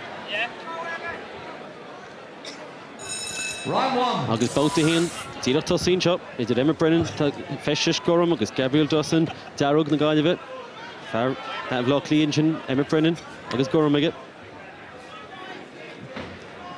agus bhé mu súlan is le sáhreidin seo ag 62 kg. Gabriel Dossen go leor cúteige bhfuil se Michael Nevin agus Brett McGinty ar a bhealach a fáidir leis a gríomh seo. An tí bheilem Emma Brennan agus an bhirrta go bantóiste go dtí seo tíocha second. An réitear Christoph an na hain. Agus a tuairt ráis Emma Brennan gan bheith casa. An bhirrta go bhfuil asan sin agus caite go asan sin ag Gabriel Dossen. Ar chuil brú réidir go chéadú sa treid seo inis Emma Brennan. Stíl sin teag an Murta Cup. Emma Brennan, fear, Dimúd go bhíonn bhlá clia. Se fiche seachtanis a chatad. Níl nach bhí sé gimmart le míon bhlá clia. Gabriel Dossen, gan nach nímlinn déag. An bhirrta go bhain seo. I ggéar a críomh na héanaan thuirt lób. Núma do bháin cáte cup. Mór an idir a bhirt go dtí seo. Gabriel Dossen, ggéar bheith i gceimsiú scóran sin. Díadach isteach na hasnachaí. Níl neis bhí sé róád amhaid. An bhirrta go ggéar bheith i gcaibhrún spás sin mar bhí Darren Ross na troideach eile. Brennan teach an cín nuair sin. An bhirrta go bris suas. Ceann dasan sin ag Dossen i ggéar bheith gamsiú. Díadach isteach sa smig. An bhirrta go i lár amháine. An mór an cáte ceachtrach go dtí seo agus was leabal tíos an chéad bóta. Ceannáil in sin ag Emma Brennan agus cé go craitheann Dossen a chluigins cínta go neach se sin isteach tíadach ar is smig ag Emma Brennan. Dossen sin ag cá an réitear ggéir bheith rálamh gan bheith a tarn sa chéile. Dossen agus Brennan í sé casa le chéile lá bháine go nuair se feicimid coppla buile. Dossen a chun cín nuair se nó do an fácaí ein héad bóta. Críomh na héidir 62 kg. An bhirrta go bhí Brennan nuair se beidir gamsiú scór. Dossen is chun cín. Ggéir bheith chuile brú ceann dasc cliste fátin sin ag Dossen. Agus tá Dossen héis ceann ionta háil agus tá Emma Brennan ar an áhar agus an cúd a tosaí 6 second imi agus ceann álan in sinna Gabriel Dossen agus bhí sé héis ceann amháin a bhfuil agus fecinn tú an tatsin atá inis a réad an Emma Brennan agus airínis Gabriel Dossen gúil se an bhrú sin a chud éide Brennan inis agus gan chúteag second fácaí sa géad bóta. Cínte in chéidir uair Brennan nar hanga se lé ach an dáú cínte chuise ar a húna agus chuí se sin go mór agus na moltaí breanú ar a treid seo. Brennan i ggéire ach an chéad bóta críochtaí aine agus Dossen an ansásta. Darren, I suppose the knockout, we might get a chance to see it here. Tentative enough before that, and then Dossen began to kind of find his range. Yeah, well, I think Emma Brennan will find himself very unfortunate because you know what, he had actually won the ladder or the first part of that round. You know, and obviously with one punch at the end, I know it's only the one punch, but it can definitely sway the judges. You know, anything we see here in the replays is Brennan landing shots. You know, he just gets caught one unfortunate shot, but with 20 seconds to go. So we'll see. You know, it'll depend on what way the judges look at it, but generally a knockdown tends to sway the judges. It was actually a head clash, wasn't it, Darren? Yeah. So I think that should be Brennan's round, really, to be fair. So he'll be fine with it, very unlucky. All right. Second time.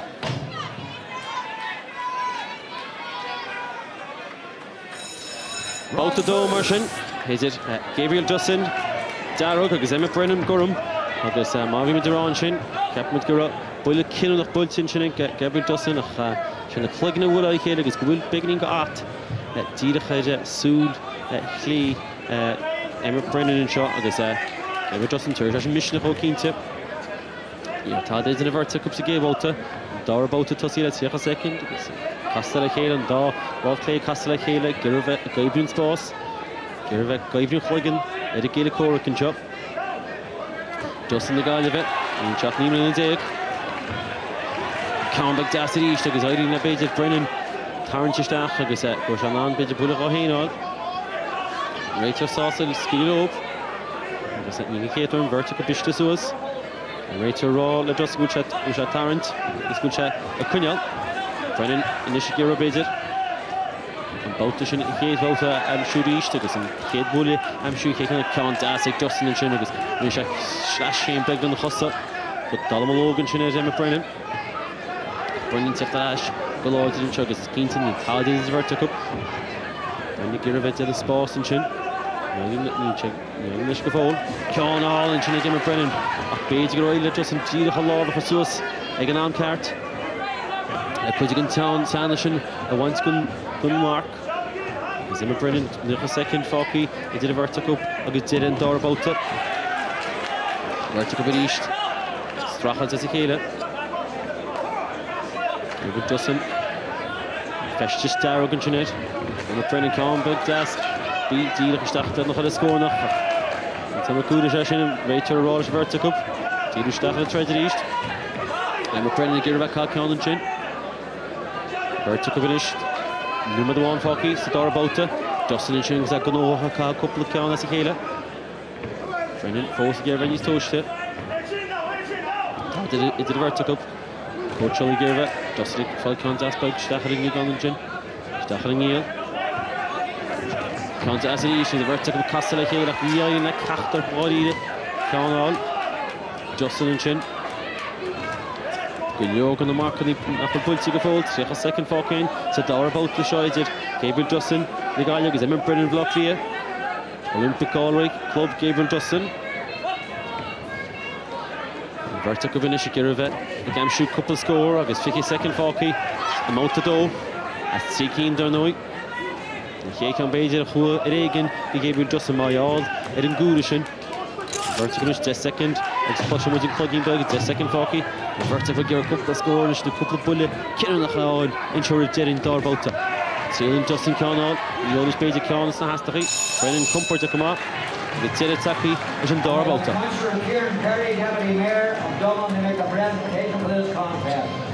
Darren, a lot of shots thrown by Dossen, but he's probably not landing as much as he wants.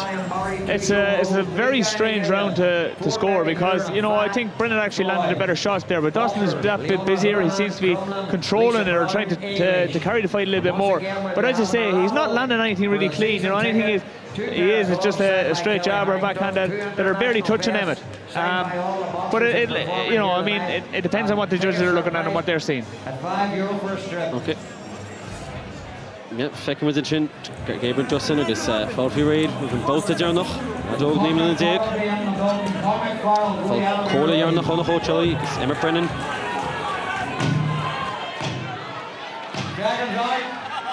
Both the team Russian. Emma Brennan. Conyal Horum. Gabriel Dossen agus Darrow. Because the Sula Creeve the Hayden. Hort Loben shot. And it did. Tad is a vertical. Maybe Darren or up. Emma Payton Nisar. Some mountain. Marsin, beit gúil siad a chó scór chuil isteach sa móta John. Coffis, bés ag an tí número. Emma Brennan cúpla ceán das caitin sin again. Ceán all an sin, díadach isteach an hasnachaí. Roberta Covinis, a Girva ag am siú scórnaí. Bís an réitear sós a ríistid. Dossen a seas siar go bheith an.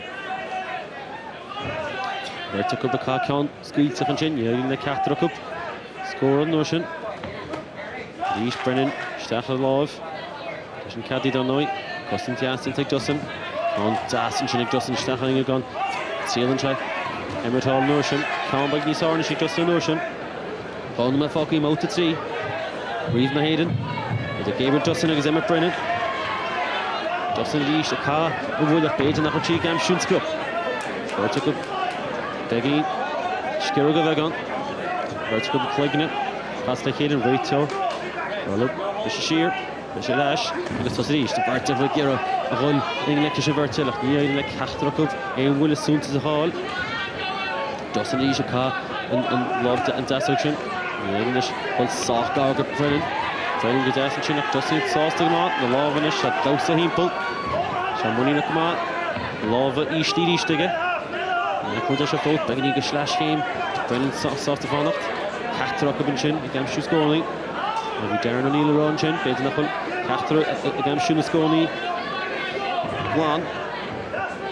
Marta Covinis agus Arta Númad agus chuig second fácaí sa móta seo. Verta Cup, Girva gamsiú score Dassen sin a Gabriel Dossen. Ceán beg Gláán an sin go chéadú beidir sa móta seo. Emma Brennan a Girva Rolnish agus an díon obair sinna chuir gríiche agus cúpla scóir amsú. Cushiot go Dassen sin ag Dossen. Brennan Girva brúil chréadach éil in Dossen go Das agus Fleck go beganí sin fi Emma agus an réitear ráis. And the showboat up. McNaul and Dossen. Agus Brennan gur hechan cíní. Fácín seán ach tíocha cúig second in seo. Gabriel Dossen agus Emma Brennan. Gan táda idir atrub, 62 kg, Creed made McNaul ní sinna Emma Brennan, go bhí sé sinna tasta bhaid. Bhí sé sin cínta, count as a bhín sin. 50 second fácín is idir a bhirteag Creed na héidir. Wiltshire an bulle cinna nach sinál. Wiltshire ná an scór cinna nach sinál. Emma Brennan is chun cín. There's a mission home count the first shot, couple of seconds on. Gabriel just in a gear of a gale away. Russian shoot and plugging in, because the second count by Galen Frote again with Brennan. Dossen in each to Gale, because the gear of a goose in slash game shoot. Sport O'Hain, because a vertical. Saw Hyde into the vertical, but Gabriel Dossen against Emma Brennan. And Darren, a really close contest, very hard for the judges to make a decision on that. Yeah, very, very difficult. I just hope that first round clash of heads doesn't go against Brennan, because I thought he won the first round. That last round was very, very hard to call. I thought Brennan did some great stuff, and then I thought there was maybe a minute or so, a minute and a half, where Dossen was completely on top. So it was very, very hard to call. You know, let's just hope that first round doesn't pay dividends. Yeah, we're on the Darren with Fickmans. Cam Boot Terrier, Gabriel Dossen, because Emma Brennan took him a stas the one you dish. They should throw it if you go on. Well done, boys. The winner of that contest, the Liffey Korean Higher National Champion at 75 kilos for 2019, by unanimous decision, Dossen in the red corner. Show your appreciation for Emma Brennan. So, galore dente idurami narratori eg Gabriel Dossen and Shotranona Nyov. Andy, I know you fancied him beforehand. He didn't probably get into the rhythm that he wanted to get into, but was it the right call? I think it was the right call in the end, but I feel a lot of sympathy for Emma Brennan in the fight, because he came out and he set out his style, he had his tactics perfect. He was letting Dossen, the counterpuncher, come to him, and he was making Dossen fight his fight, and he was landing his right hand at will. You know, it was landing perfectly, and he was probably winning that first round. Then the clash of heads, which was deemed a knockdown, and so he goes back to the corner after the first round and he's 2 points down. Then he has to fight out of his tactics. He has to change his tactics and go to the counterpuncher, and that just played into Dossen's hands. So you feel some sympathy for Brennan. The fight just kind of conspired against him in a certain way, but that's what winners do. Dossen found a way to win, you know. Played into his hands, but he also played a part in winning the fight. Would you think that the knockdown or the clash of heads turned the thing? It is a bit of bad luck, because it happened in the fourth round, and like, you know, it's a bad start for any fighter. But I think Dossen, he showed really flashes of brilliance. He is a good kid. He's only young, and it's his first senior final as well, don't forget. So I imagine there's nerve there as well. He's having a hard week, or you know, the last 3 weeks he's had some great performances. So this is the icing on the cake. He did win the fight, but he's an awful lot better than that tonight. But look, a win is a win. He goes back to the high performance, and he's only going to improve on that now, I think. All right. Okay, keep it playing right. So in Kate Kaiblan Telemar Shin, he is since Grow Lahar Nahura, Leona Houlihan, agus Lisa Browne, 8 kilo, Filmida Chorachol. Remain on the Vihid, Major 2, Leona Houlihan. As Crumlin to try Lisa Browne, Aglish, 2 kg, to the thread shine. Agus with the Sula Bautintach, Maravian, and Chinese Tushki, Feckin Chin, Lisa Browne and Chin, Vichy Trade, I get from the Ochan and Norachi in this Shirash, Agus and Chin, Leona Houlihan, Chin, Hushishin. Obviously, Dig, Gortu Gluna could ask you, and Noragus, she Sul, Comedian who come she saw Hockley, there's no free shot, a hurt, the Tommy Lyons rator, the boat to shop. Agus a Castlish of Earth, a lower one, you can pinch it over in the click, niggas, a dollar do, Martha Pickian, like up the vault. Please go to Anna Moore, Cormac Farrell.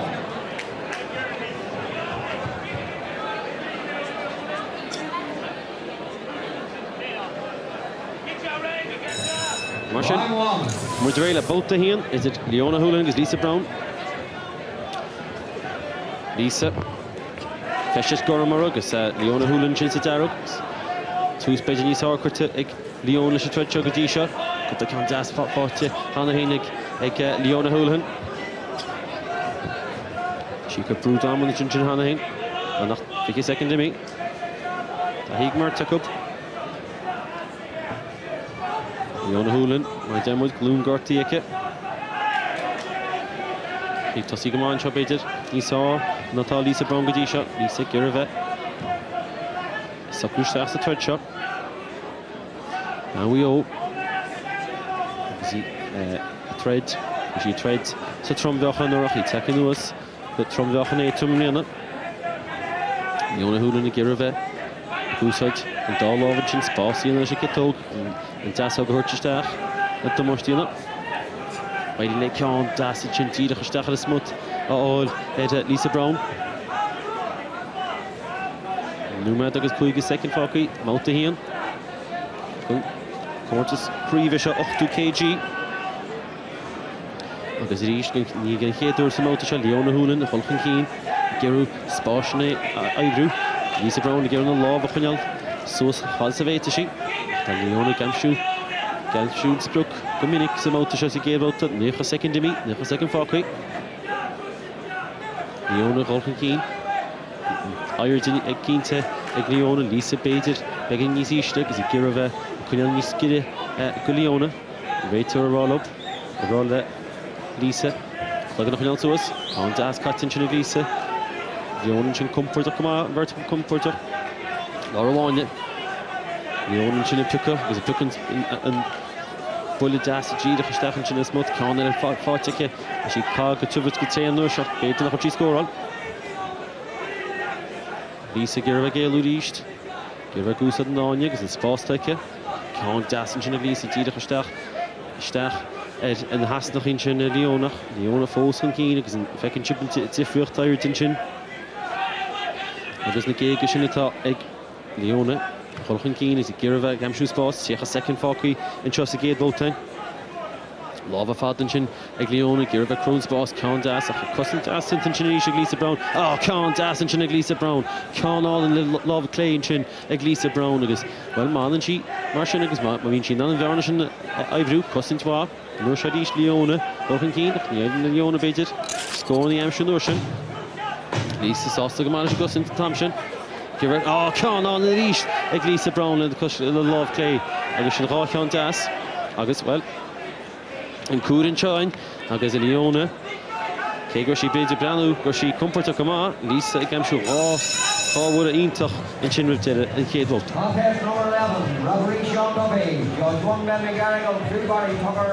Darren, Lisa, probably was on the back foot for a while, which was 30 seconds, and she landed 2 lovely shots.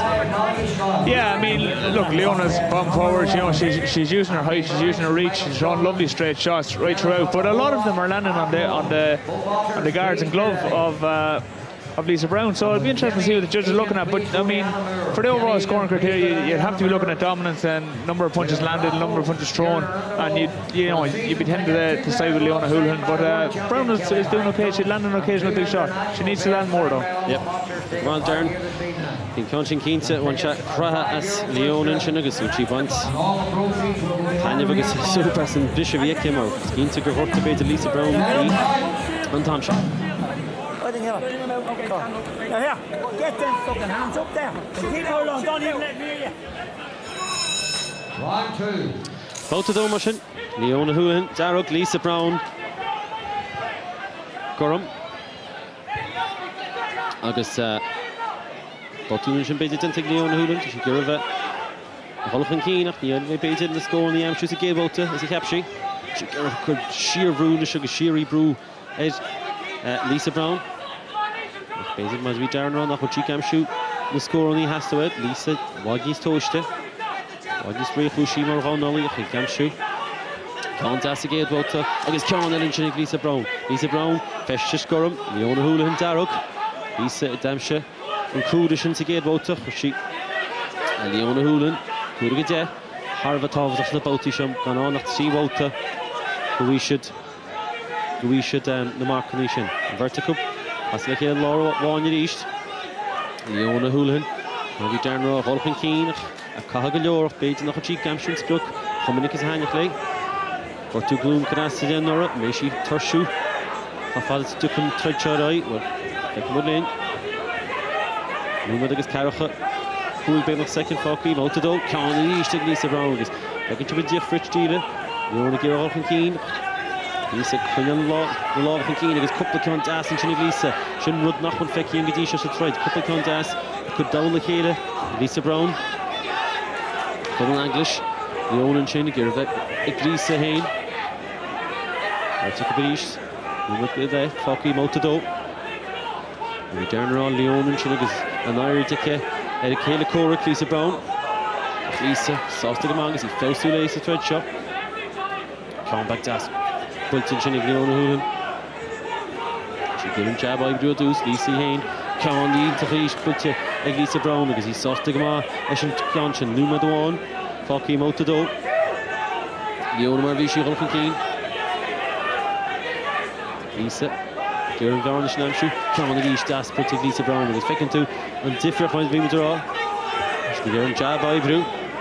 Leona baited, Gary Hunyan Lee's fighted. Lisa, Camshu, Darren. There's some touch on the right, Cekiso, quick second Focky, I'm out the door, it's a Leona Houlihan crumbling against Lisa Browne English, and Verticup.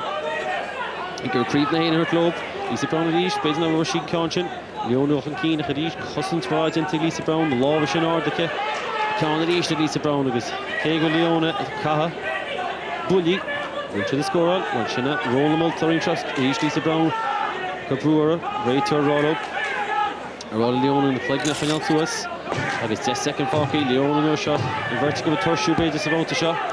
Lisa Gamshu Con Dasarish Con, all in your chin. Tida Lisa Browne, Tida Stach, Smig Leona Houlihan, because she's soft to Gama, let's clear him door about the shot. Would Kenny Egan please go down a mirror? The top table, Kenny Egan please go down a mirror. Darren, much as you know, we saw Lisa again being patient, you know, waiting for Leona to come forward and then picking her shots. Yeah, that was a lot better round from Lisa. You know, again, Leona came out from the start and she was trying to use her reach and trying to dictate the fight, but that round Lisa let off a lot more shots. She landed a lot more clean shots, some very big shots at that. And you know, Leona looked a little bit flustered at times, but that will be a particularly hard round for the judges to score because, as I say, Lisa landed some very big shots, even though Leona probably threw more. Leona had problems with her knee, and fitness could probably prove huge in this last round.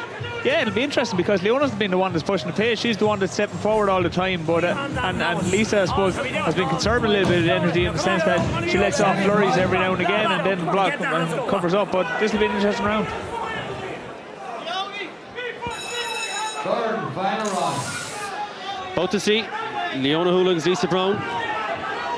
This might be Darren around chin. Lisa beats it. A go Keen at Cekiso. It's keen to go. Leona Houlihan Keen, Moravishi. Let's see Wotan Shaw. She's thought nothing to Begini. Vertical finish a can like Laura Wanya. It's a waiter. Roll up on Ashnina. Leona Gerhan Keen. Leona given jab Shnachach. She cog a lure bully. Lisa Browne. Kirva. Nis Toshte. Vertical finish a Laura Wanya. She has a second cut in some out to do about the 3. See Keener Fad and just a start notion top. Nochen 8 kg. From the Ochen 8 Dornálaíocht. Lisa V. So from the Ochen and Lorochi. Takinuas. Can all in Chinik Lisa Browne. Can all in Lisa Browne. He can. I guess Vichy Wad the Machen. Dara can Vichy Wad. One is Skidde. Leona Houlihan. I guess it's keen to go Lisa Browne. Better fast finish. I guess money. Tiataki can all on Lisa Browne. She's second keen. Leona better Torshu. Rater Walsh Verticup. So good. Lumat. Quick second Focky and some out to shot. Lisa Kieran Jabshnall. Canal speed to Notion. Verticup and Norwanya. Leona Leash the Kagalyor. Lisa Gamshin Kuja. At a better killing up the thread shot. Leona Chin Tira Stasna Hasner. Canal Thief in the Dornness and the Kulishishin. Verticup and Torshu. Next second Focky shot. Lisa Browne Russian East, Leona, Basic Con, Amshin Shinaka, Vertical Vinicius Torshu, the Clugna, Nima the Bugger, Naka Bugger Con, Lisa Browne, the Lava, Leona Heath, Agus Lisa Gamshu, score at Das, Tirchtas and Neil, Leona Chinakirva, Nichinana Lava, Knelsos, Lisa 3, Kerrikin, Asikeda, Hukin, Asikeda, Agus Lisa Gira, Eve Kunyal, and Brushnera, Kuga second Focky, and Rater the Lisa shop, good tenure Raleigh, like Nardu. Taking Lisa Nish, good chance Lisa Browne, we all good chance coming down up to Aglish, good chance Baited, Creeve the head in her play. Leona Gira Force, second clean, Harish Lisa, the love of clay, count all indeed if it's on sheer, as he goosed in sport and the clichte. Get that Focky, take a second and just a mouth to Darren, bout to 3, to start Washington, would Creeve the head in, now I'll go Leona Houlihan, Uchahol, Hafadela Lisa Browne. The notion, you should come on to the rater. Leona Houlihan, she's all slash up the map. The rain to Sheila Kinnan Walter. Quick second egg Falky. Fiona Houlihan and Gera Baited and Bullet Kieran Hall. Lisa. The second Falky in charge. Lisa Browne against Leona Houlihan and Woodshire on. Score Lamshu Lisa. Fourth, Gera Lamshu score big to Acid East. Ben nach Justin Dira Stachel Gluish. And Rachel Gera and Virgin and Vicious Suas. August and Treacher Keith saw Fred to Leona Houlihan and Lisa Browne. Leona Houlihan chin Dara could see Turshak Noah, Lisa Browne. Steve Gorham, I guess. Darren, I suppose, Lisa probably landed the better shots throughout those 3 rounds. Yeah, it's going to be a hard call because the very first round, I think Leona was completely on top. The second round then, it started to sway a little bit, but I think it'll be down to what way the judges scored the second round, maybe, because the last round, I think Lisa, you could see Leona was starting to get tired, and she got caught some heavy shots, but now she kept trying right at the end. She kept throwing punches, but it's going to be a very hard call to fight. To call it, yeah, my dear Darren Chimbish had Jack and Gunmul Turry, Kenny and Maginta, Willing Kenny Beglot in Takubin Shots to Washington Martian, Leona Houlihan, August Lisa Browne took Rishtach a Laura Wanyarish, Quebec with the Torre Figure, good treacher. National League champion Kenneth Egan to make the presentations for this contest. Kenneth Egan, Olympian and 10 consecutive times Irish champion, make the presentations. Show your appreciation for both girls. The winner of that contest and Liffey Korean higher female champion at 80 kilos on a split decision. 3-2. Houlihan in the red corner. Show your appreciation for Lisa Browne. Well done, girls. Seán, cohordagus mar sin le Leona Houlihan búitheoraigh 8 kilo. Inis is sticks the studio. Tá an stúrthóir nua an éad ard aimíochta Dornálaíochta sin mouthful Cárthach sin Bernard John tá fáilte ród. Good morning, Karen. Agus fáilte ród go dtí an Stadium Náisiúnta, the home of boxing. Tá sé go húntaach agus ihe úntaach Bernard. What a night. The credit, it really is. It's been fantastic so far. Some really exciting young talent on show. Young Adam Hession, 52 kg, didn't have it all his own way, but dug it out. Gabriel Dossen, again got pushed, but found a way to win. And Aoife O'Rourke, Amy Broadhurst, we've got some fantastic talent coming through, and I suppose it's our job now to kind of guide that talent towards the Olympic path. That high performance unit, you're the new director of it, so how does that work in terms of how do you nurture this new talent to get them ready maybe for, say, World Championships later in the year, Olympic qualification, that kind of thing? Yeah, well, first off, we've got European Games coming up now in June, so we'll have a team going to that, and then World Championships start in September for males and World Championships for females in October. So they're kind of there our focus points for now, and we're just building towards that. National Championships is just a piece of that selection process, which helps us identify the athletes that we feel can compete on the international stage. So European and Worlds will be ticketed events for Olympic qualification? No, European Games is just it's a ranking tournament, but World Championships will be the first qualification tournament for Olympic Games. Okay, now there has been this impasse that's existed for the past number of months between the IOC and IABA in relation to the new president of IABA, and the IOC don't agree. They've said that at the moment boxing isn't going to be on the Olympic calendar. So where's that at? Well, they haven't actually said boxing is not going to be on the Olympic calendar. What they've said is, IABA may not be involved, but that they see boxing athletes being able to participate in the games. So whether it's under the guidance of the IOC or whether it's under IABA, we're not sure at this moment in time. But I think IABA, they've been given very clear instructions by the IOC on what they expect, and there's a congress ongoing on this weekend. So we'll see how things progress over the coming months. But we'll be quite confident, and we're preparing for Olympic qualification and Olympic Games. All right, Gormagat is starting Bernard Rashkud Sahara. We're Madavihi agus Anthony Browne and Shin Darrog, Buckley, Turtai Kenneth, Okungbowa, Allún agus in Verticup, Falfrey Ray, Guntredja, Baltahi and Tossin agus with the Sudish, Sar Hivin Shaw, Nirahin KG, agus a Verticup close to Gama, Kenneth Okungbowa and Shin. Festish Goromed, Anthony Browne Darrog is count big task scores in Chin Lua like Anthony Browne agus Family Micheál St. Michael's Club Buckley which are champion the Browne Cárthach Ban Breathnach agus is keen to go skip use Cliste as Cashave for Seán Kenneth Okungbowa Allún Farvin skimmer Kishfel Chama. Agus Canasar Fortiga Shin, Daniel O'Brien, Thread that Canasha. Bagnini Shield Generator, vertical falls, Tesh, Michaela Corrick, Anthony Browne bided, up the score Fortiga. Fortiga Vinci Squealer, a squeal, Lishna Tillage, Agus the squealer, Anthony Browne, Softig Managing Yanchin. Bagnini, Feckin to Gulcha, Bagnini Sarja, Farrell Loon, Okungbowa, Agus more than a guest. It's good. Stier Bagnini Diffulig Verticup Nish, Agus Numa Kate, Gerva Gamshu, score. Okungbowa, Kushis, Rachel Roll is a Verticup stopper. So I have to go with a Verticup Khan and the Kate in Tamshin. So come on, Rachel, Anthony Browne, a skill a couple of Khan, then the Irish Khan and shoot. Verticup Rachel. Rollish the breach tees, the breach tees, it's a new as coverage in. The heart of a horse's wood. Nahor agus Numa agus 6 second Falky amount to here agus fecin dúin Kenneth Okungbowa agus Coachley Rory Parks agus Mark Fleck agus tas full Súlé Chama agus fecin dúin Cheshire Shillen Doctor Corley shed Anthony Browne fan go faidir fecin chip an Súlshin Shille agus Seán Lewis amount to shot gan 9 second of a kite agus Gerva Clan Suas and then she agus me have to go on job into ag doctor Rachel Sasta yes Anthony Browne Nilshin Shilling phone Kevin Okungbowa Anthony Browne Gerva Royal Kinky Verticumish Squealer National Law Rachel Verticup Lean Rachel Sasta Hudabe as I should always Verticup stop up agus final back fought it's okay right. Is a roll of vacation in the horde. Is a also hard. In invert. Okungbowa and Browne against the gear force. Like when you know that the gear got to.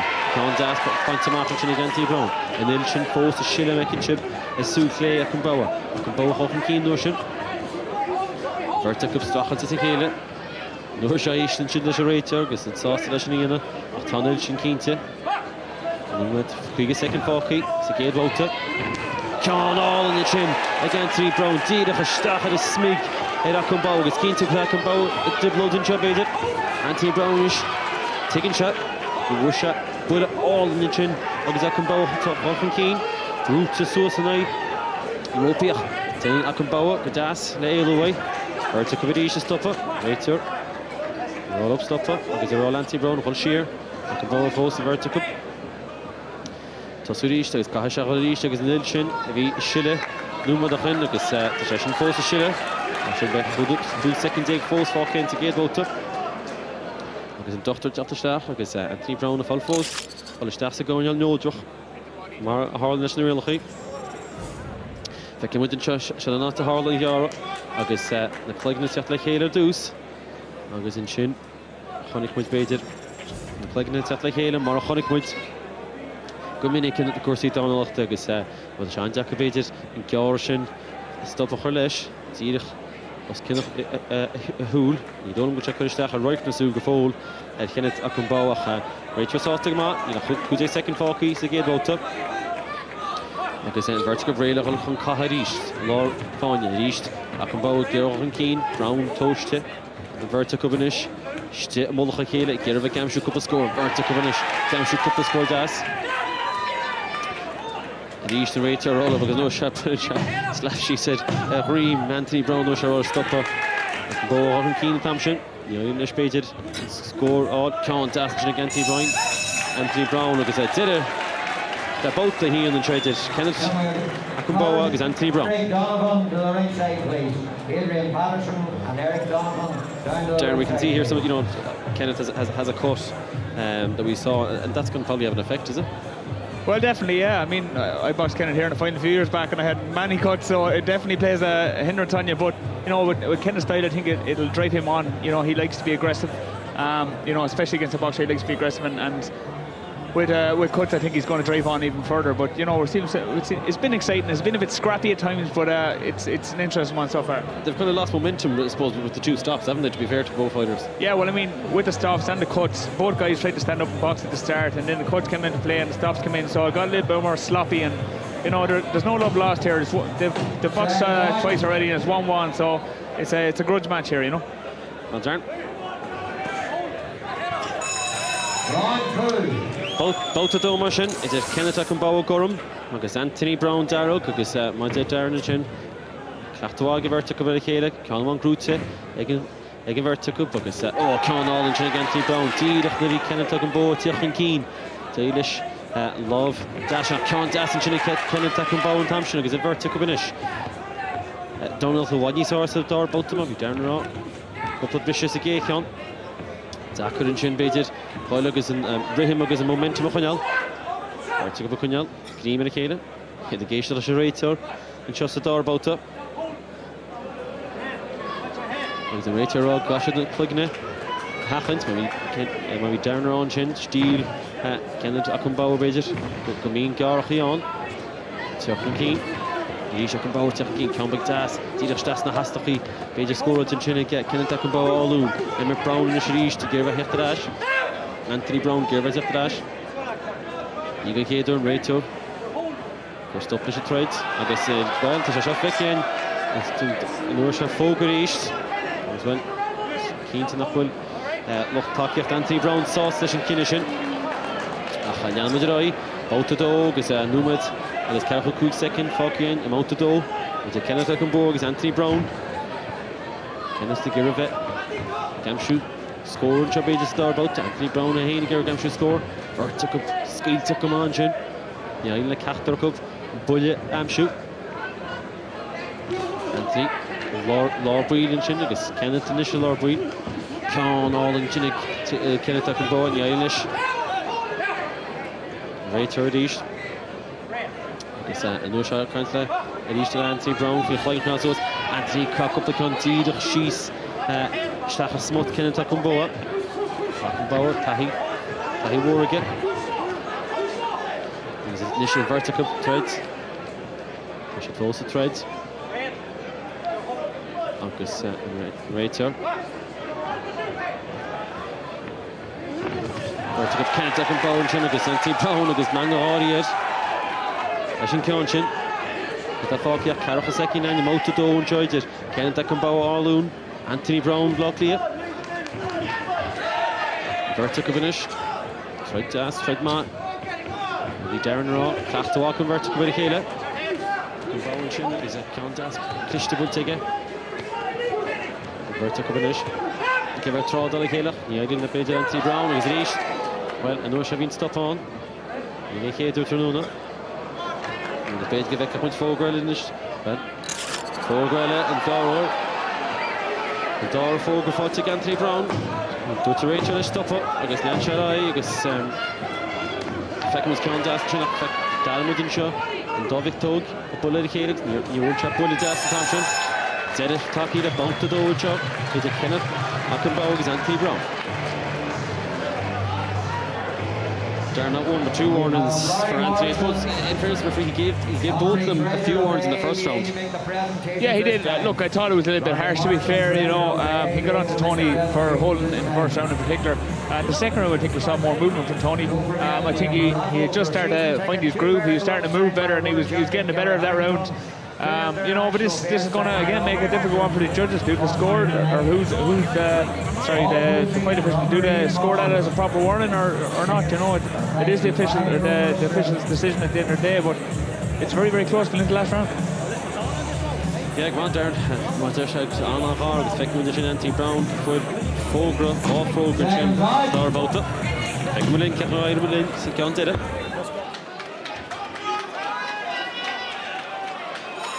About to three, it did Anthony Browne, Buckley, St. Michael's, against Kenneth Okungbowa, Gorham, Arloon, second with Dida, Kenneth Okungbowa, Giro, and Keen, Thompson. Anthony Browne and Shin, Vertic of Inish, give her bullish, that's Nastachi. Right already, show up stopper, stopping to the Nursha. Taking Anthony Browne, you fade the spades of Ceán at all. Vertic of Inish, Castle Chéile, Laura Wanya. Anthony Browne, Kenneth Okungbowa, Cárthach a bit of Vertic, Ceán Wán and Dinne, who took up, he had that troops in thread shot. But to give it thread, Molach Chéile, Tishte, the Dassin like Anthony Browne, Sausage Ganshin, and the coach like Sausta, and Rachel stop for Eastlish. agus an nuair seo stop a ríis ní hé cin chéadara agus time out a ríis den bouta seo agus a ríis feice muid an dochtar tá grathach má an sin agus tírecha tíomhant súil an sin agus Kenneth Okungbowa sa gúine neodroch ráú meid fácin agus iad gira inis instruction an cheartú réitear fánacht mé dochtar ré agus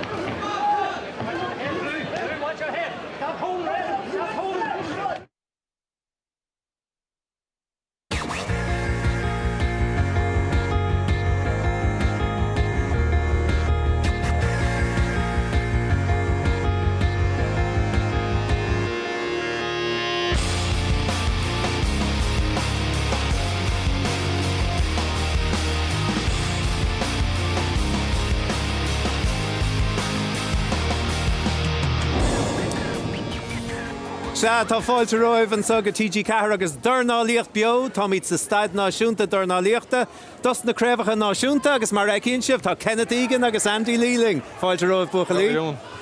Agus beg focail going leis na lads gan second nó gró ach tá na Dornálathe tá siad de teach agus topic, tá siad sa cró ta fiording agus tá cúpla second fáca I gceantas na Caibhlintí mar sin fuair drochtar den gceansa Cárthach Ban Breathnach agus Darren O'Neill. Gurmíle má de bhíle agus fecinn sibir sin bouta trí at Seán gan nach núma doháin fácaí idir Kenneth Okungbowa festis gurm Farrellún agus an sin sa festis dear agus Anthony Browne líomh Micheál an Chumlach Lí agus an córug an Caibhlín seo anna dhéar fad héis chábhálta go dtí seo an tríú boutas gan nach núma doháin fácaí an gearan seo an cnás agus convertach agus well. Sinné ceapain agus an bua fáte ag Kenneth Okungbowa for dhéire agus Micheál a chortú and Darren, I suppose a disappointing ending to a great fight that we had. It is, but it depends now what the referees have to call it. You know, was it a cut from a punch or was it a cut from clash of heads? If it was a clash of heads, then it will go to the decision and who the judges thought were ahead at the time. And if I'm looking at what we're after seeing, then I'd be looking at the red corner. But actually, it was very, very hard to call. With the red in the second round landed some good shots. The first round was very, very hard to call. That last round, blue came into it a lot stronger. Yeah, and as we've seen in the first two rounds, a lot of stoppages, a lot of cuts on both sides. So it will be interesting to see. But I suppose the referee and the doctor have stopped. So yeah, we'd have to see what the decision is. I think the warning could come into play here as well. Yeah, well, mar Darren and Shin with the Fecal. Stop correlation thread shot out to 3. Good there noch. It's Kenneth Okungbowa and Shin and all as all loon. Agus in Festus Gorma Shin, agus Anthony Browne, Gearan Shin, Eda Hool, agus in Ray Turnish. Rolling Kinney, you know, agus moet de faafles de Multori. Hier te stach, ach, Hyde said Feckian, agus a slower body, a stach and shaft hot. Moet de faafle Kinney, agus on Kinney hier. They did Kenneth Okungbowa, all loon, agus Anthony Browne, leave Micheál McElligot, agus hier moet een Torre Effigulanish. It's just a one, you can vec moet Care Butcher, Creevna Hayden. Show your appreciation for both boxers.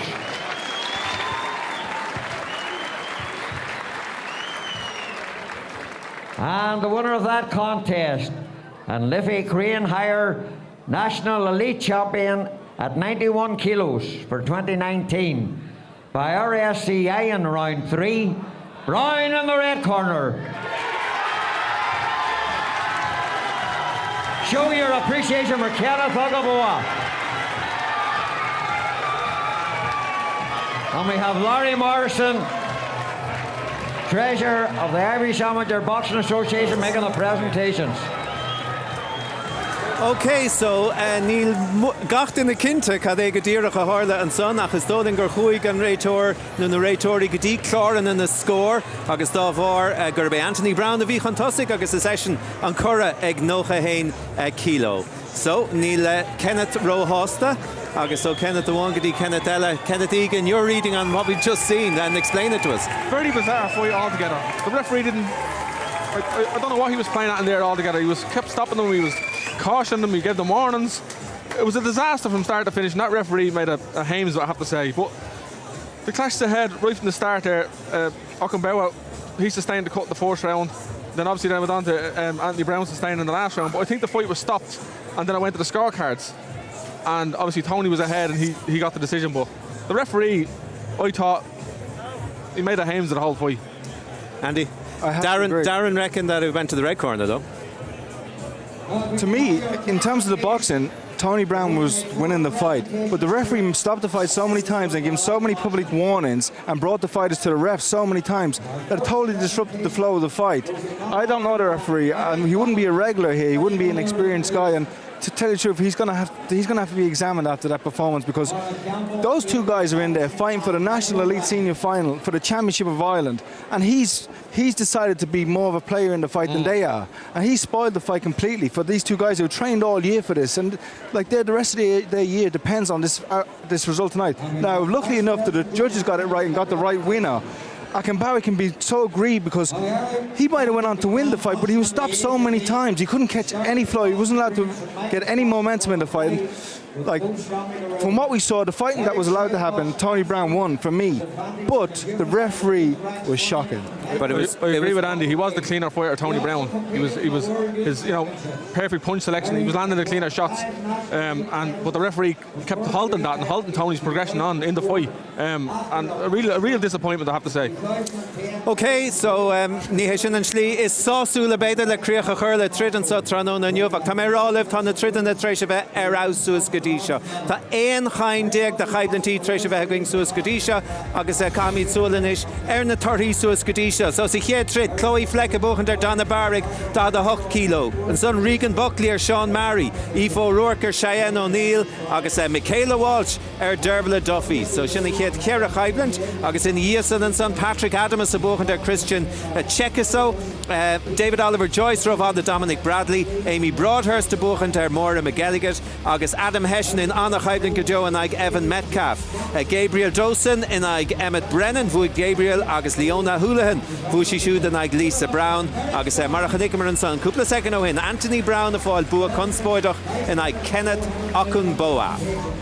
Alright, so sin ein chaiblant dig. Fós le tachta noch, tá sé chaiblant densko in a mass cuig tedal náisiúnta an lína. Carly McNaul and Agníomh Early dúise chuig a 1 kilo. And son James McGivern agus George Bates beg anna chaiblant go after a shoot.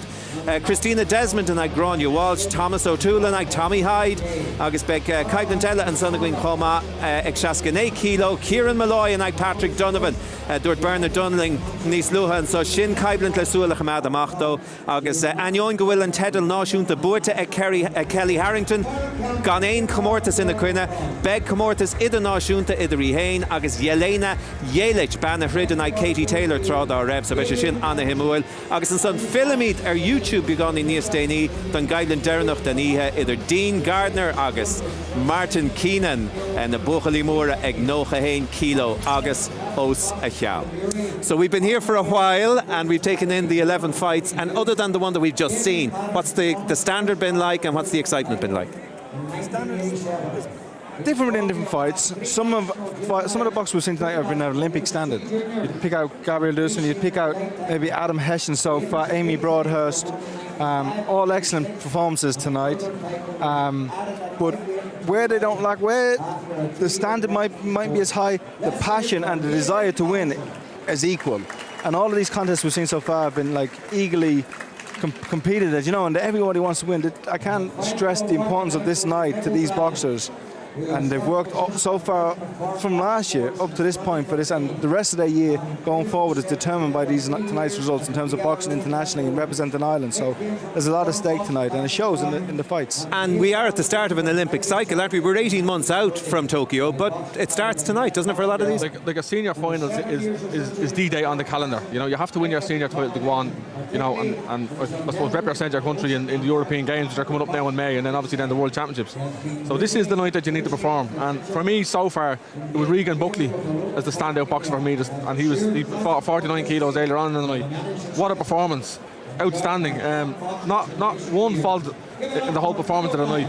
Really stood out for me, and again, like you said, there's a lot on the line tonight now. Lads are going to be nervous getting in there, and ladies, they're going to be nervous if they make a mistake, are they going to win, are they going to lose? Because this is the pedestal they need to be up on, and this will launch them then right through the rest of the year. And bearing in mind, we've a mixed card tonight. 9 male fights, 7 female. So really, I mean, it's even Steven in an awful lot of ways. And bearing in mind that the Olympics are going to be much more about the women in boxing in the next cycle. 2 extra weights added, 2 taken away from the men's thing. It's going to be a very interesting period ahead, I think. Yeah, and you have to commend Irish Boxing Association and the Irish boxing fans, because I think boxing in Ireland is probably one of the only sports where male and female compete together on an equal footing, you know. And you look at the medals won by Irish athletes in the last year. I think most of the female medals and the major medals are won by Irish Olympic boxers. So, like, we've seen Kelly Harrington, we've seen Amy Broadhurst tonight. These are following the footsteps of Katie Taylor, and it wouldn't surprise me if Ireland gets a gold medal in the Olympics in Tokyo, that it comes from a female boxer. And when you consider as well, I mean, what Katie Taylor has done for Irish boxing, we don't need to go over that, because it's just been incredible to see the amount of people who are involved in the games now. But bearing in mind, there's such a changing of the guard in the Olympic team compared to the last Olympic team. No Michael Conlon, no Paddy Barnes, no Katie Taylor, to name just 3. There's a wide open door there, isn't there, for any of these boxers? And that's what happens in boxing, you know. Like, you get teams changing all the time, and you have superstars turning professional like Michael Conlon and Paddy Barnes that were really, really well up in amateur boxing. You know, they knew the game inside out, but they had to leave, and you know, fair enough, that's their own decision.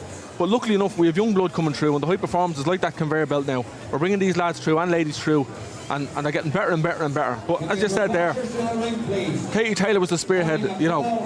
She set the trend. Now the clubs are full of young girls wanting to be the next Katie Taylor, and that's just going to expand the calibre in Ireland of Irish boxing, you know, for women. And they're up there neck and neck with us. Now it's sad for men's boxing because there's 2 weights gone. It's going to be harder then for lads to qualify. So you'll have lads jumping from, you know, each weight, you know, to avoid those weights that aren't allowed anymore. So it's going to be tougher for men, but for women, it's open season, and it's just fantastic for them.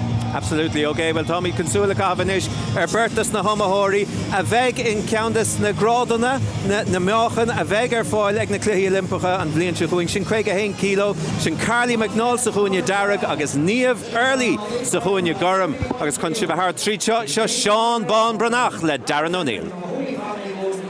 Yeah, Sinead, tá an chudeile an chátanis díreach ala tasaí go dtí an déad slóbre 3,000 duine chuinn san stád náisiúntainse agus tá se lán go béal an tróna se agus fear atmosphere go deo agus tá teachtar speisialta fáte agan bhaid David agus John tá Brennan óin hall I gardraf na Bretan bige cógárdachas líb sáir íche dúte ach cógárdach sem rétan bheg ó bhfuil sasnanne ar nói so Sinead mar sin Táid ghuilenis go dtí an treidse agus sead Carly McCall agus Niamh Early agus tásan ar fáidir nói mé sár bátanse enhacha bud chéile duine bháin McCall as an Holy Family sin béal feriste agus Niamh Early as Royston hí san sin I Gildara. So táid ré agus táid tosaí an seo agus chéad bátan seo agus táid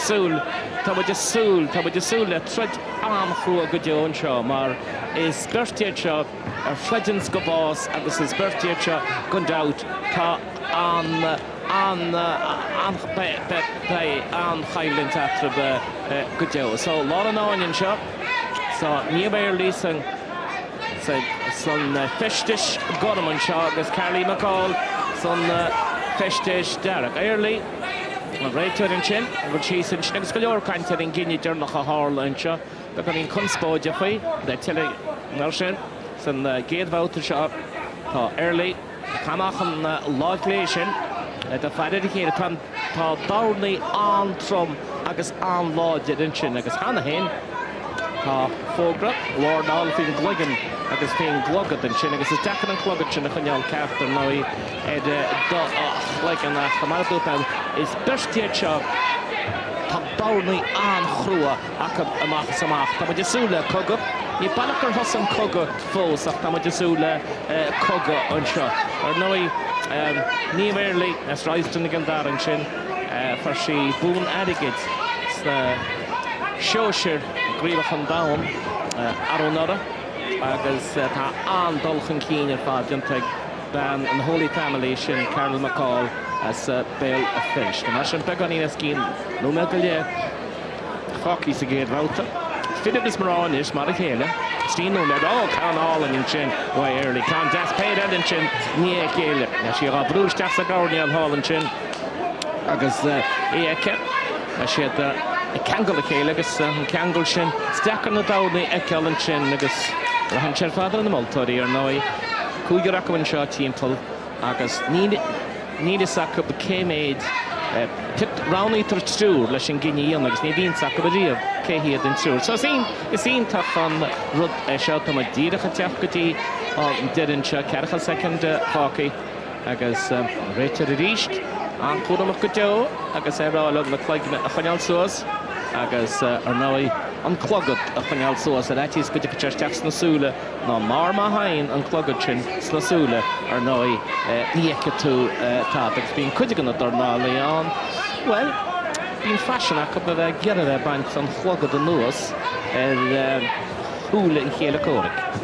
Aibhíonn sé uirinta ag mata réitear mahan ní aibdá sé. Mar sin tá na drumaí a bólan seo agus bhid teachtatí deire an chéadhváta. Ní an action ionintach tá muidir sí muidir súl le go leor an seo coga amach agus amach an seo. So Darren O'Neill I chéadhváta an seo. Fairly even, you could say. Yeah, it's a difficult one to kind of score because, you know, it's very close. There's very few long, clean shots landing. It's a little bit scrappy at times.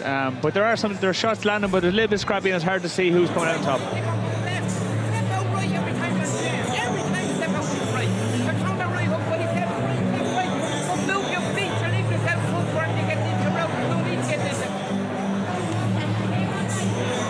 Okay, ní lódan le rá go Dornálaíocht deara go cholas bin sin méidir le rá ag an Dornálaíocht gom I tíocht amachchan seo gon dárabát. Seachún Carly McNaul as Holy Family male fetichte áte bhfuil nid tradiisiún a male fetichte ar nóis ní bhéirlí as ráistan na Kildara agus Muntir Kildara an seo go láidir agus iad a bhaid Hantaine me seo agus Ken fánach nach. Tradionín tá feici agan godí seo sá tradioníar fad go leor tradionín seo mar agus fin meascaí chéchfeite go ducha lá go dárlách sé seo. Réanas lá an áine réiteir a tradiríist.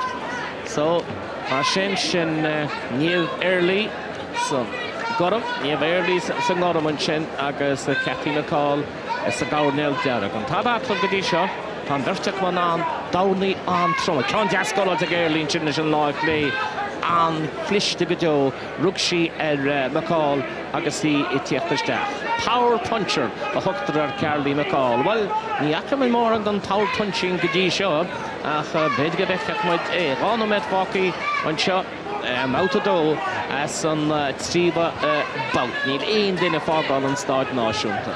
A bain só agus sása as seo agus bhfuil aon duine feici go dtí seo agan I leisel gan an mádéir go dtí na clufií Olimpiceacha beidir go bhfuil níl is agan fós a réanas. Seachúna ríist agus an istá early beidir fáil beganí chana sá agus a ríist ní chúramach an bhirte cobach.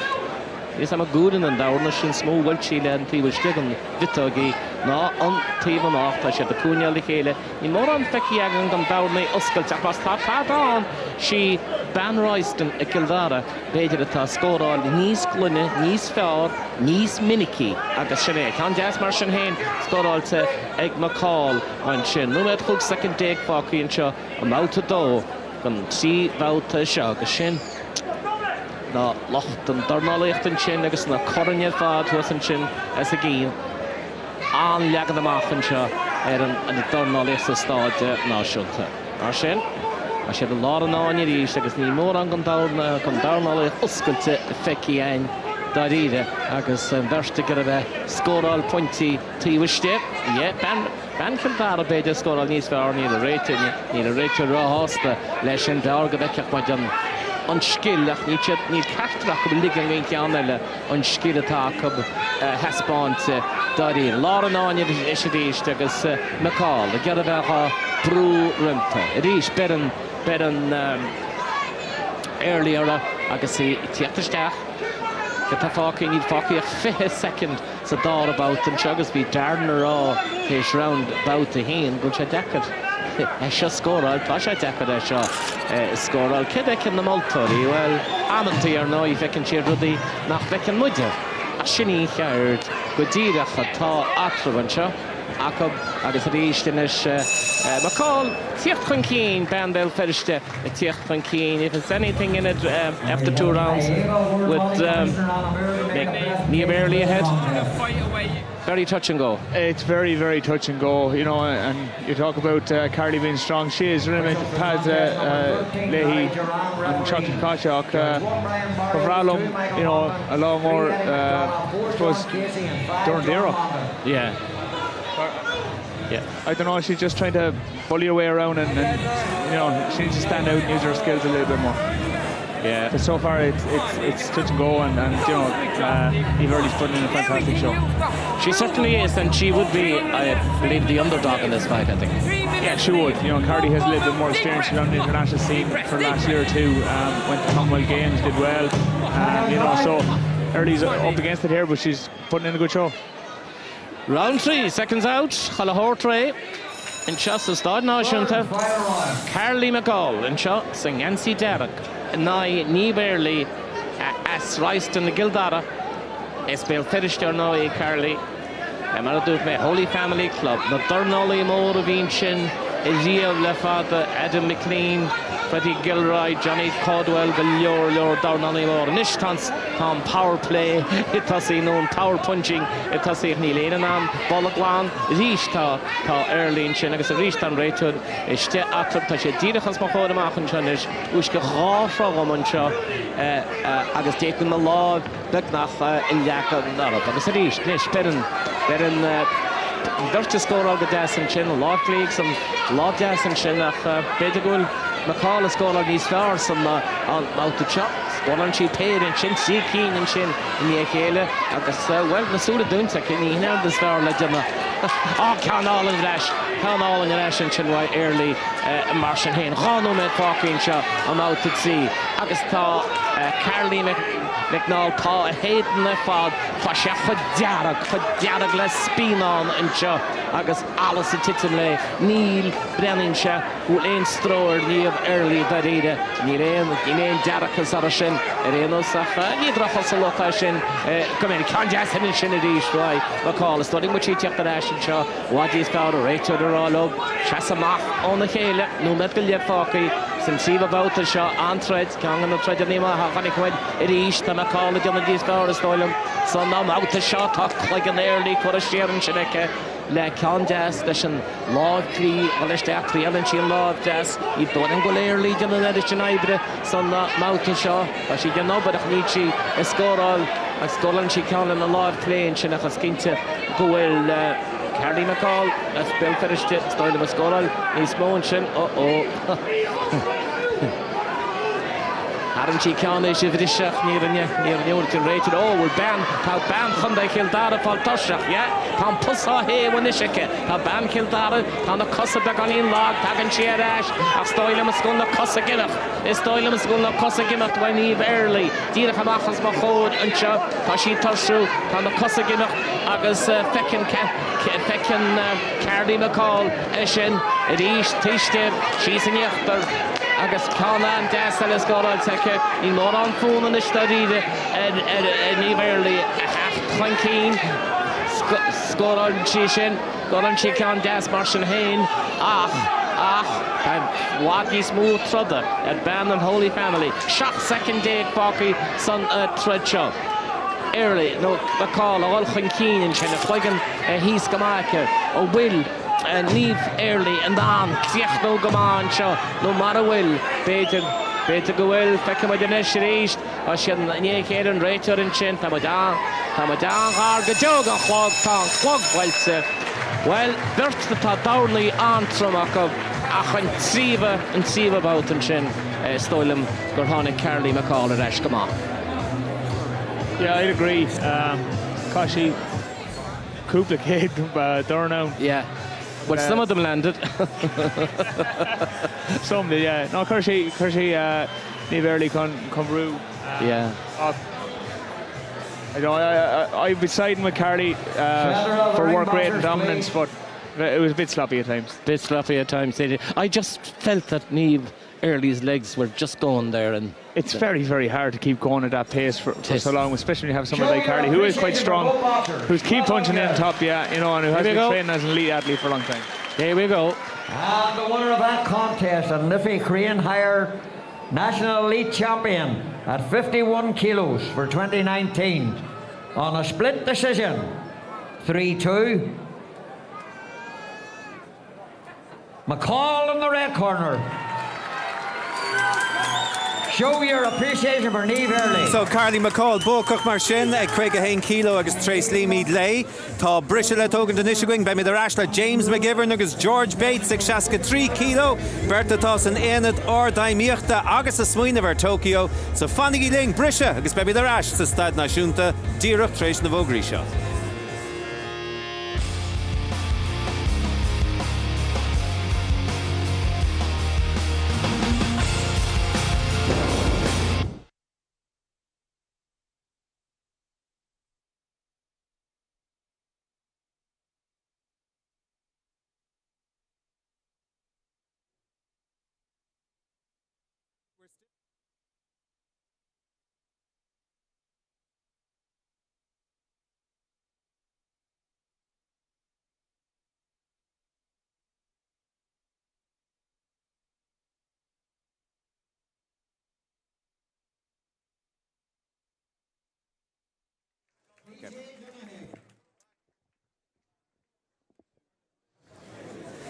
Fáilte rais so chanel YouTube tá brise beaga hógan te gringa an Stad Náisiúnta TG4 ach fanna míad leh gahabh an tránóna agus míad a fechan de raigadína tridanna galéir atá tarlúint beánaí níos déanaí. Now tá Andy Lee agus le romid le Andy ar dúspóra. Andy, in that last fight, it was an awful hard one to call, I think, wasn't it? Yeah, it was scrappy a lot of times because both boxers were cancelling each other out. McNaul probably had the better volume of punches, and in the last round her fitness really showed, and that kind of, I think, won out of the fights, the performance in the last round. But every now and then Early would land that big sneaky right overhand, and it was an eye-catching punch, so in that sense it was very hard to score. And Kenneth, I suppose, two fighters who know each other really well, they can tend to cancel each other out, I'd imagine. It did turn into a slugfest, but if anything that I would take home from that bout was, and I'd speak to both our coaches, would be to work on defence. Because they were throwing an awful lot of shots, taking an awful lot of shots, each of the girls, and defence was just, it was gone. It wasn't there. So I think it was gone. It wasn't there. So I think fair play now. She boxed well, and I suppose she got the decision. But they need to work on defence. It's not about landing scores. You have to defend also. Room for improvement. So yeah, boxing. The art of boxing, the first thing you learn is to hit and don't get hit. So defence is if not equal, more important. Than so a wee bit of naivety, maybe. No, they wanted so much, and sometimes all you know is to go forward. It's the real boxers who are able to box on the back foot and move and move their heads and be slick and make your opponent miss. So they're still learning, I think, in a sense. But McNaul was the winner for me in the end, even though it was a close fight. And briefly about McNaul, I know you've an issue about weight changes and all this kind of stuff. She's fought all the way up to 70 kilos, I think, down to 51 today. That's a huge difference. Yeah, but this is probably her natural weight. She was probably, carrying a bit of weight at the heavier weights, and you can see with her dropping that weight, she had that extra fitness that she could sustain her volume of punches. And she's from a great club, the Holy Family. They're renowned for having many champions. All right, Kermagat. Okay, I mean the rash gun file.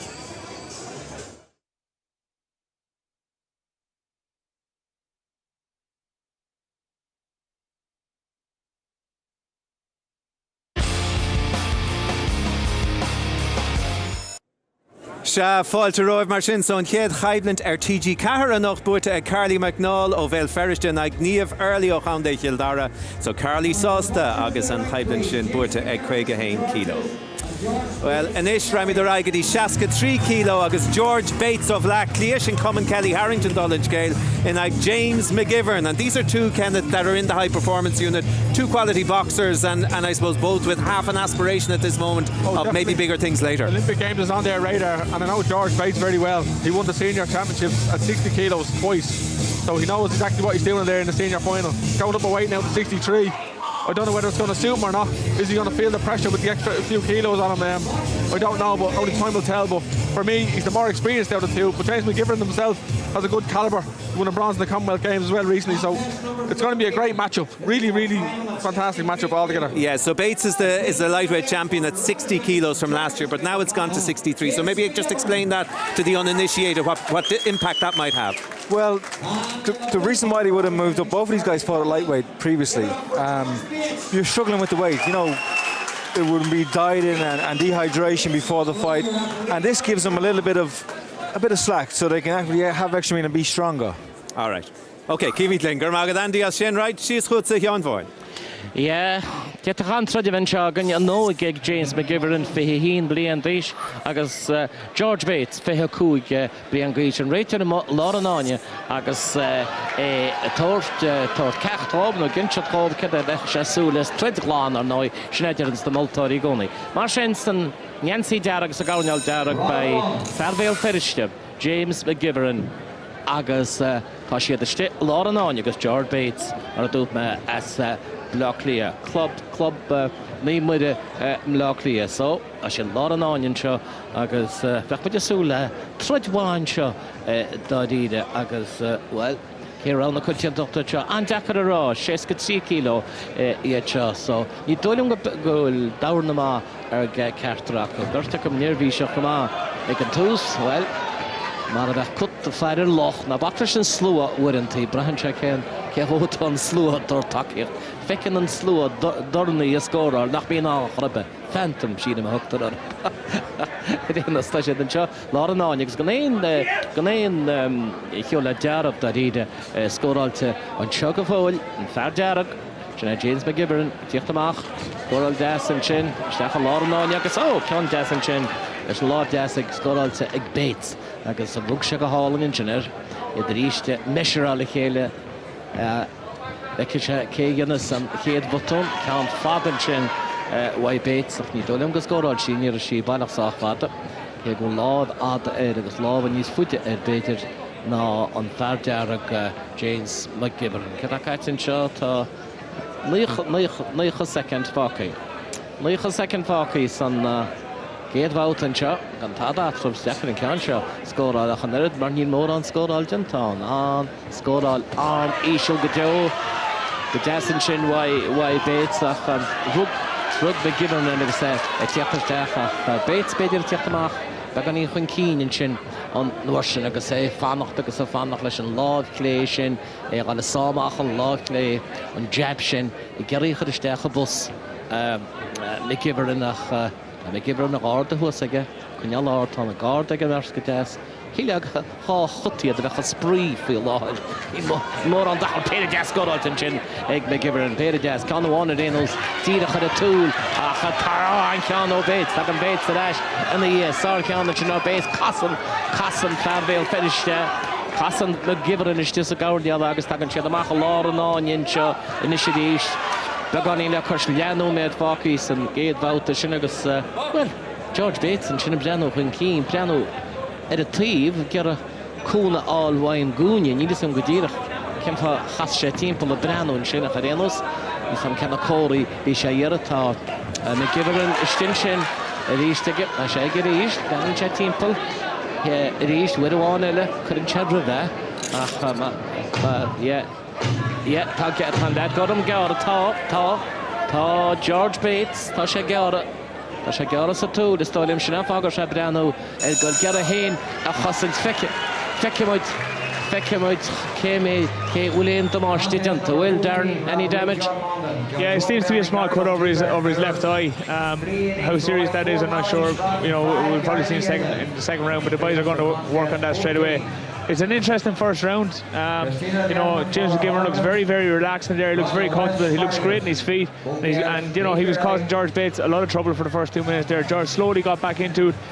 But, you know, it's hard to see or look past the right corner for the first round.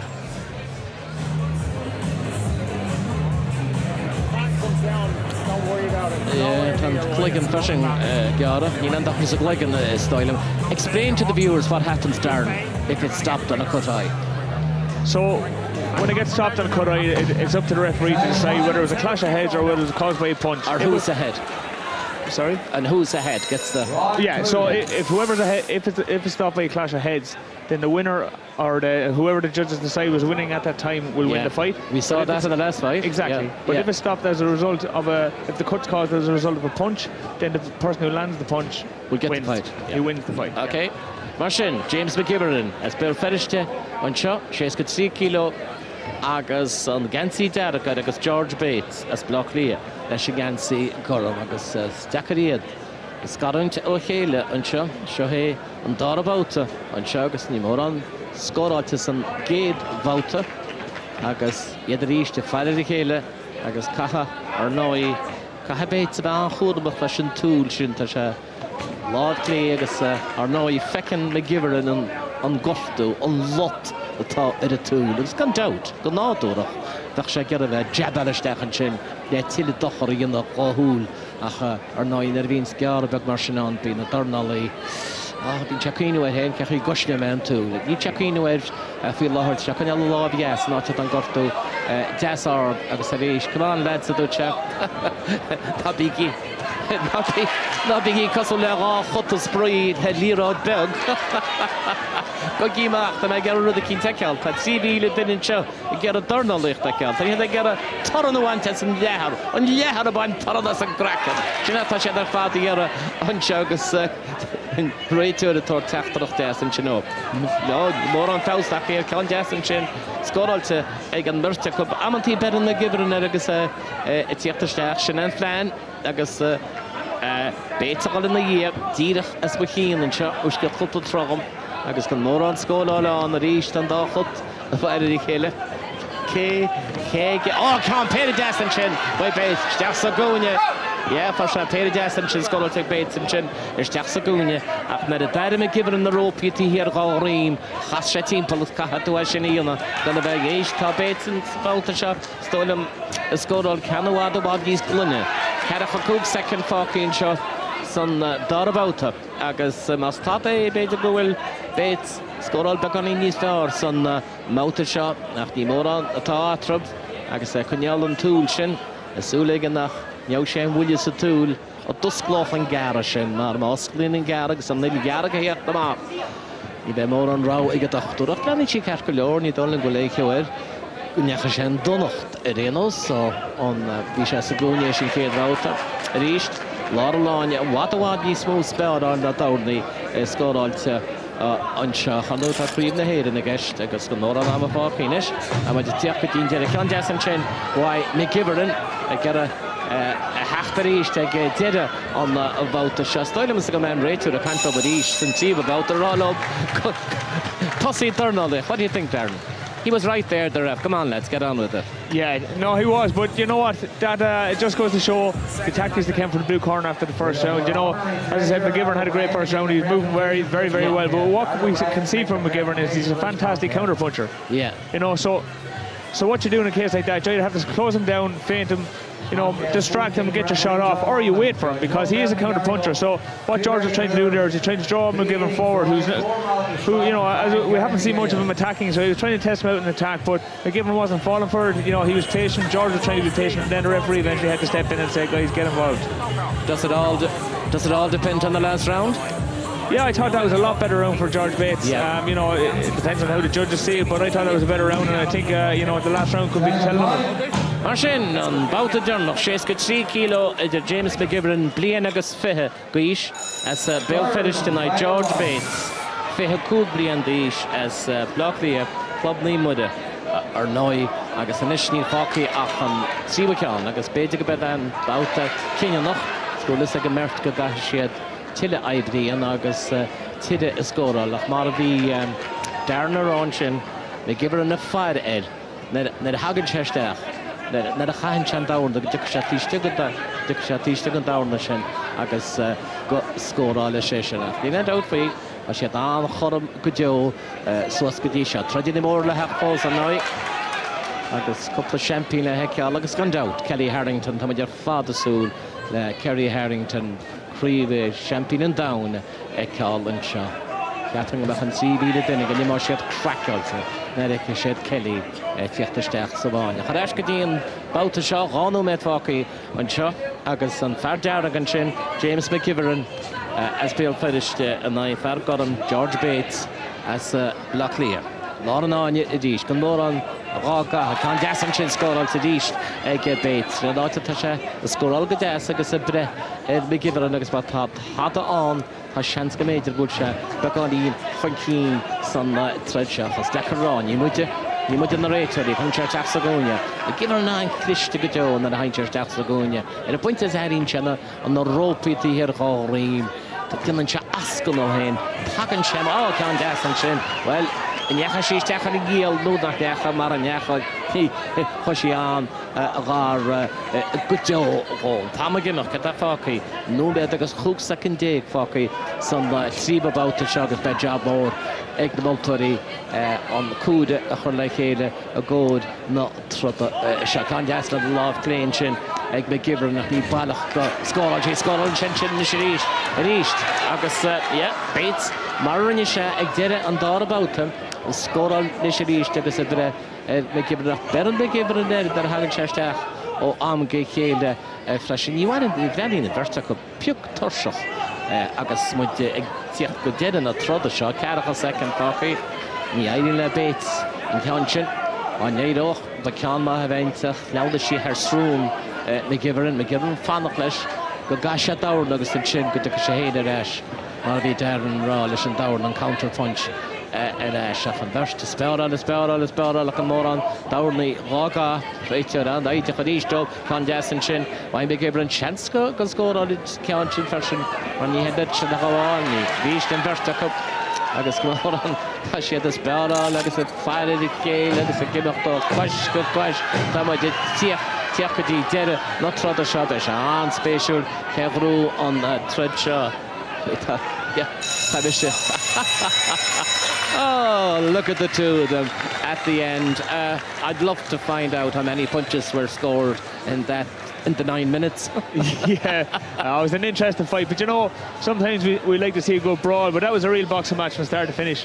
McGivern, obviously, as I said, the counter puncher, very, very fast on his feet, very fast to counter. But George, you know, he found his footing there. The second round on, he did very, very well. I think he struggled a little bit with McGivern's speed in the first round, but the second and third round in particular, he did very, very well. You're going with Bates as well? Yeah, slightly. I would be, but you don't know what to do. It's all right for me. You're a boxer, you say. Captain of the Irish Olympic team. You'll find it very hard to stick your neck out. Oh, no, it doesn't matter. I don't mind sticking out. Hey, more often than not, the boxers are right. Okay, the results is coming. Once again, your appreciation for both boxers. Well done, boys. Yeah. And the winner of that contest, and Liffey Korean Higher National Elite Champion at 63 kilos for 2019 on a split decision. 3-2. McGivern in the red corner. Show your appreciation. So, Farvel Ferrister Marshin and Buchanton Sotranona, James McGivern, a Fulton Love George Bates, egg 3 kilo is Shaska Tranona. Okay, Brishella, let Hogan to Nishiwing, Baby the Rash, the Stad Nashunta, let you get Hyde and Tella, Trish Kupla Fogra.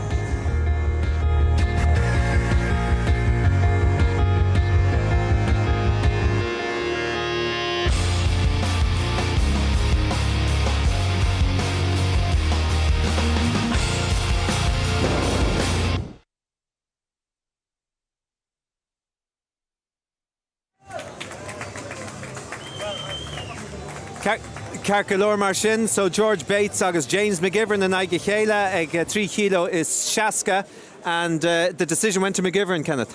Very hard fight to score. I wouldn't fancy being a judge now on that one. Tit for tat. wasn't really much action. It looked like a spar more than that. Now, really much action. They were all afraid to spar more than that. Like I said, very hard to score. But look, fair play to James McGivern. He's up and coming. If I was scored, I probably would have given it to him myself. It was just a bit busier and a bit more cleaner. His punches were a bit more crisp. But very hard to score. You sound a bit frustrated that you didn't see more action. Yeah, well, look, it's boxing. That's the name of the game, isn't it? You get in there and you obviously throw punches. But for me, it looked like a spar to me, and I didn't really feel like either one of them wanted to be senior champion. You know, they were afraid to commit. But look, the job is done. It's James McGivern's. He goes back to his club now, senior champion. He can look forward now to the year that's ahead of him. I suppose it just goes to show there was so much on the line. Maybe it was the fear of losing rather than going for the win. Well, I think McGivern was probably confident he was winning the fight and was doing enough to stay ahead. And if you're winning, why risk and take a chance and making a great fight for the crowd and then lose the fight? Because Bates wanted to make it a fight. He was pressing, but McGivern, what was impressive for me, he was slick, he picked his shots well, but his footwork was perfect. You know, Bates could never pin him down in one spot to land on him, and he was slick. And that's what, that was your style. That's what international boxing is all about. So it might not look good here, but when we look at the end of the year, who's won a medal for us in an Olympic game, not Olympic Games, but at a qualifier or Worlds or Europeans, James McGivern might be one of those. What you're saying is right, Andy. And for James, if he felt he was in the lead and he went on the back foot and he was counter punching and holding back, to come back then and go back into the centre ring and win on a split decision, it's risky business if you're playing that game. It could go the other way on you, you know. Yeah, I think there was a shout for Bates. You could have made a case of Bates winning the fight, but there's just the cleaner work, the snappier work was McGivern's. You know, Bates was the aggressive, so you can score him a point on that maybe. Yeah. He was throwing the right hand a lot and we could give him a point on that, but the cleaner work for me was McGivern. Yeah, I agree, yeah. McGivern's given up his work in order to focus on his boxing. I suppose he's got big ambitions for next year. Has he much improvement to do you think? Well, for me, as Andy said, he's a lovely southpaw. Counter puncher, lots of work. When he gets into the high performance now, they're going to polish him up. He's young as well, so he has loads of time in his hands, and that's what it's about. It's about learning, it's about getting international competitions, it's getting a taste of top class sparring and training camps. He can only get better from here on in. He has a great foundation. They have a great foundation to build on because he has all the ingredients. He has the footwork, he has the technique, just the small subtle things he needs to learn. But he might already know them, but he'll just have to display them as well, you know. So, he's definitely a star of the future. I've heard a lot of big things about him. They're very high up on him in Belfast, so, you know. We'll see. All right. Okay, Gurmagav. Okay, maybe the Rasher East can fight.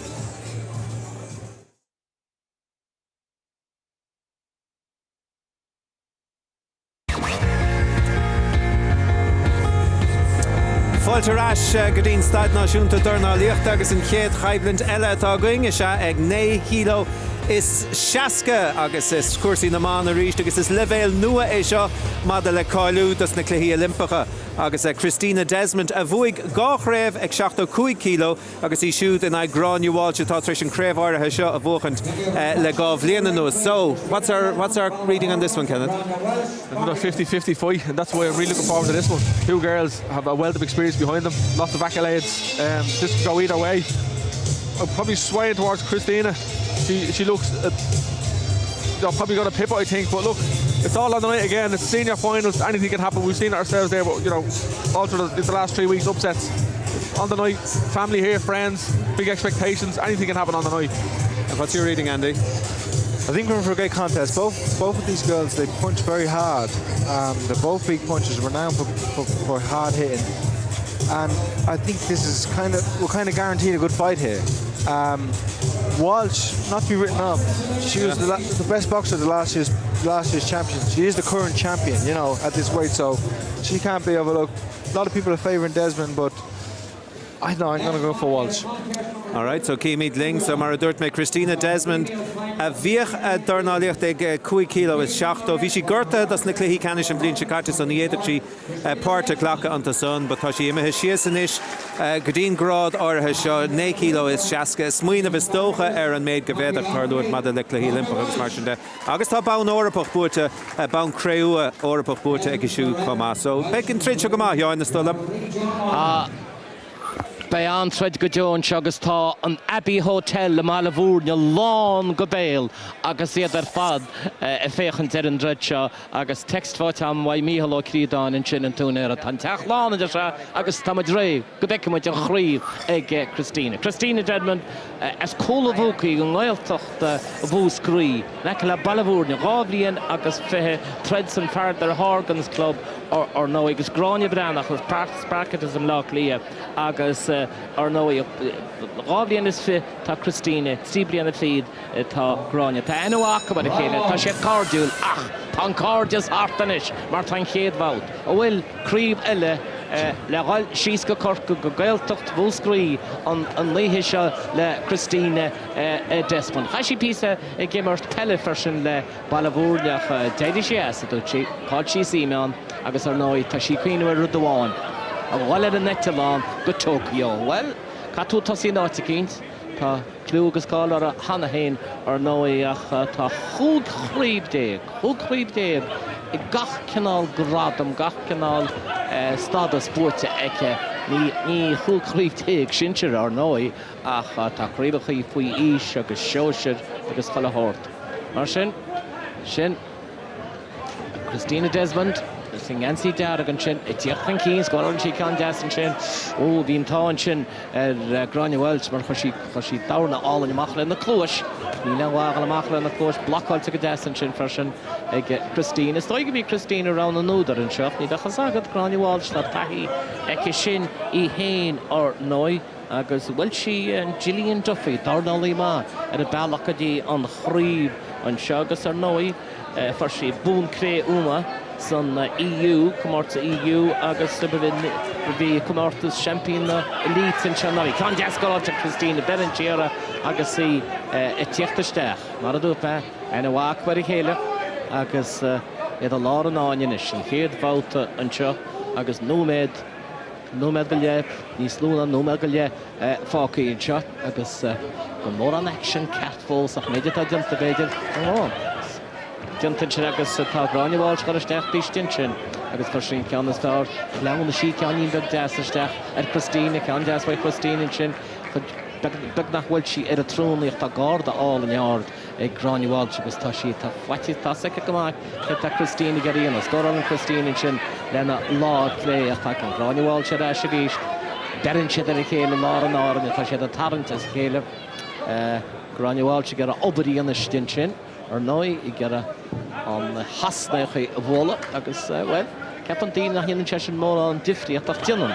Ó cean péidir deascóla ag Grania Walsh sin in dhéchéile rugsí a Christina go hálan an sin agus sin dá gáirna stáir a scólail si fós dar lom fihisecin fácaí san géad a bhálta se agus gan tádátrab a Grania Walsh tá marrád go si ó cean deasfaid Christina steachtíideach an sin ar na poláirí agus díirech idir a trún agus tíomh gíal agus Grania tíocht amachchan sin gá brú tá dan gá go deire an na chéad bhálta se agus an réiteáil an sin ará le Grania Walsh seachan do ghólam din sin na bé chu isteach do ghólam Christina agus Gera bheith landálinn seo deire an chéad bhálta mar a dúchas cárde mór and Chuck, great friends, no friends anymore for the next 6 minutes anyway. 6 minutes, not a lot between them. Very little. I don't know if I'm surprised or not. You know, coming into this, it's hard to tell who. It's hard to know who you thought was going to win it. So Christina has great international results. Grania has probably better settled at the weight. Has been there for a few years. It's an interesting fight so far. You know, Grania is trying to step back. Christina is more of a counter puncher, but she's stepping forward. She's landing some lovely straight left hands. Grania has landed a few right hand and left hooks herself, so it's very, very hard to call. Very, very hard to call. Hession Hyde Vouten shot. Much of drag the inch.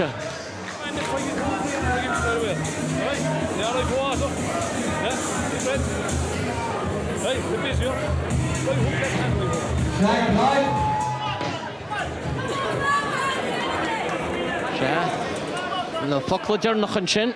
Bhain na coachall agus ar nói Grania Walsh dimar sí sin soccer go éireann faoi seachtlaí na déag. Bhí si go hanmha dimar Declan Rice for sin soccer go éireann faoi seachtlaí na déag agus cóid sinneamh.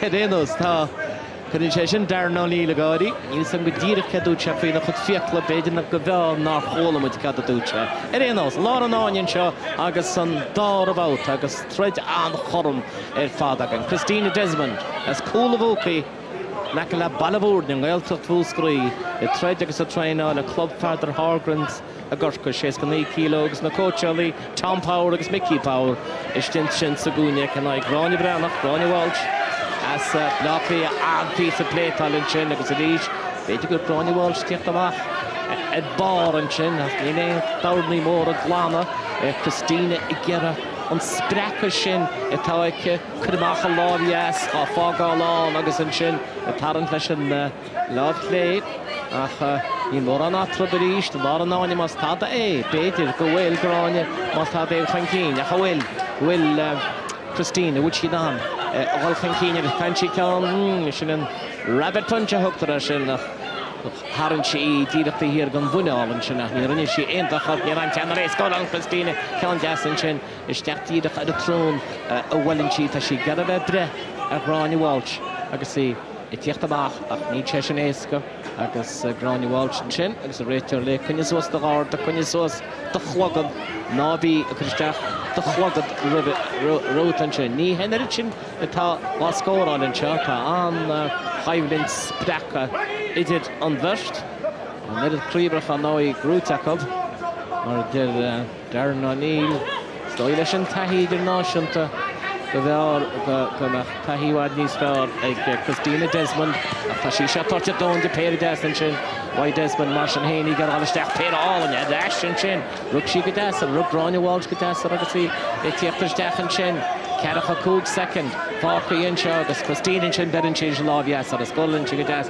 leis an lábhias an nuair sin I ggéar a misisiúr a thóga Christina ggéar a ceann mór lendar an sin tá si ggéir aon a thucrúch níl Browne Walsh dort an seans sin de I héana thucrúgus an ceann mór a chamar tá si ceann an lábhias an sin lá clé tá si ggéir I bhealaisteach ó ceann ní scóráil an ceann sin rinne si tal an gine amháin tíidiriste an vitáig ní scóráil le te sin éon fuinte Harabécé an dionan se go leor tar an Christina teach an cín hína gur Browne Walsh a púlú be an berin Christina ar an nóir se tá sé iste a taranta chéir teach an réiteir isteach atru agus stoppa sé a mu angáide Christina ríist a cuppa ceann des ní éidirn le Browne taring Browne cuppa ceann ach ní éidirn le scóráil in the last half minute there Christina seemed to be getting on top, Darren. Yeah, it was a close round again, but I think Christina was landing the cleaner shots throughout. You know, she was getting the left hand and right hook off, lovely. I'm a little bit confused as to why Gráinne's on the back foot. You know, generally she kind of gets in. She's a very well-schooled boxer, and she doesn't seem to be utilising the best of her abilities just of yet. But Christina is very, very effective in what she does. You know, I've seen her beat the Olympic silver medalist before, and you know, and she's a very effective boxer. Yeah. So would you agree it's all down to round 3 again? Could be. It could be. Again, we don't know which way the judges are looking at it. You know, at the moment, I think Christina's probably it.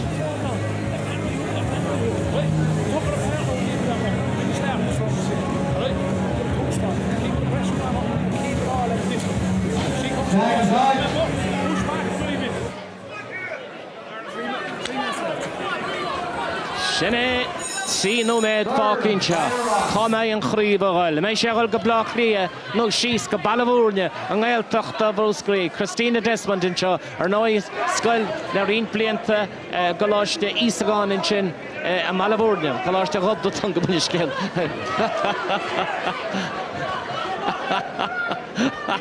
Tá ceann ar a dúnta le 100 bliain is anna bhí chábhar bhí Micheál an muirceachtaíán mar ábhar múntar na blianta fadóchain cén nach chun Micheál an 100 fósach tá sé an dí scoide go bailíarchaile a bbliain an eisce dín Dornálaíocht an segus se chun Christina Desmond agus Browne Walsh áú fáteach bhain gúine a bhilisteach tíiste go gáda sin éirí léonúir sin scóran si ceanú péide déta dí sinna bheith an chinneú nach an péide is scóráil Browne Walsh sin a Christina i ríist i tíocht na dia tarad go leor a ríist ach gan é an bháidiantar brahan chola hórt ar an átar se péirid des go dálan péirid álan sin Why Christina scored she off into Manchester scored on Granny Walsh here can guest on the law of play so to Machan Chineke Ruxi Christina better Christina Dish to the page goal in Cárthach Ban Breathnach no Dornálaíocht níos glunne egg Christina Desmond on Shaugus was kept that Falkiag and Pan Numed Cárthach second Houlihan Brahar Vertinish a tortu willing the god agus an anam agus cholle átelle iad beganín torsach lán na berteach go beganín torsach réitir a cant le Gránne agus rále Shear berin si go hála rug siad Christina teachtarteach an sin Christina scólan si go deach an si chollesteach Díar aga bhfuil beganí níos mó sprecha agus teachta níor mean bhaile bhórne ach tá bam leach lí héana an cliste mar bherin si Christina agus í go leis níos leanan si Christina tá si gar échar isteach sa gúine úsceach go trogaman se Christina teachtamachchas sa gúine réitear arálóm agus bhfuil amháin a ddéaran le Gráine Walsh cunne suas do chuigan cunne suas an chuigan sin go mar détá a damáisí an a tarnín Gráine Walsh ceann mó ní éirín le scóráil go scóráilach sí sin Sá gáda le chuintach beidir go scóráil si an tríúiste agus í gáilisteach an is tam réitear gáile caint tá se caint le lán na berteach go banis agus gon fácaí ach tíocha 8 second in seo coppla dawn na mórnis bhaid chuineháin ón den eile déite an taction a dhéanana an seo tá sé an sin lá an náine tá táma gimachtanis níd fácaíach 50 second Kegrú Seán réitear a caint le Christina a rhaint leis an mert a sé dechar ará céan láda ardó for an seo coppla dáir na má eile bé an ceann máha Christine an chitáig an bhar sin beidir go bhín ceann an do Dornálaíocht is scólaach tagan banna leachtaí eis ach ní scólan si róláidir mar sin héin Gráine Walsh si gar sá Christine is dechan sin tá Dornálaíocht mór a míteach fécha mór le chéile agus tá siad berst tlú cháirde ach sé dean na fide cegrú an chraomh an dechar ará Darren are you going for red? You are. I am, yeah. I thought Gráine did a lot better than the last round. We saw a little bit more of her boxing skills. I think Christina probably tired a little bit, and that's understandable after coming down from 75 kilos to 69. It's quite a way drop, but fantastic fight, and it's great to see the two girls put their arms around each other at the end of that. Just goes to show you that that there's a lot of friendship there and a lot of respect for each other is great.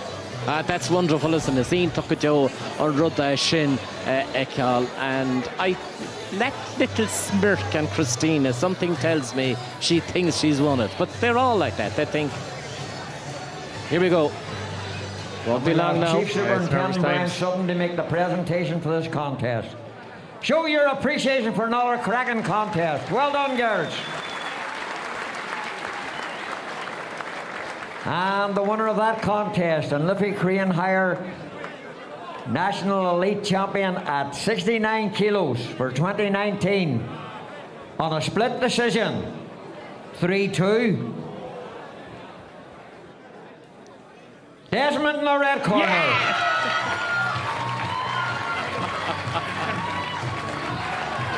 Christina Desmond. Show your appreciation for Gráine Walsh. Split decision there. Yeah, and look, we did say it was a very close fight, and it's bittersweet. Christina's obviously delighted, but they're not such good friends. She doesn't really want to rub in her face, that kind of way. She'd be devastated for Gráine, but delighted for herself. A fantastic fight, and it's very disappointing for Gráine Walsh.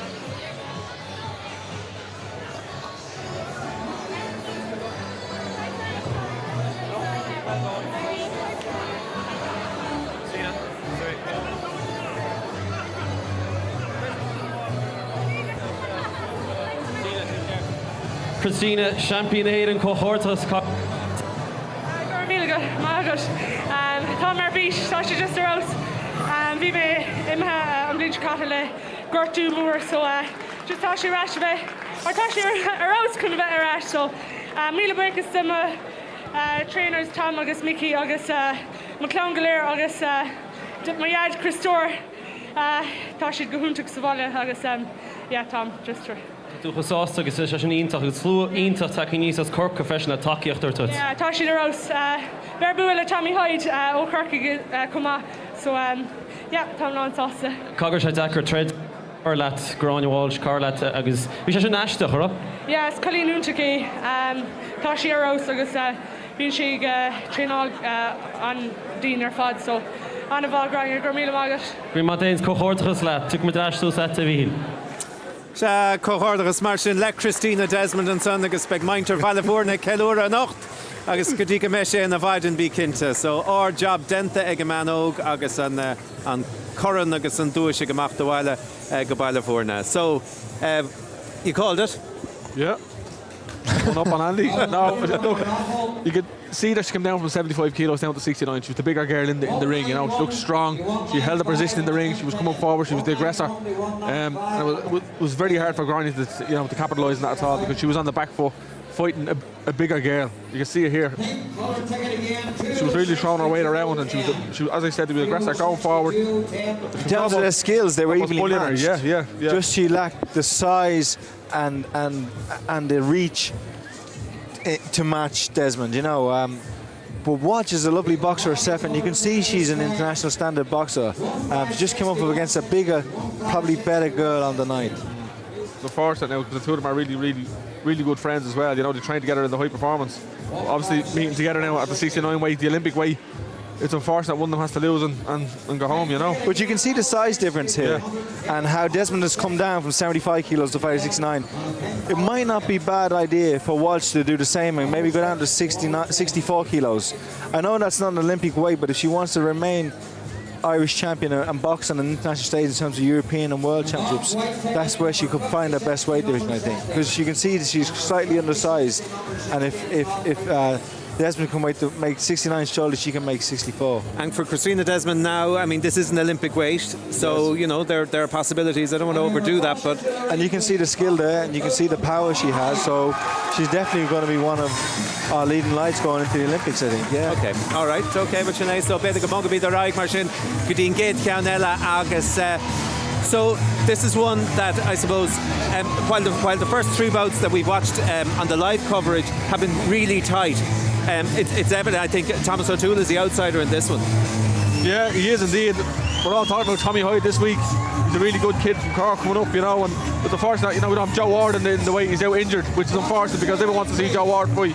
This is my old weight, and these are two really good kids. But again, they're very young, you see. They're really only pups, if you ask me. So maybe Tokyo's it's probably a bit too soon for these guys. They're looking at probably after Tokyo, further on down to, I suppose 2024. So I suppose the winner of these will fall into the high performance and will learn their trade and get better over the next number of years. But I don't think any of these will put up with Joe Ward at the moment. He's in his prime now and he's beating all around them. But a senior title is still a senior title, and it's going to be fantastic for them tonight. I was going to make that point. You know, I mean, these don't come around too often, and especially when you're in the same category as one of the leading Irish boxers like Joe Ward. So they'll both be absolutely going for this, won't they? Oh, definitely. As I said, it's a senior title, and it is unfortunate Joe is not here because I'm sure the lads would like to test themselves against Joe to see where they're at on that bracket. But unfortunately, he's not here. But again, it's a senior title up for grabs, and it's going to be a tight one, I think. All right, final word, Andy. Hyde has come in with a lot of hype and a lot of backing behind him. You know, he's the son of a famous boxing manager in Cork, and his uncle was a senior champion himself. But O'Toole's here, and he's here to prove a point. He's not in the final for no reason, so he's earned his spot here, and he'll be in the fight, and he'll be here to win it. Yeah, bhí an tathair aganas Dornálaíocht Cuba bhuaige craibh an dahain faoi ró agus ag na cluichí Olympacha. Agus a Seán gan áras tá scéal mór agutsa Micheál a hinhan ahar a raig leat. 63 bliain san nacht a grú a hin hanahir críb na héir an a chríb céanna tá sé seo agus bhfuil sé fear eile as Corca cuasa béal deile beris leis Billy ó Mehanínis. Tam O'Toole in seo as Letter Mulán in Gaeltach Chonamara agus treidir nói le na Celtic Eagles an gáine hosa se le club Dornálaíocht ar nói Coleman Flaherty here a Gosla bhfuil amháin agus inis tá sé an teas amálta canis na Tommy Hyde. Líam líana déad itá Tommy Hyde agus O'Toole fiche hín blian. Letter Mulán í chéad stop eile Carson Beach. Stevie the sheer tíad a chobaha ba Carson Beach ba chaníon tuairta dal sheer. Nis tá Hyde a gunsaí goláidir an lua an seo agus a get a scoreál. Ceann téide scoreál teige Tommy O'Toole a fannach leis le sé me sé ná tá bhuilimá ag go túhil máinse a hands agus well Hyde mar sin andiste ag Hyde. Go leor downsa jumta a gáne like agus Beganín begríide chun showboating ige riad na trada. Spáis se gunsa trudse go bhfuil se an nám a rudí anna Brennan se bhád níos móna Tomás O'Toole. Mar sin an fearse as Mayfield. Ástadúil ná bás Roy Keane ar an áid. Morgan Tail. Agus an áid bhín sé eisce Micheál an seo agus é ráláidir na go tíontacht an seo. Agus é seo beidir Hankín go dtí seo san treid ach de tuairt éire chéad tá buí tromach acab seo Ceachaba Williamson ceall mór trom mar sin.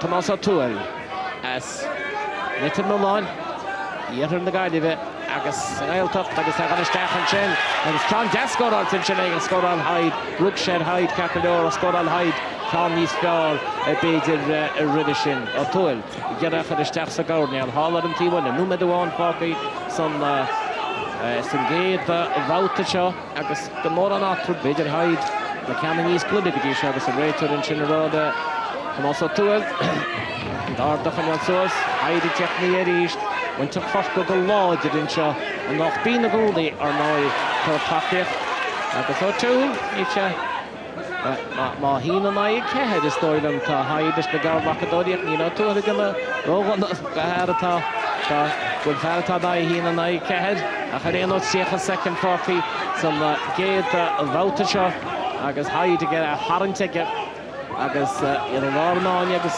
bíonn se le ceann ísisiú go máin sin níos scóráil sé réon scéireann an moltar leis agus a Hyde brean ó bhaidí smónáin sin ghalisteach ach scóráil a bhirt san neamh sin agus ríist. Tarníonn sé ceann an na húmíní Hyde an uair sin uisceach áireach na mar sin go chlúis Hamáis I Houlihan ó Houlihan O'Toole cúlú siar Hyde I tíochtta san géad bhhabhta seo. Not an awful lot between them, but Hyde looks a bit more accomplished. It's hard to know there. He does, he seems to be carrying the fight, but I have to say O'Toole landed some fantastic shots there. The cleaner shots I thought going to O'Toole in that round. Hyde is pushing it. He's carrying the pace. He's kind of dictating where they're moving in the ring. But O'Toole is a counter puncher. He's waiting for him, and he's landing some lovely shots. Yes, he has indeed. So. Tá sé den is fáil ré iscin siad a sí sa mríistí a Hamáis I Houlihan. Yeah, so féchar a gan sin scóráil Hyde cúpla ceann man sin. Yeah. Bang it! What's that running, Tommy? You're not going to spend sloppy. You're drawing, Tommy, but the minute he fucking flinches, you have to have that straight forward down the middle. Here, Tommy, what?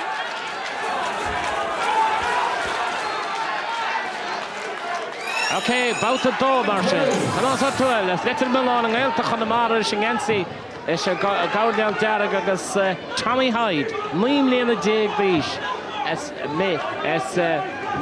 Mayfield a gorcan sin. Is a ríist O'Toole tosaí go má san dála a bouta seo mar a dúirt se. Mar a dúirt Darren in sin counterpuncher a fannacht leis go dhéanana sin tomsaí sa sin tagad sé héana reis agus na ceappa go méid go thugann chéad bouta sin an bhisteach go deó na bhí ráhrú ar san réitear a sé dama a lá an áine an seo agus chulagan na níortham na héireann breanhar an treid seo in an doubt faoí agus iad cheathain I béiciúcha leis tí tábhairne agus chaláiteile go háirid siar sna hileáin agus chaile áit an tá batrum hí Darren O'Neillrá sin an sainolí sin an lína chatíine réing ag na clufií Olympic a rábí agus a dóéag agus ní fatis a bheith O'Toole tá se rábrúil isteach sa gabhdeal hall ar an tíhail an áine. Is was go clon se clon des béad des an sin aige. Béad des scóráil aige agus O'Toole inis agus mar an dúirt siad I réon duna totéin seans chun seo Bhín Cárthach Kenneth Egan Nid atá bert sa bháide ní féidir atá rá Tá réon ní bhín sad agad a riamh cetá a bhhail itarlú mar sin Tá se agus tá O'Toole Dá tancliste go deo ní an doubt faoí muocha second pácaí san dála bouta seo agus Hyde ní tada bhil an eisce leis go dtí seo ar réanos Tommy O'Toole a cúlú siar tá sé álaach nó ar an leid níos slú ná Hyde ach tá sé a treid aicliste go deo amach agus amach Hyde gar a Harrington tá sa go bhfuil sé níos láidir ná beidir agus beganín an níos trunne is dói ach an réiteann sin ar lautne Tommy O'Toole atát fuagró í cháide se an finter sin ná tá a Hyde techní gear bheith Landal ach tá O'Toole an chvína go deo fanin se go de séiste a darin se ceán péad amán sin ba O'Toole bhail séisteach láme na closan sinna agus na cos lúba beganín sin fao Hyde ar na rópaí bhí se hí na clúna lúpaí began na rópaí sin agus O'Toole i ríist i tíocht fan chéad sé cínte Hyde in smach a chuir tá sé cínte a Harrington le Downey móra is scóráil mar tá Tommy O'Toole i gimachhaid tá sé gimachhaid san sin tagan sé leis go hálan an sin le dáir dé bra ríist Hyde ríist isteach an bhulach a Fleck O'Toole bhfuil bháin ile Tá más O'Toole leis letar máán a chur suas fíor seán seo agus beidir éich an cíann seo sa stád náisiúnta fiáir is an dechar ará go deo Tá teachtatí deire an dárabátan seo agus tá se agus a ríos casan O'Toole a péile tíad a fééisfóman seo spugnal bhfuil O'Toole mis techar a maithid se nuair sin bhí me chu gár sin ó the end of round 2 and I tell you this is closer than people thought. About the for me that's a tool again. You know, I think he's landing some fantastic shots. I mean, some of them are on orthodox punches. They're probably not what he meant to start out with, but you know he's landing clean shots. Hyde is struggling to find the target, and you know for me it's a tool round.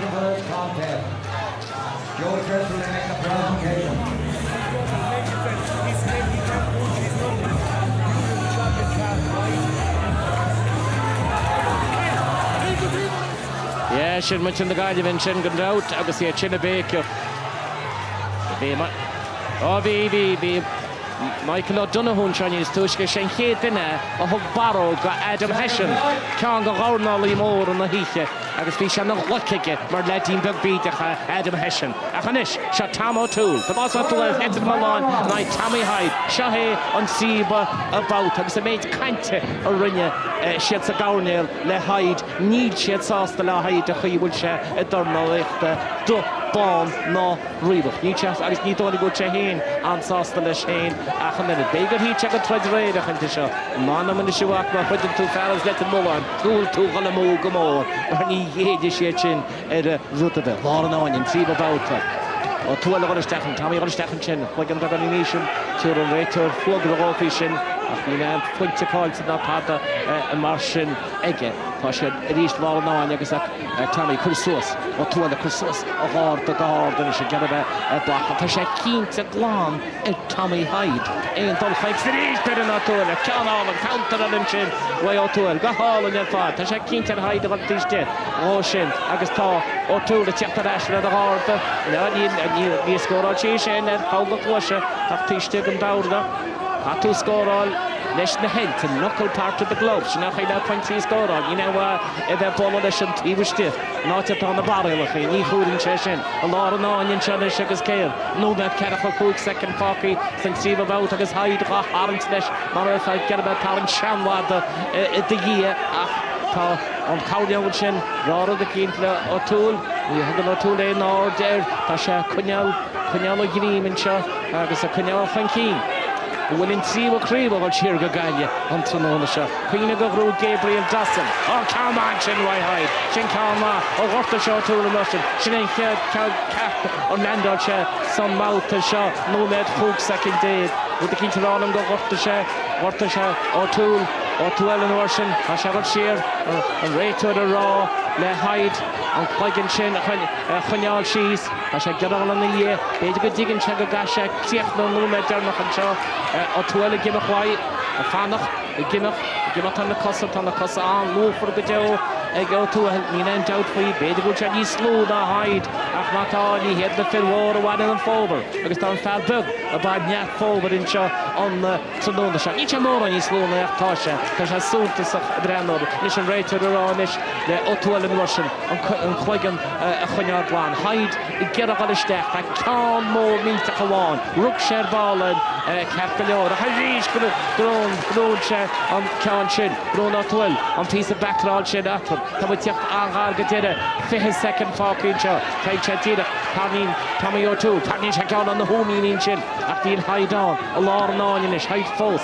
an cáneal arála se bhaisteach agus Mendon ceapan an cáneal go méidir na chalán scór an se ceann deasna chéile ach tagan á tuaile le sé héin agus scóráil sé héin níl tá atraban seo tá tíocht angáil go deire na troda seo Sáil Fred an seo sinné sin deire na troda tá Tomás Ó Domhnaill fíor sinnte go héin go bhfuil si crúteige agus féoch Tommy Hyde tá se beagnach a gol sa gúine ceapan muintir Hyde bhfuil an treid cáilte go. Buckley Tommy ar in us. Yeah, tá sé seo spéisiúil. Ach tá Tommy Fred se anmha go deo agus mar a dúirt Hyde very disappointed within his performance. Yeah, it was a very interesting fight, and I have to say Tomás O'Toole was fantastic from start to finish. A bit unorthodox in what he was doing and in some of the punches he landed, but landed them nonetheless. Yeah, here we go. Here's the big decision. Dossen, Gabriel Dossen or no, Joe Crystal, chairman of our board of directors, to make the presentations this time. Show your appreciation for another cracking contest. Well done, boys.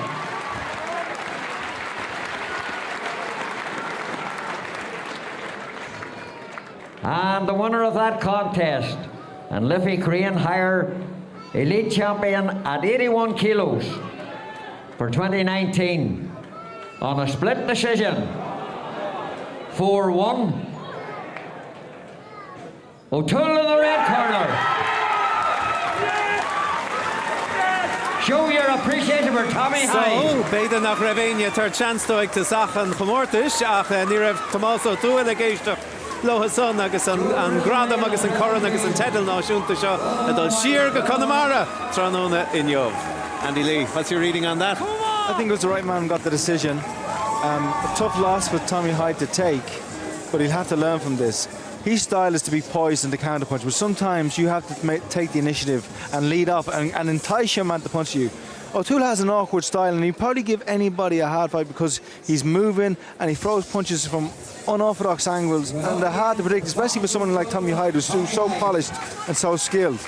But the right man got the decision. Kenny, final word? Yeah, fair play to Tommy O'Toole. Look, Tommy Hyde didn't do enough. He has a lovely style, nice, tall, rangy boxer, but he just wasn't busy enough. And we done stats there a long time ago when we were boxing analysis. You need to be thrown or doing something every 3 or 4 seconds.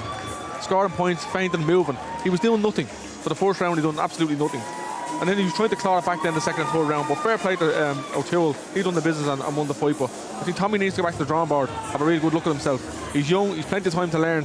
But from that performance there, he didn't deserve to be a senior champion. All right, so sin focla crew and son of Kenneth Egan, Carcalor, okay, Hyde, Hyde, Delamar sin, either Kieran Malloy, agus Patrick Donovan, Becky Count, Shochomachoma, so Fanigi Ling, Trisha Brisha, maybe the rash the stad náisiúnta.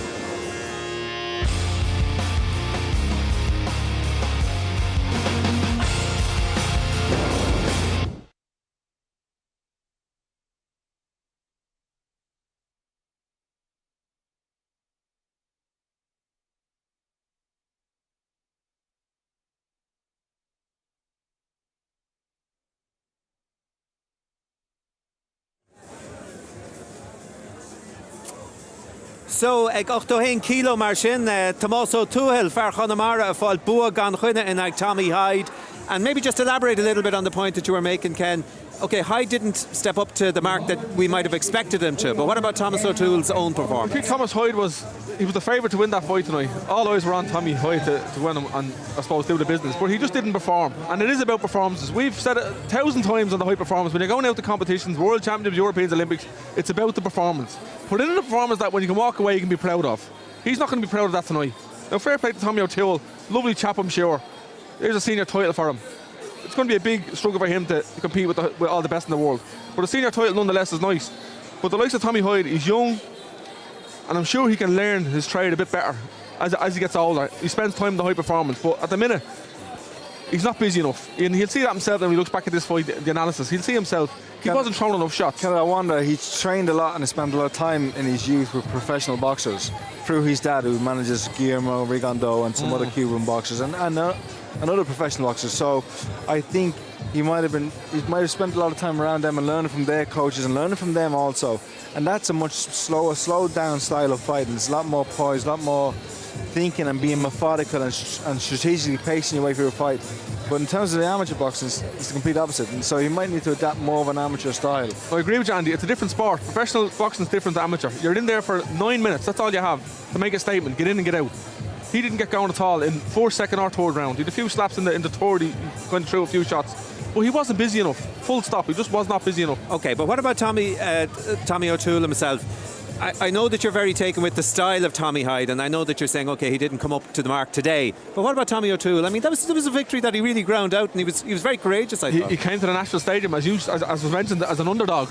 All the eyes were on Hyde there to win that title tonight. So he came out, he stuck to his game plan. He got the points, he scored the points, and he was on the toes. He was a bit... what would you say? He was a bit awkward, I suppose, at times, but he was still scoring and he wasn't allowing Tommy to land at all. And that's what boxing's about. It's about scoring and it's about defence. Ken, briefly, now that he's Irish champion, he might get an opportunity to go into the high pounds, and they can polish that natural raw talent that he has, because he obviously has talent, because he was thrown and landing good shots there. Yeah. And so we'll see how he progresses over the next year. Yeah, beg le Hession, Cárthach.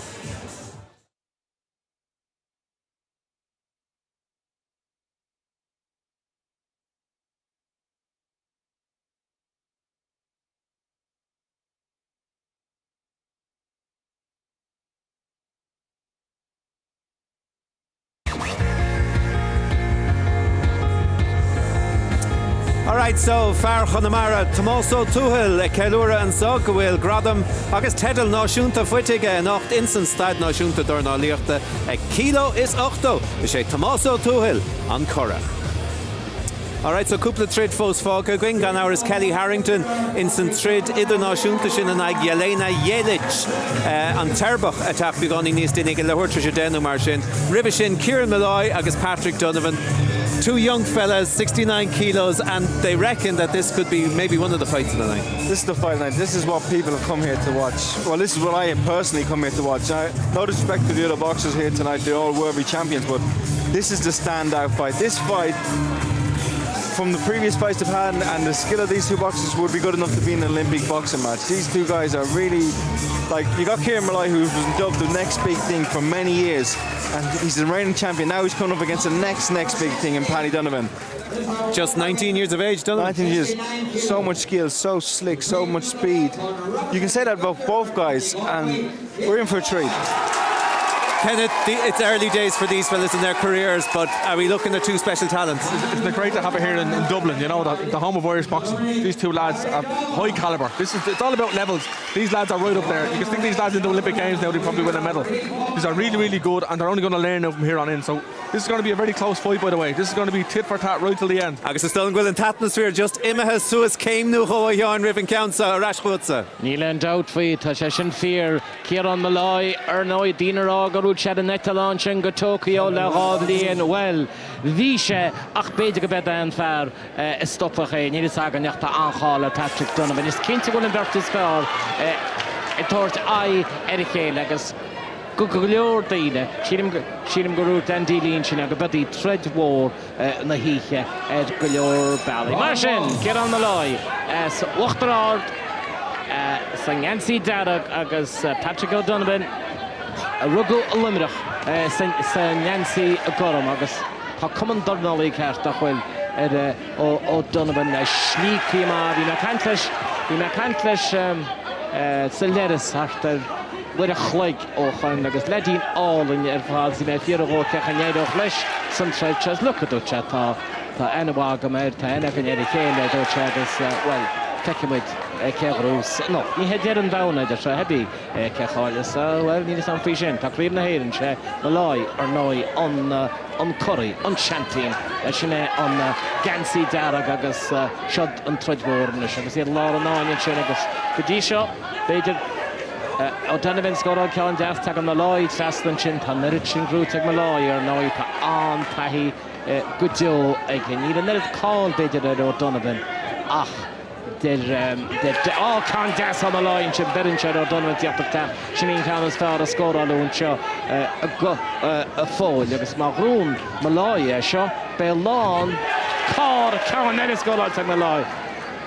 Yeah, Bailon, Car, Asada, on Sheer, Gugaya, Mahroon Shay, Shaw, Shadine, Caro Tree, and it's an East Malloy, a score on the hall and Chin Malloy, and Chin at Tosigamancha, Substretcha, Agus.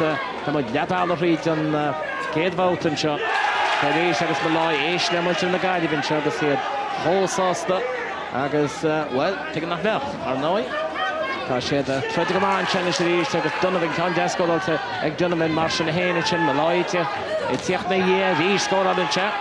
So, an ar ole, byddi yn tred war gan dawch dech am mwlch I chael a hain sied. Agos gwylio rhaid o ti wysdi. George Stoppen. I moral legend again right to in China. Moral legend Harabeg. Score le Dorsten chin agus iad gimach on the Kalen there. Honey Shell Machas and Ministry on clinch and chin. The Dortsa up here desk or out chin. Donovan. Donovan. It's against the Godman shot. And it's a Kamach Lord yes and chin. Get him a loy. A Harrington staff. What in Chenny after a Carmel in the hospital in chin. Score also ag Donovan Marion and Cheshin better Malloy hen. Donovan score out of Desmond hearing ye Kayla Malloy counter fired it set yet first and ish Downey Cruel Gahancha yet a Waslo on the Kayla Lauren on you Agus and more on Atrum Holiver who carry a second day Farkies again about Unsure down at a score out in the end out free top. Donovan the fan of flesh of fire there because hot football let a Hagen chest score on Chenchin Reach Malloy counting for the winning and threads good John Shaw and vertical bounce off the Kayla and Donovan as happy as Larry going back to the corner. Should he be that happy? I think he should. Sean Bond, a fantastic round from both boxers. You know, this is what we're here to see. Two fantastic boxers, two southpaws. But I just thought Donovan nicked it there. I thought he was getting off some lovely side step shots. You know, two southpaws against each other can sometimes be a little bit awkward for them. But some fantastic shots landed from both boxers. And we've been waiting for this fight all night. This is the fight of the night. I've been waiting for this all week, to be honest with you. Yeah, I mean, Malloy was fantastic here last year. I've seen Donovan. I've done a bit with him before as well, you know, and I've just been really looking forward to this fight all week because they're two fantastic talents, same age coming up, you know.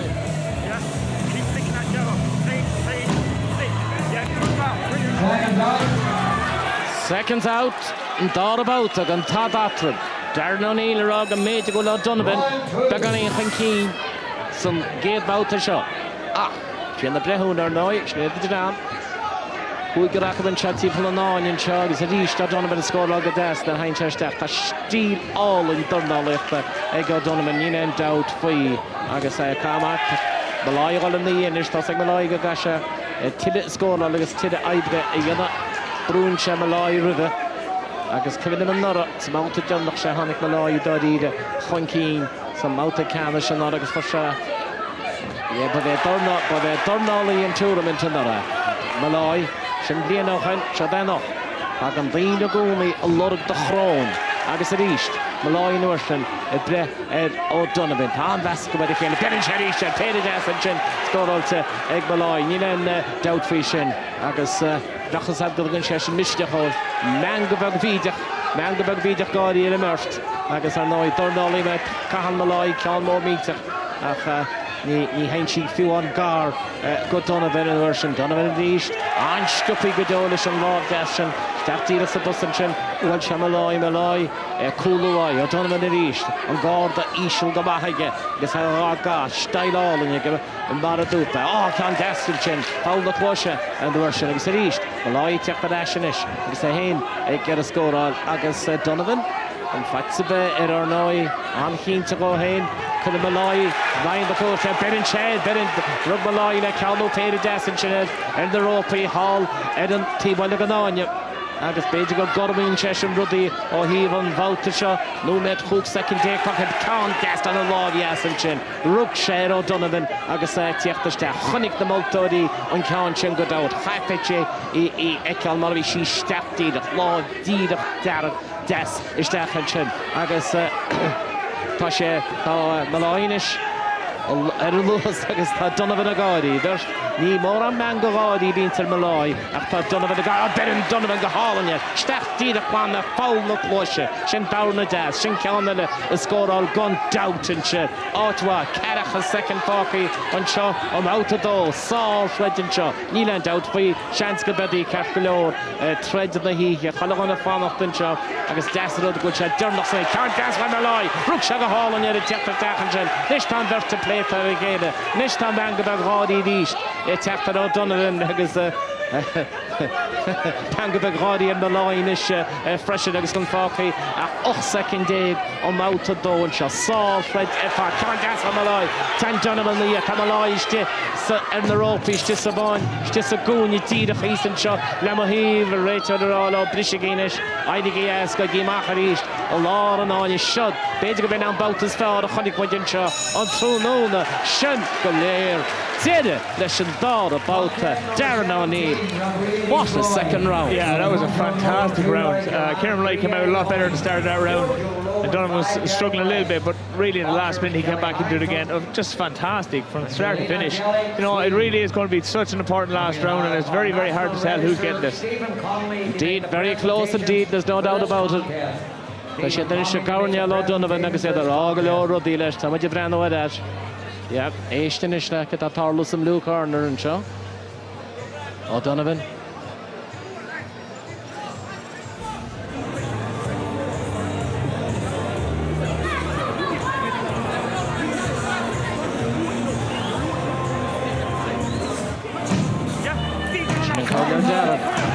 Siadé, 3 met poci.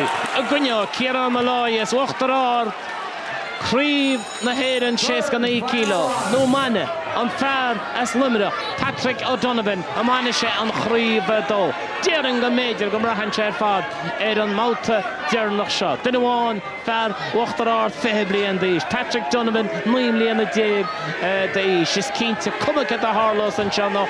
Go pluisimuid tiile féin. Ceann an yin sin. Go hálan ar fad a tíbe gíal an árdach scóráiltí. An árdach scóráiltí. Spegdach ar a túl a bhfuilse díreachtaí man sin. A tógáil a bhisiúr a lá an áine. Se daine sin bauta cinúnach agus Malloy. Tá bud a cintarán an go dí spó misní ag Malloy an máta dearnach sin. Donovan in sin. I get it back. Scóráil ná Donovan ceann deas álan in sin. Lena lád clé. Dan a lád clé in sin. Mista Malloy gáí. Be gan í man go gáí ed Malloy Níl Ó Domhnaill. Donovan nid gáí agus a bhí sé. Sin géad bhát a rís Malloy. Taí Malloy in isteach amach go láidir. Tá taí ag a bhaise. Ceann deas góráil feag Donovan. Léide gur Hyde. Nach brearad a bil sa stád náisiúnta. Le tred mar seo a ceall. Bhulaí fin. I tortaí a chéile. I fiochan te a chéile. Sprachan na lád agus sprachan dána. Agus Malloy gáil na dhé. Hálan an tíma le ganáine. Agus númed agus 7 second fácinn seo san máta dearnach. Patrick Ó Domhnaill as Limerick. A cúlú siar a lá an áine. I get a better Malloy chuann se bach a lábheas. Tá sé scóráil leis an lábheas sin sách minic. Ó Domhnaill cinál fatíos a bhil isteach agus gan an lábheas sin scóráil Malloy. Tá an Domhnaill ceann ar eisiau. Níl mór an atrop, níl an daut faoi. Númed 2 second déag a fácinn seo. Malloy be gan í fiáin leis an lábheas an sin. Tá sé a fearad a chéile. Mar a bheith cut a fearad ar loch. Agus tá na loch an inis. Tá fatíos arm. Mar sin, se chuinne í. Ó Domhnaill ceann deas Ó Domhnaill. Scóráil sé sin, nuas an sin. Díadach ar tíb, nuas an túd deach a dtína gíal. Crachan sí Malloy. Ceann deas ar Ó Domhnaill. Níl me gortaí sas de Malloy ar eis a rís le Malloy. Ach scóráil Ó Domhnaill cupla ceann álan in sin in dhé chéile. Taríonn Malloy ón na thugamíní ach ní scóráil in sé. A lá an áine is gan fáciach Cárthach a second. A bed an bhuacinis. A bed Donovan a chun na dáirní se le chéile. Tá beirt a canta chéilenis. Tá beirt a canta chéile. Bhí chéadúid. Tá go leor canta ag Malloy. Bhí sé Donovan in ígan nach canta ar fad. Ach an istá siad. Tá beirt a gáí. In an daut faoi. Túla sé baró go chéile. I léide gur Hyde. Se bhín treidir fád a chunig bhí sé le blianta fada san stád ná se. Ceann Malloy. Dead Ó Domhnaill ní gorta tú mé. Gorta mé was Malloy. Teach Malloy ar eis a rís. Tá 10 second fácinn seo. I léide gur Hyde. Cé bhuachas í seo. Tá beirt a cub cínta go bhfuil sí bóid a cub. Béidir Gohfuil tá fuil a rudig cín tá fuil Roland Malloy tá an túl tá súl Malloy gortaín sin tá tíracha híos fin túl agus tá Blue imi siar an sin tá Donovan imi siar an sin agus Seán dochtúr a fiocht amach tá Malloy a héin is dóil am gortaí sa túl tá berta go gortaí sa agus ní chleigna bhíon sin ní dóil go bhéon chleigna bhíon sin is mú full is tá Malloy ná tá Donovan tá tíoch go dtí fíorgéire ná troda seo agus má stopan an dochtúí seo ar nói be sé anspéisiú go deo Darren nach mé. There's only a few seconds left. You should leave it go at this stage. You know, I don't think it's that serious. I think it was probably a clash of heads at some stage, and it's been a fantastic fight. You might as well let it finish for the last few seconds. Yeah, it looks like a head clash now, though, Darren. Yeah, he'll man Martin Shine, Akhamber, Fechar and Nurse, Fechar Malloy, a bullish neighbour, Fechar Donovan, a law of a Husson. Yeah, August Tanarola, Commissioner Jackie, the Scara or Kayla. With the Kintarolam, Darren, it might be Malloy's night. Very, very hard to call. I'm not biased. No, not at all. I would have slightly with Donovan. But you could argue either way, to be honest with you. And, you know, obviously both corners are trying to show confidence on their side to say that they won. But, you know, it's going to be very hard to argue either way. I would have slightly sided with Donovan. He seemed to control the first round a little bit more. The last round was very tight for both sides. But maybe the cleaner shots, the bigger shots.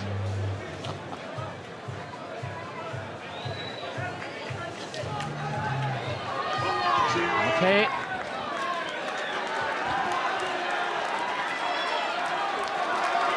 Show your appreciation for both boxers. Well done, boys. And the winner of that contest, and Liffey Korean Higher National Elite Champion at 69 kilos for 2019 by unanimous decision. Malloy in the red corner. Show your appreciation for Patrick Donovan. Well done, boys. Well done. National. Malloy in the red corner, Shash in the Dorche, Agus Buinach Osna as Laden Slua and so. I don't know about you, Kenneth Egan. I mean, it was an unbelievably tight decision, I'm sure, but a unanimous one was what we heard, and Malloy goes home with the win. I have to say though, from the first bell to the last, what a fight. That's high octane, top class senior boxing for 9 minutes. Do I think Malloy won it? No. I thought Patrick Donovan was the victor of that fight. He just didn't get the decision, which is a crying shame. But look, it was a fantastic fight, great for Irish boxing. Now that the standard that we have in this day and age, but that was a great fight from start to finish. And it was a fight that I don't think anybody wanted to end, Andy, but end it did. And did the right man get the decision? Probably not. You could make a case for either fighter. Kieran Malloy is an international standard boxer.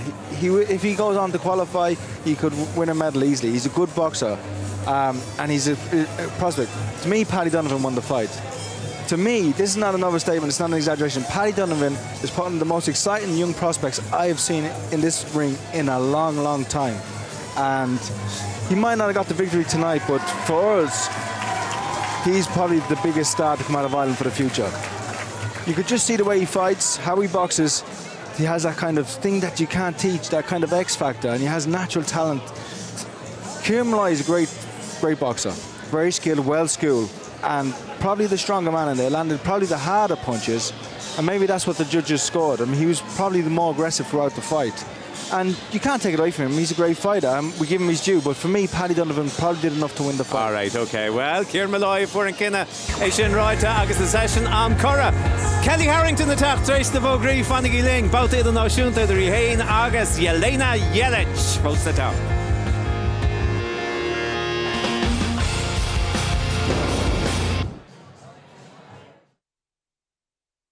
Great fight. Oh, yeah. OK, so Caidlint na hí mar sin idir Kieran Malloy agus Paddy Donovan ag 69 kilo an Kinna fuite. Ní gan con sport is stolam is féidir ará ag Kieran Malloy. I mean, would you have agreed that it was a unanimous decision? See, the thing with the unanimous decision is, if all the judges think he won, no matter how close the rounds are, then he gets an unanimous decision. So sometimes the split decision is not, or unanimous is not on. Those rounds were evenly. There was maybe 1 or 2 punches in each round.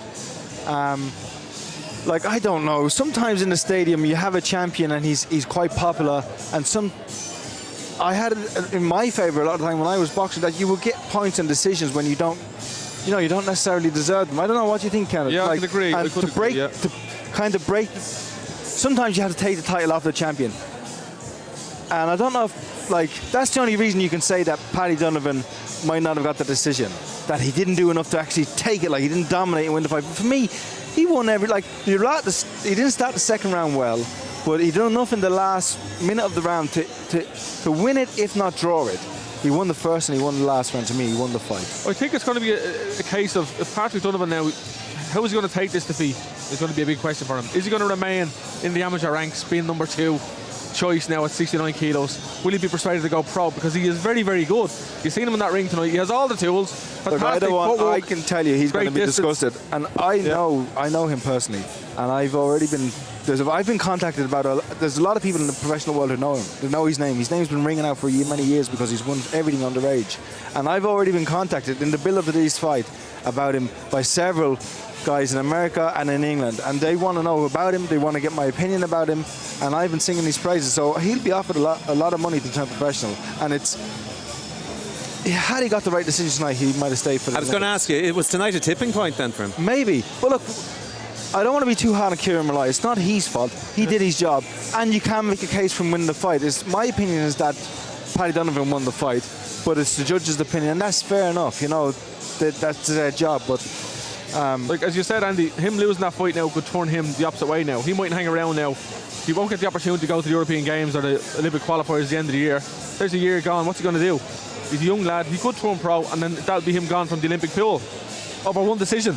Okay. Was that a right decision?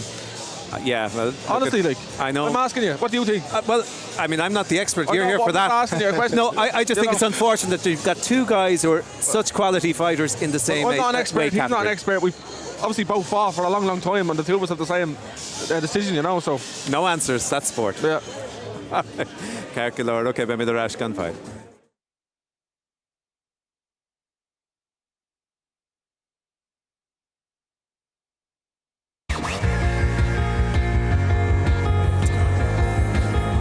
Alright, so mar cinn si son galibh eile dolamhile agus gradam náisiúnta aige an son up man bhfuil dul mór sin an cheathrú búirteoir an gandéis sin Kieran Malloy tréis límid leis.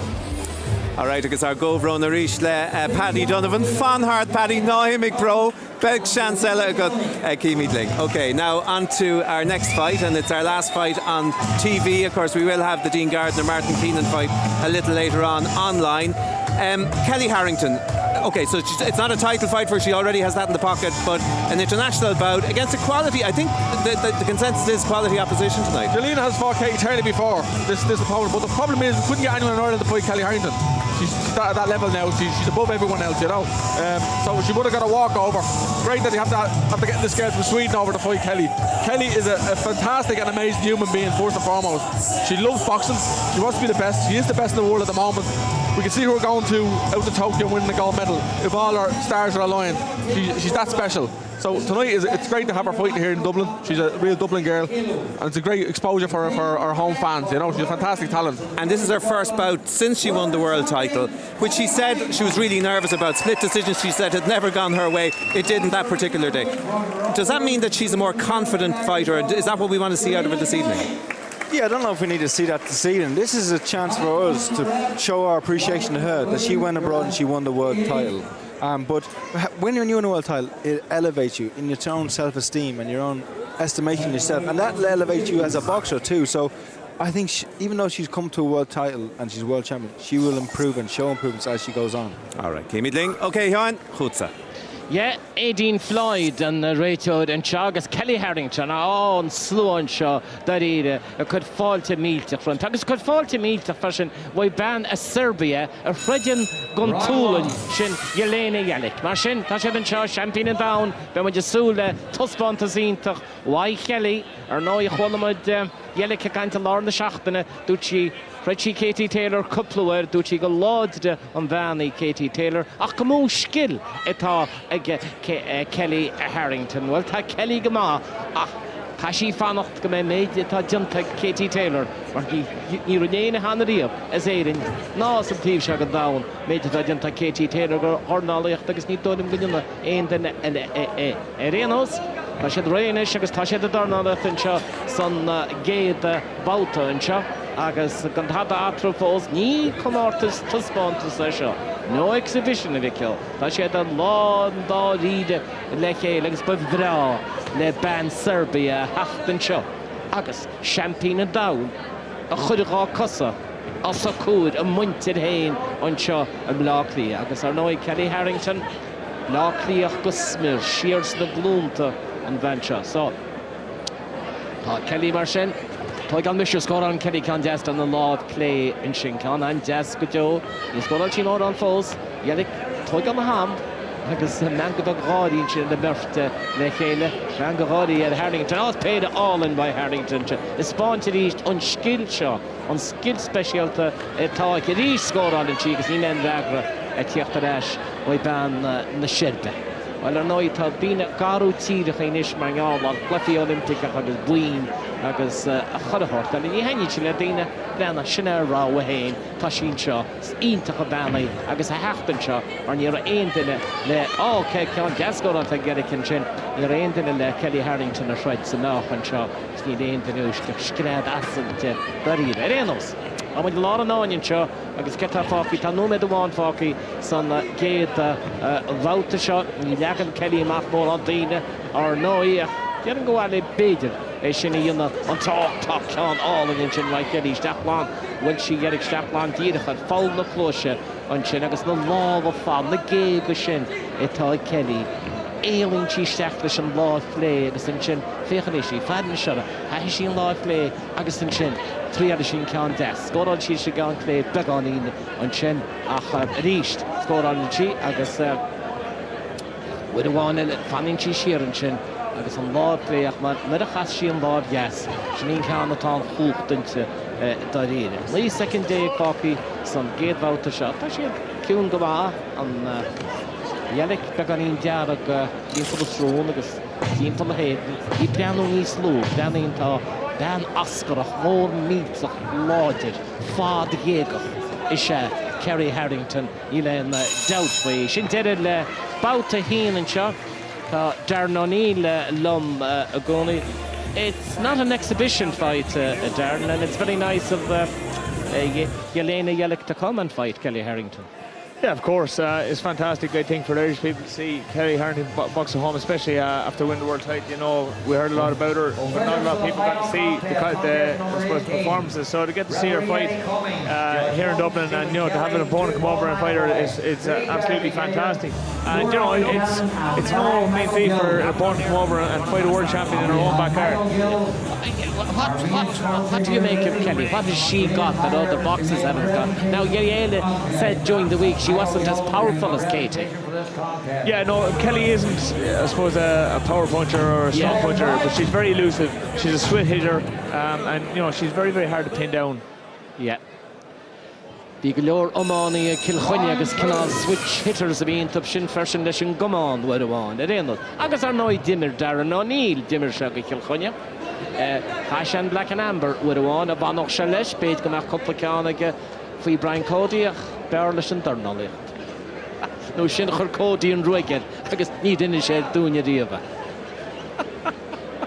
A réanas an dá about an seo agus Kelly Harrington champagne and down an seo as Buckley na Yelena Yellick as an Ted he said a lot of náin seo agus ganín beg mangaráí sin an Kelly beran siad teachtasteach go stoilm go bí ceann deas céad deas trí céad inis agus anis tá Harrington a spáin ceim fá go bí beidir go bhí champagne and down in seo hí in an doubt faoi ach cum cecha mé sé cloch for a lád in seo an tróna sin ó leachtar amach dá abáta seo na ríre tá sí an món go dó agus béis a geile cecha agus tá sí le bheits an tred seo caiti Yelik, a she coolú shearwo, coolú dachs a gúne. Tugann sé sin chance ar nóig a Harrington. Ceanú péirecha, sí mach lá clé gúnaí. Yelik I Garrett ní mór an scór, Yelik go dtí seo san máta seo. Gáda be gan í níos le ce. That's the náin hain chief test got on chivish. Get a hockey tal. Leave a second hockey's dar about Martin. The shade at east agus well Padin shot to be just a mind of the action by Kelly Harrington up. Ní hinne.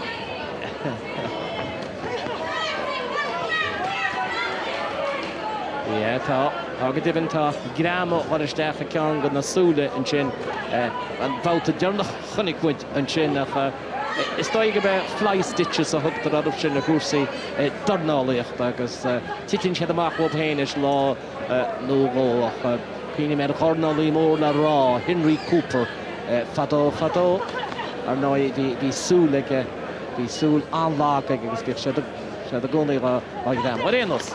In seo, agus Cárthach second fácaí san dar about agus bouta ciúil go bhhat an slúan seo, beidir is súl go méidir gan nach Harrington go dúireach sí. Tá sé níos mó cosúil le bouta tuspátas na bouta dá réireach tá Kelly a gúsáid a chud scilin ar fad agus a scóráil, gáda titi benúas na súl in sin.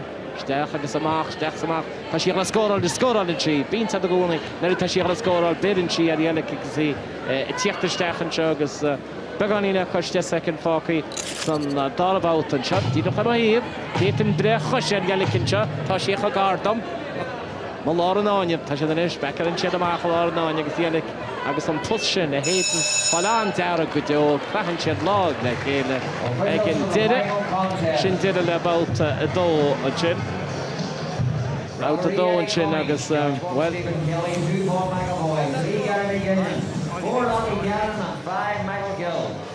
yeah, it's got a couple of John Dossen, Darren. Yeah, I suppose we're seeing a little bit more about what I was just talking about there with Kelly. You know, see her fluid movement. She switches from southpaw to orthodox. Her head movement, you know, her very unorthodox in how she stands. Her hands are down, but it's very fluid and you know, quite a lot of movement in there. So it's very hard to pin her down, and she hits from very unorthodox angles. Well, I hope we have boxing in the Olympics. I hope we had ladies boxing if it was all down to Katie Taylor, but she is, without a shadow of doubt, our best prospect. Yeah, definitely. You know, she's obviously definitely proven on the world stage, but we'd love to see her compete in the Olympic Games. It'd be a dream for her. Yeah. Marcin. Siba Bouta. Kelly, Riechtamach an Ursha. Riechtamach agus beidir go rút an Cárthach. Come on, Kelly. Christos spontas an ish agus take him with you. An cá na Dornálaí sin tága tá neirid meas gan go Dornálaí ag mar idir Darren O'Neill in sin an stíl seo ag an lábh a híos ag tá sé go múisí an trite agus tá sé go múisí an trite go má mar sin so sé lá an áine san tíomh bát an sin agus dhéalaigh amantí ní gharta sí Harrington ag éon ná tá sin tá sí Olisteach, scoran sí ceann deasisteach an sin. Steachar in gíochahfuil sí dhéalaigh an uair sin. Steachar in gíochahfuil sí agus deidir sí an ceann sin cé go bhfuil gáirda cosanta ar nóir na mrá ar na cíocha. Tá an gáirda cosanta ar cé go breanna í dhéalaigh an méidir nach bhfuil mór an gáirda ceach sin scéile. Má lá an áine ríist inis agus Kelly Harrington leis an fadach leis an lád clé sin. Oh, scoran sí ceann deas. Sin einstí lábh a síos le, a fánacht agus a fánacht, a crach chleice, an stíl álainn sin atá aice, a cratha al timpeall. Yeah.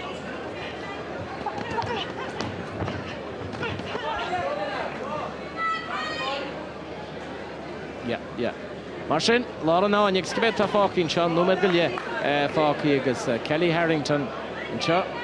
Agus í a grúchttar an treid seo. As í a grúchttar an treid seo agus a grúchttar go héasca í lena dat faoi. Beidir mar cúpla focail agan le héis na troda. Mar is fiúil out le agus fiúil out le lá an áine. Mar sí champagne an Downey. Is blá clíach é agus tá muid gart lá blá clí. An stáid náisiúnta is fearr ó híomh Dornálaíocht. Tá stílim go níide Cárthach sé I chéad stád náisiúnta san nórat. Sa down beidir atóga, well, not sa down mar bhí Madison Square Garden anach. Sa nórat. Agus tá Seán a gún agus tá tradiisiún dámanta. A bhaile cabal ceáin deastan se being eile cear a freisin sí ghalisteach. Agus an tuspa gan ín dearagan sin leis Kerry Harrington nach. Ní mór an daríide a tarlú daríide tá sí dina dóhan tá sí spáint de skillan de gáin agus amach an céad córic níos láidide spánach sí tiile. Fithe cúg second fáci péad descóil sin sinnice.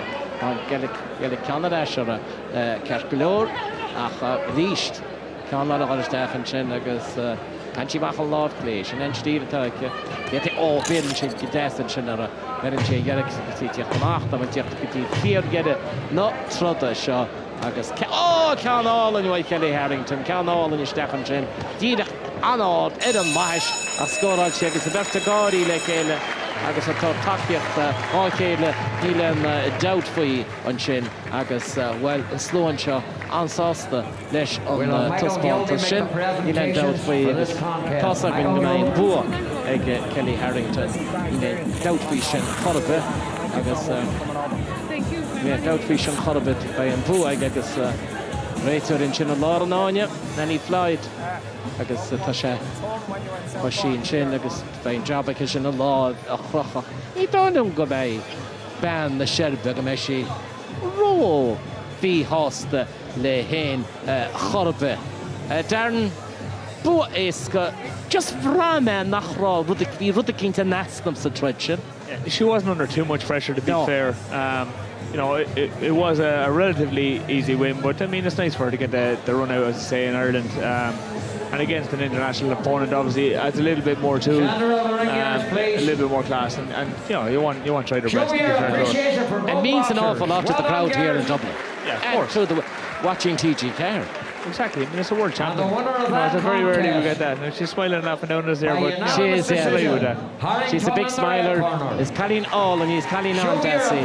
Nilaine Book. Yeah. Nilaine Bookalik and Nilaine Rashkeke. No, Tada. Kelly, congratulations. Must be a lovely night to come back and fight here at home after your World Championship win. It must be a special night to come back. Yeah, it's brilliant. I'm just delighted that the IABA took someone in for me to be able to fight here tonight. This is where everybody wants to be on a night like this. It's in the finals of the National Elite Championships. It doesn't get any better than this. The atmosphere here is just brilliant. And to be surrounded by other great people, it's fantastic. But credit to Helena where credit is due. She's fantastic. A fighter, a great warrior, and I'm just glad that she come over for the fight. Yeah, well, like so, we're all delighted to have you here, Colleen. Great for the Irish public to see you here. What's next for Kelly Harrington? What's the next couple of months, and what do we have in store for you? Probably a pizza or a burger on the way home. Well deserved. Kelly Harrington, champion of the world. Thanks very much. Thank you. Thanks, Millie. Yeah. Tá Kelly a dedal rudder bithar vale ag a buinte seo, and I suppose having stood Andy in Katie Taylor's shadow for so long, to finally have now her world title at age 28 now, teeing herself up for a cut at the Olympics. She's deserving of it. Yeah, she's I wouldn't say tall. She's been very successful, but she's always had to box out of her own weight division, you know, at 64 kilos, because Katie was always there, number one. Katie turned pro, she moved to 60 kilos, and you can see what she's already done. So who knows what she would have achieved if Katie Taylor was never around, you know, that kind of way. And she's an inspiration. Katie Taylor's an inspiration, but the reason for showing her tonight on TV was to show young girls out there something what they can aspire to. You can be a world champion if you follow your dreams and work hard like Kelly has. You can be world champion. But are you saying that was she at the wrong weight, in other words? Yeah, she boxed out of her own weight division, her natural weight division, because she couldn't box while Katie was there. She would never be number one because Katie Taylor is such a fantastic talent. And that would show you how good she is, because for a lot of years she was boxing at a heavier weight division where she wasn't naturally at that weight, and she was just successful. Now she's at a natural weight, and you can see how good she really is. She's world champion. All right, we're looking ahead to the very final fight agus dúirt mé libh go meic sé seo just ar fáil ar YouTube seo an 1 kilo agus níos mó ach seo tá bhí chun clíile seo just chun fannacht ar go dtín focail Darnach. Dean Gardner, Martin Keenan, just Kenny, your thoughts ahead of this one? Yeah, this is a repeat of a senior final before. Dean Gardner, he's 3-time senior champion. He knows his way around the ring already. He's great experience, a lot of multi-nation experience as well, so he knows exactly what he's doing. I think he has the experience on this guy, and I don't think there's going to be any problem. But again, heavyweights are heavyweights. One punch can change a fight. No, I thought you didn't kinte. All right, okay. Seán, the Dornálaíocht mar sin na nacht. Film idir tain agus Darren. Yeah, Dornálaíocht agus an nachan mór ar 9 kilo. Ní ac ma déana leacaí machchan seo an ach tá mé rálet go bhéteach Cánach of shot. Tá taíhhaach mar chéir fred siad chéir an ar náis an máta se ní bhíon nóra ná go dtíar. Gardner nach chud is mó gan am a fáling ceann is fear as clún meala ar ná i Dublin. Is déise chéan fear seo agus an Martin Keenan seo. Well, take him in it. So, nach chud sé inta sa réine má chríocht éanam na haintse seo na líonúna tá tíbán na bámaní mór. Siú gúilí, tá siad achad. Má tá nánas go bhfuilín ceann an ceann eile an am ceart san áit ceart agus í lent outfeed nach bhfuil Keenan i dtíanna mar sin tá Keenan mar isteach sin a lá an áine báchaneáil Gardner stoppa Gardner leis an ba gan ionta bíadach níos mó tá eisteach má Dean Gardner tá taithíháin teige san stáid náisiúnta tá mór tá bulige mar Take nach 9 kilo. Ge was an nuasha. O can Desmond sin White Gardner, can all in White Gardner sin. Fairplum mala.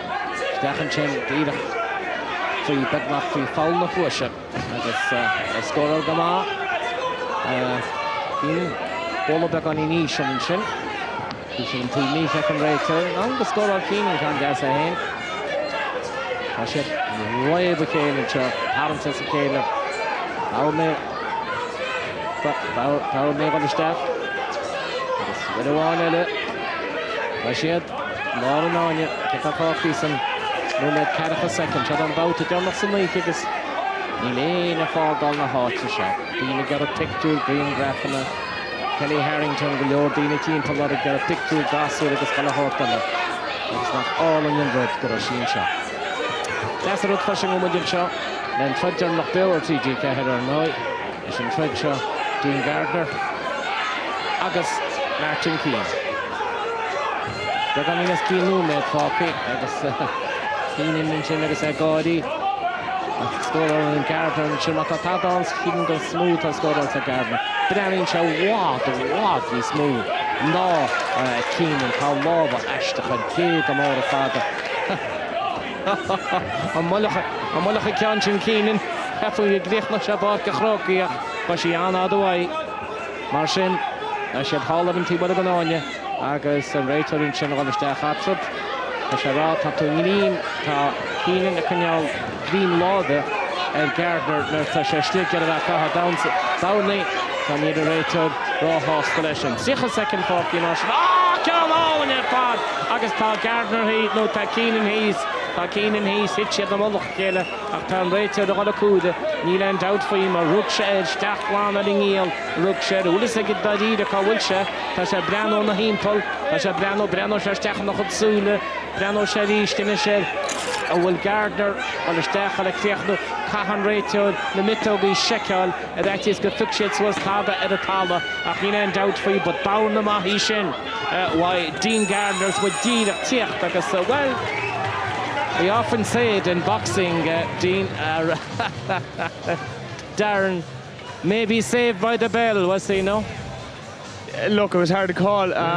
Dean Gardner wouldn't always be known as a massive puncher, but that just landed sweet. You know, Dean is generally a busy work rate, but he lands a lovely right hand over the top and it landed flush in the chin, and there's very little Martin Keenan could do about that. Keenan started very fast, but there we go, we can see the shot right on the chin, rotated his jaw. But Keenan started very fast, so he'd be disappointed to get caught with that. And you know, it's an uphill battle for him from here on in. Yeah. Get down, bring get your distance. Point, get your feet right. Very good. All right. Good.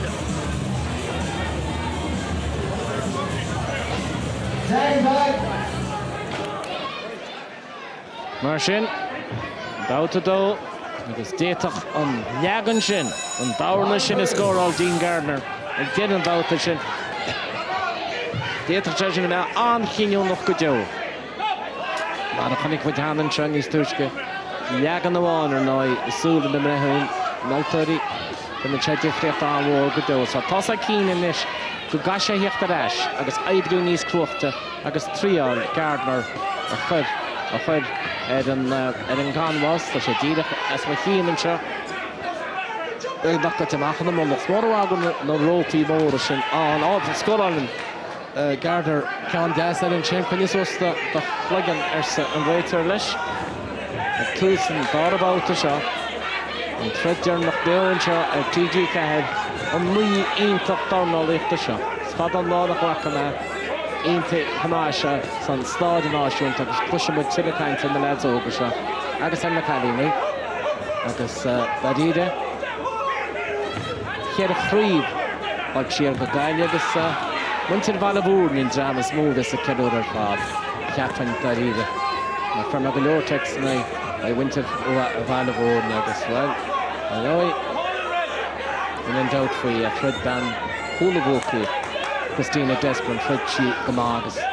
But it's an intisarm darida, Manamichi, Gradam Mahith, and Madam Bam Harnali and I think McNaul into appreciation. Arenos, shut the fish, I don't about the journal, no med Kigo Cook second, Fair Cook second, Focky, Sadara about and Chagas, Gardner, Rodestach, Tasha Keats, a Treacher, the Hardy Micheál and Yagan a chushe a shees Keenan get a hiachta in Hession shot agus spigot Hartrubs and thought about the shot but then he never snowed Brockys and other Jason Chinway Keenan scored on check a hole in the chin Nishni Ora count all in the chin Thrash Hession Gardner all one go ball that is on field she's got the ball which out doggy Hession gone chin a hadiste Gardner smart to Tasha Klishte Tom Tahi ag Tahi ag Bert and he's more Tahi ag Gardner a sin sin a lá an áine a chuneal goin ar a héin a chuneal a arhaid.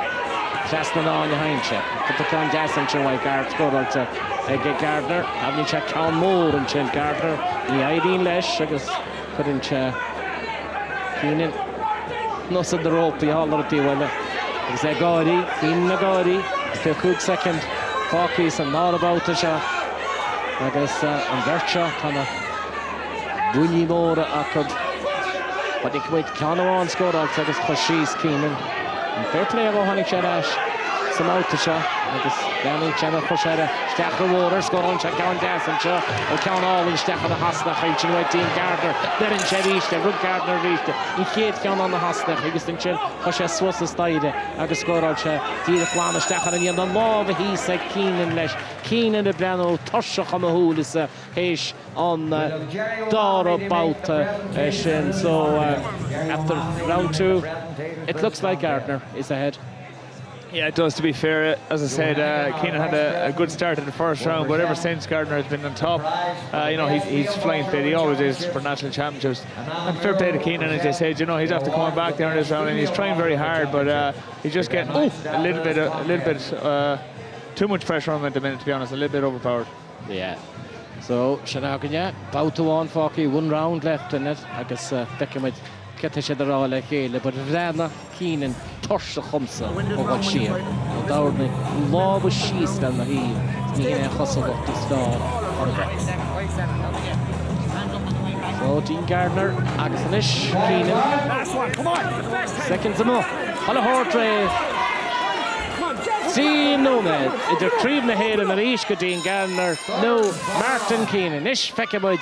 Action and Seán, you know, doubt for you. Caha, Keenan, Ruther King, specialty, you know. Leshan Grieve Shaw, Owans, Dean Gardner. You know, doubt for you, man. Frahan Mud, Stoy, the Major Mahan Houlihan, Gould Gardner, Franking, Son, a Treacher. Nish, Tasha, the Smeechy Gale, a lot of Nanya, Kunyo Gardner in China, Kunyo Padney Egahena, Martin Sprache on. There it does in Chinway Keenan. You dream them, you know, looking to score, I'll share that for. So, Reish Keenan is fired Ed, scored on Shadish, that's scored on Gardner first, and so he had that on, so a lot of on you. agus Duckan na cos Gano met Focky some motor shop. It's Farchlone Mala, Dean Gardner, Winchell, Canada, Cleveland, Hortlesh, Mashagan and Yakin and Nishanetis get Gapper Keenan, go in Nachwell Gardner, Jonathan Hodona, Ibra Tasha, Jenna Nubbert. So Gardner Nishafade, Keenan, Keenan, Cal Mode, Can Bomb, Mole Meat, Can all of the chin. Why Gardner, Didachasma, as Didach and the rope, the Mohib, and Shaw. Cahan agus score on Gardner and Chin Tarnin Shake Keenan, Mariana Dinibilla Tahi, agus Nuichas second Focky, some Twitcher, Nuichas second Focky, Verta put the Gale, the Moran score on Canon Dinner score on Taco, passing Keenan Gardner on the rope, passing rated roll up, one mach on the rope, Tashidra and the rope finish, agus Nick Focky of no made, hook second day, some Twitcher, some Trumba, and they have kilo. Agus Keenan Gumpu Rain and Chin. Mình had a shiny and the international set and rater, let's come a shiny again. The input of the clean is of the Geo. Meditato is there a grow Dornálaíocht and ish. Gardner get a kick to go out. Keenan to get a fan of like Can more one. So, more on score alone. You fucking shot. Cárthach a second, should have made the town. Okay, and Micheál Ó Domhnaill did it. So, Ashinish, Irish, agus Gardner, Holodja Leshni, more on a score also Mauta, Itsrisha, chance getting good enough, but Hanuasha took on the way to for Gridger Gardner, gonna Kunyal Law the Keenan, agus in Cheshin Cathy or no. Queen and Seho Log Water, and I toss Comortus more than the Dornálaíocht and Chagan, TG4 agus Eric Donovan or Noy, a thread that creep in the head and Echo Ward Dornálaíocht, Galore Champini, agus Galore Lodge, and Seth Desarn in Seho Log Water, Bill TG4, Warren on you, Tasha Krechme, Tasha Hart, Barrow Gochele. Can Ruth Kane at Harley, Harlan Nora is Doyle, which I grew to Dean Gardner. Looks like Gardner's title once again. Yeah, Gardner gone out, John Bond. You know, he was very fit and put a lot of pressure on Keenan from the start. You know, and obviously landed a very good shot at the end of the first round, but it was plain sailing from there. Yeah. So, Tigan, I think could Tigan Martin Keenan. Nachwil Jabu Tigan Chagamaha. So should they? Rachel in Chin, Shachun Farity, Leshen Goran, Haggis, Leshen microphone, Pashaka the Hushistach Savonianish, Agus Tosheshti, Agus Gargamay and Toro Umlon, a figure lagan, a Neeland out Hagan Fig by Gardner on Champion, with a wanted. For the final time this evening, your appreciation for both boxers. Well done, boys.